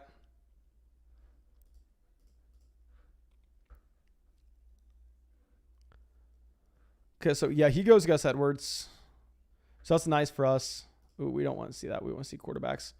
So I can't really consider a Fields here because, I mean, what are we accomplishing when we drafted Justin Fields? I think we probably are just going to go with a receiver. And if we're hunting a receiver with a ton of upside and we didn't draft Josh Allen, I think we probably just take a Bryan Edwards here. Yeah, so Kirk Cousins goes. I think we're going to hunt some upside. We're going to go with the Bryan Edwards because the big thing is these younger guys that can't expand their roles as the season progresses, then they could be a big-time player in the tournament format. So we're going to go with a Bryan Edwards. And checking out the chat real quick. Aaron says, what's the earliest you would take David Johnson? The 14th round. David Johnson, the earliest I'd take him is the 14th round. I was avoiding him in the 10th, avoiding him in the 11th. So obviously when Philip Lindsay comes in and shows us that David Johnson may not even be the starting running back in Houston, I'm not going to be excited to draft him now when I wasn't excited to draft him before. Okay. So after we go Edwards, like I said, guys, we're wanting to see running backs go off the board. Take these running backs out of here. We do not need them. We do not want them. Thomas says, do you think Ruggs could break out this year? Could he be a late round steal? I'll say that with Ruggs, he's an intriguing player in that clearly the athleticism is there, but the volume is never going to be. So I don't think he's ever going to break fantasy football, if that makes sense. I think that his ceiling is more so a high-end wide receiver too that kind of comes in splash plays. I'm not saying he profiles to be this player on the field, but just think of Tyler Lockett. I think from a pure fantasy football standpoint, Henry Ruggs, that's going to be a ceiling more times than not. I think if he was playing alongside an elite quarterback, I'd be more excited and I'd be more willing to say that he could become something better. But I mean, next to Derek Carr, I think his ultimate ceiling is going to be Tyler Lockett. Jaden says, I love the A.J. Brown, Tannehill stack. Thoughts? Oh man, I didn't even necessarily see that. If you have the A.J. Brown, Tannehill stack, I'm really sorry for overlooking that. Maybe you look to trade Herbert then, to be honest. I mean, if you could go out there, if you could try to trade Justin Herbert and Brandon Ayuk, I just keep on going to Ayuk because this is someone that, actually, no, the play here actually is to try to trade Herbert, Mike Davis, and Darrell Henderson and get an elite running back. I think that's the play because obviously this is going to be a shallow format with the studs that you have on the roster. So if you could piece together two of those running back twos and you could throw in Justin Herbert and you could try to get back a running back that goes on the fringe 1-2 turn, like you get back an Aaron Jones or a Jonathan Taylor, I think that would be fantastic. Okay, so we have a little bit of a wide receiver run happening here. Obviously, we do not want to see the receivers going off the board. Let's switch this over. Devin Singletary at the 12-11. Jamal Williams at the 12-12.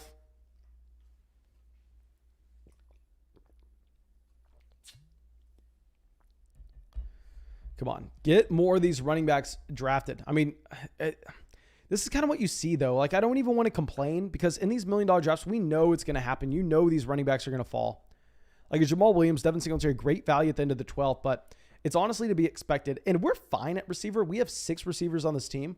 We do have Tyreek, Amari, Mike Williams, Will Fuller, Curtis Samuel, and Bryan Edwards. Now, I would say we would like to be stronger, and we still have to try to consider how we're going to be making this a unique roster. I think maybe just going, to be completely honest, if we're just talking quarterbacks, if we stop with Lawrence and we stop with Ryan Fitzmagic, I think we already have an extremely unique build, and we're probably going to throw in, I can't say that out loud. We're going to be quiet for now. But I have another plan. Luke says, Mason, look at JN's team. Okay, let me go through. Let me check out JN's team real quick. We're 5 picks away. Let me make my next 2 picks and we'll check out JN's team. So we can't really consider Matt Ryan here. It doesn't accomplish anything. A Tua Tagovailoa would be intriguing. Let me get the running backs out of the picture. Gerald Everett is gone. What sucks is we're having to go 3 tight ends on this team. Unless we just want to make a bet that Logan Thomas becomes Darren Waller. Unless we're willing to make that bet, which is obviously a risky one to make, but you have to understand that the chances of winning $1 million are so low that we're just trying to create the highest ceiling possible. So when you're going through and drafting a team like this, the number one thing that you're doing is you're drafting based on your previous selections and acting as if they were right. I mean, like, that's why stacking is very important in this format, as well as handcuffing is horrendous because you have to proceed to draft as your first and second round picks were correct. I'm sorry, your first 6 picks were correct.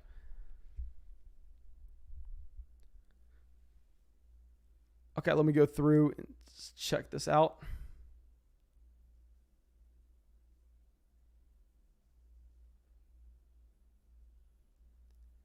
Got 13-10. So if we would have taken like a Davante Parker as well and we would have had double stack, I'd be more intrigued with the Tua. But honestly, I'm not even. We could go Baker. How sneaky would it be to get the Baker-Kareem Hunt combo? Cobb, someone I'm not wanting to draft in this league. Actually, no, Cobb, that's a lie. Cobb is the perfect guy to draft in this league the more you think about it. Because what we have to understand is you're going up against a very large player pool.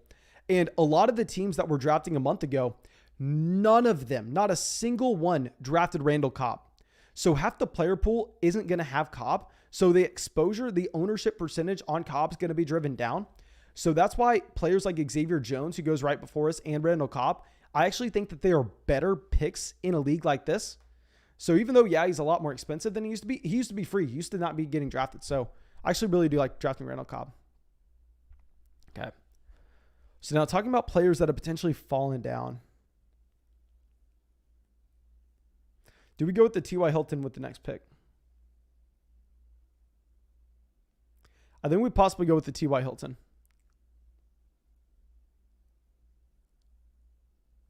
Okay, so T.Y. goes. Interesting. Well, thank God we said that because I wasn't wanting T.Y. Hilton. I was trying to throw them off the scent. I figured we had some people out here watching the live stream that were in this draft. I figured we had some people trying to snipe us. Obviously, we're not for sure that was a snipe, but come on. Okay, D-Mill goes Hunter Henry. We get our guy. We get Ryan Fitzmagic, throwing them off the scent. We're getting the stack in here with the Curtis Samuel, a Logan Thomas. I think a lot of people will probably have Fitzmagic stacked with a Terry McLaurin. I do not like Fitzmagic in fantasy. Like I said, guys, this is a completely different format. We're just trying to build unique rosters here. Unique rosters that project to score a lot of points. That's why I've been reluctant to go through and live stream these drafts. But yeah, we're going to go with Fitzmagic. And now we're going to assume that Fitzmagic comes out and he smashes, and Washington is one of the better offenses in the league this year. So with that assumption under mine, we're only drafting 2 quarterbacks. We're done at 2. We're going through, and from there, we're probably going to be drafting tight ends. And we're probably going to be drafting, maybe we draft just one more tight end as well. I mean, it would be an extremely unique build if we only go 2 quarterbacks, 2 tight ends, with a Lawrence, a Fitzmagic, and then at tight end, a Logan Thomas and some other bum at tight end. The thing is, the projection on it will be so low in terms of our median outlook, but maybe on the fringes, it boosts our 99th percentile outcome. Because you also have to understand that these receivers are going to see more spike weeks than the running backs are. So you could use them more in the tournament weeks. So I think we're possibly drafting 10 receivers on this team. Mr. Agman says, we shall cast the Fitzmagic all across this roster then. Yeah, I think that we go through, we're like all in on Fitzmagic at this point. And there are some other plays that I'm thinking of making a little later on. There are some other plays that we're thinking of making a little later on. Okay, so you have Lindsey, David Johnson, Rashad Penny. So we have an entire round before our next pick. So let's stop looking at these guys.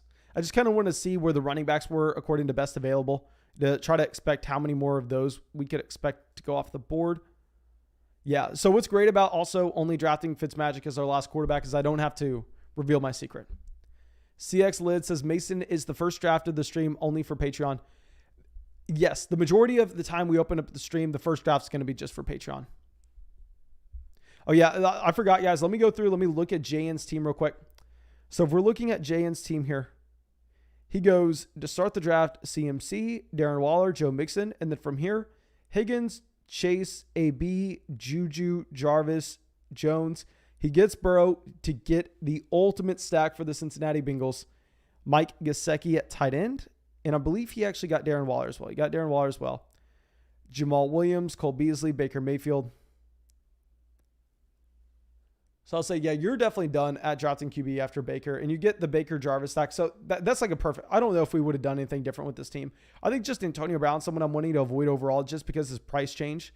I'd probably rather take someone who's fallen in drafts, as crazy as it sounds. And I know I hate saying this, and I know people are going to hate me for saying it, but just because the format, and you can't treat it like a regular fantasy football league. I'd probably prefer going out and instead drafting someone like a Cortland Sutton who was going he was going alongside these receivers in earlier drafts. Just because you're going up against a lot of teams that drafted Antonio Brown in like the 9th, 10th round. So if you're drafting him in the 6th, you're just giving up a lot of edge.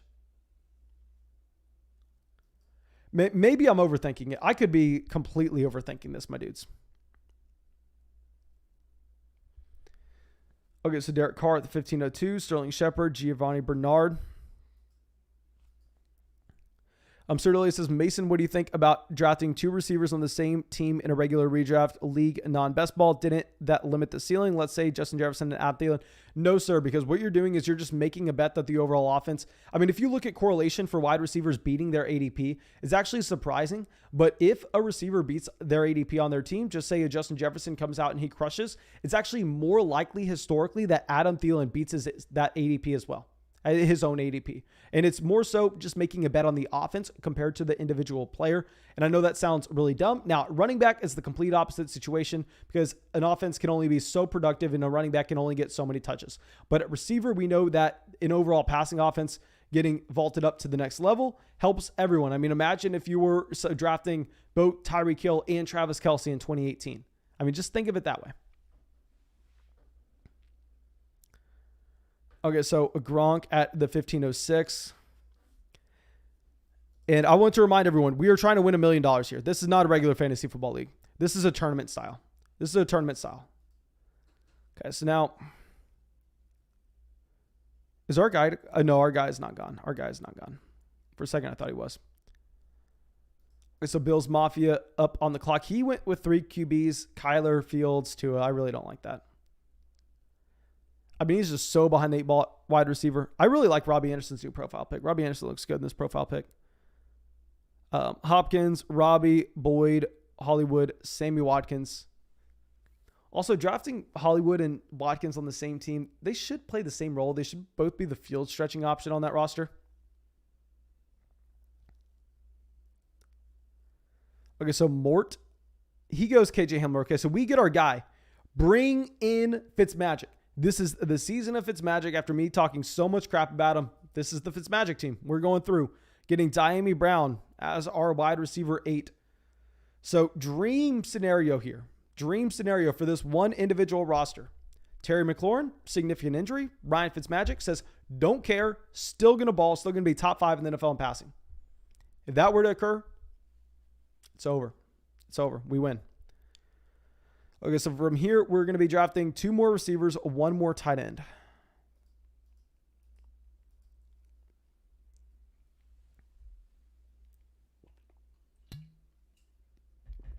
Jamison Crowder.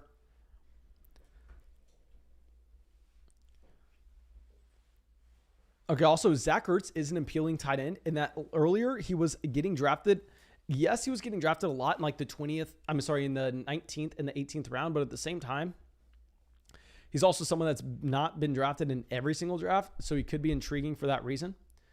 Okay, so Kirk goes. So I think we're just going to get a tight end that I really like in an Austin Hooper. I think we're already going to be so unique with this build that we don't necessarily need to reach for a tight end that's not getting drafted in that many teams. So yeah, we're going to go with Hooper there. Let's scroll down. Luke says, if Fitz pops off, then Washington is winning the Super Bowl. Their roster is stacked. They have a very good defense. I'll say that. They have a very, very good defense.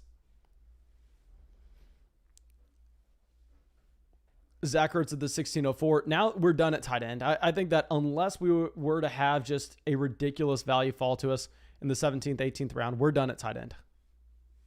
Jane says, we're not ready for the 16, 17 heat. You better not, to be honest. You better not, my man. You better not. The Queek says, if Watson goes to the football team, they would be insane. If Watson goes to the football team, they are definitely a Super Bowl contender. To be honest, with Terry McLaurin, Curtis Samuel, Logan Thomas, and then the defense, they would be a Super Bowl contender with Deshaun Watson. I mean, it would be,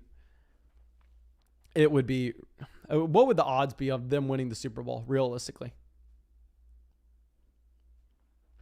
So Pringle at the 1606, John Brown at the 1605. Steven says, I have this same exact build in 4 of my puppy drafts. Hey, I'm rooting for it for both of us, my man. I'm rooting it for both of us. I want to know exactly how many of these leagues I've actually gotten in, the Best Ball Mania leagues, because I believe I've done 100 underdog drafts so far, but a lot of them have been in the live stream and not Best Ball Mania. I've not done any puppy drafts. I know puppy drafts and Best Ball Mania are the exact same. I've just been doing Best Ball Mania, though.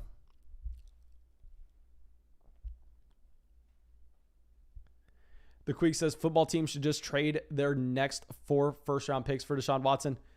I bet you Deshaun Watson's asking price right now from Houston's a lot lower than that. Okay, so Jalen is on the clock. So he needs running back, I'm assuming. Is he going Malcolm Brown or is Brown already off the board? So he's going Malcolm Brown with one of these picks, I'd imagine. He has 3 running backs so far.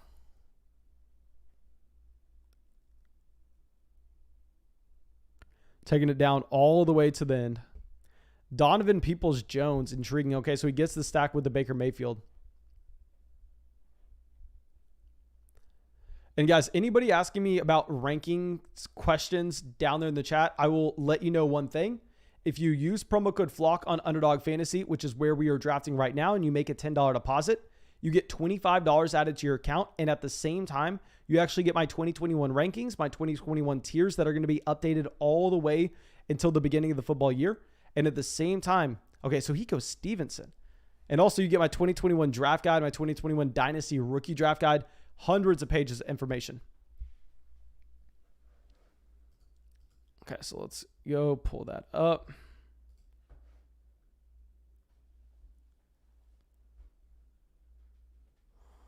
I have a ton of draft guides to send out tonight. So, of course, guys, if you joined Underdog Fantasy with promo code FLOCK, make sure you shoot me a DM on either Twitter, Instagram, Patreon, Discord, literally wherever you can reach me. It's all in the description of the video.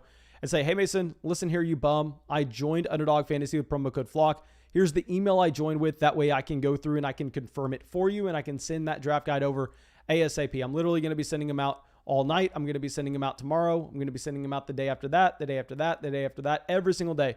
So make sure you just shoot me that DM. I'd be very happy to get it to you. Just have to give me your email address so I can confirm that you signed up with Underdog Fantasy with promo code FLOCK.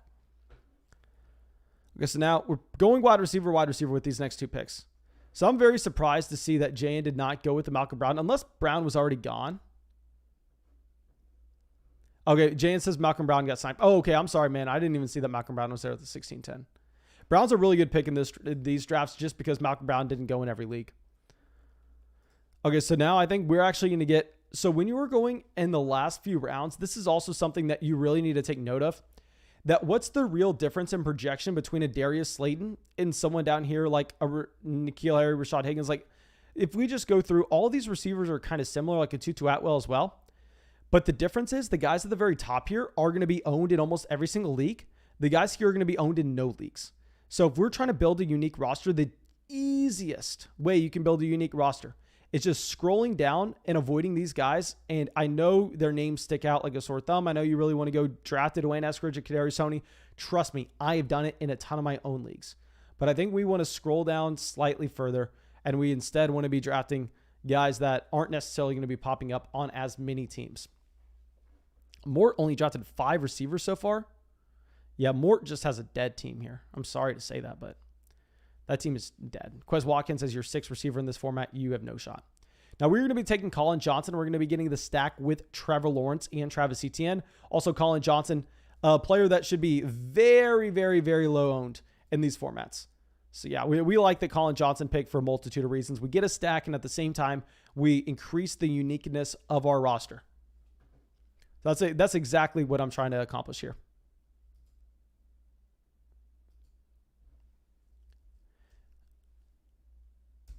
Okay, so Darius Slayton at the 17-11. Sam Darnold at the 17-12. Obviously, that's just massive quarterback value. Now let's go over here.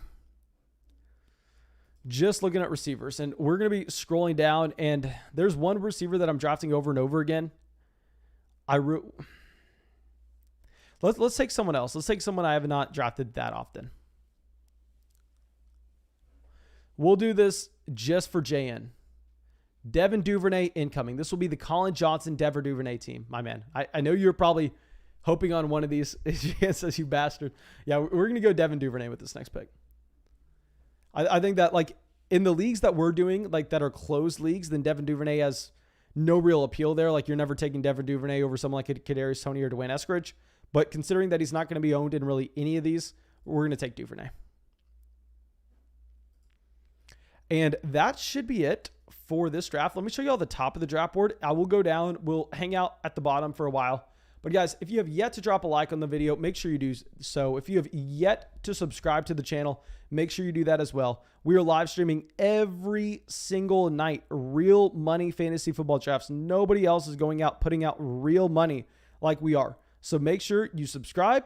If you think I'm smart, then hell, maybe watching the live stream will make you a better drafter. If you think I'm stupid, well, great. Subscribe and then come out and take my money in one of these live streams.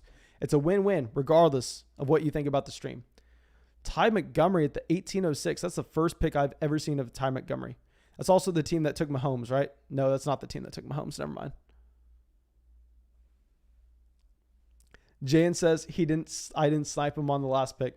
Okay, I'm going to stick around. I want to see what Jayan gets to the last pick. Okay, Nathan says Josh Reynolds. My man, Josh Reynolds actually got drafted in a lot of these drafts a while ago. Josh Reynolds was someone that I believe has been drafted on a decent amount of teams. I think that the combination of Colin Johnson and Devin Duvernay have been drafted on a lot less.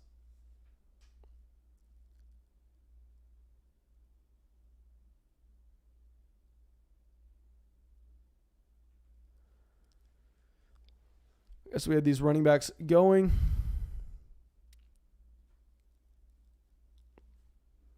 Doc says Cedric Wilson with the Cowboys stack all day last round. I actually really do like that. I mean, Cedric Wilson is someone that is not getting drafted whatsoever. And obviously, if an injury occurred to one of the top 3 guys there, you could end up seeing him step up into a role where he's playing the slot. So yeah, I don't mind the Cedric Wilson call whatsoever. Oh, I guess that Ty Montgomery could be intriguing if they're putting him back at receiver because he actually played receiver back in Green Bay. I believe that was like 2017. So if he played receiver in Green Bay in like 2017, if New Orleans is desperate, they could throw him back out there. Let's see what JN's doing, and then we can end this draft. Okay, JN says spike week, burner guy, and great routes. Let's see it. If you take, I'm assuming maybe this is Little Jordan Humphrey. Okay, we just completely lost that draft. Jan, let me know who you took there. Actually, I can pull it back up. Okay, we've done 16 Best Ball Mania drafts. That's way more than I thought. I'm going to pull up, see who Jan took real quick. He took Marquise Goodwin. Okay. I'm fine with it in that one particular league because you're going to be the only person on the planet who's ever taken him. And yeah, thank you, my dudes, for all coming out to the live stream. Now, of course, we're going to be doing this every single night, so make sure you subscribe. Make sure you use promo code FLOCK on Underdog Fantasy. Nothing helps this channel more, and there are a million reasons why you should go out there and do so. And let me grab a link for our free fantasy football group chat. This is a group chat that has like 4,000 people in it. You do not need a credit card. You do not need an email. You don't need anything. You just need to click the link, choose the nickname that you want to be called by, and then you're in, you're chatting. I think that it has 4,000 people in it at this point. Maybe it has a little less. Maybe it has a little more. I don't know. I rarely check. So let me send this out. And yeah, I'll be live probably about 9 p.m. tomorrow. Thank you all for coming out to the live stream, and I'll see y'all tomorrow night.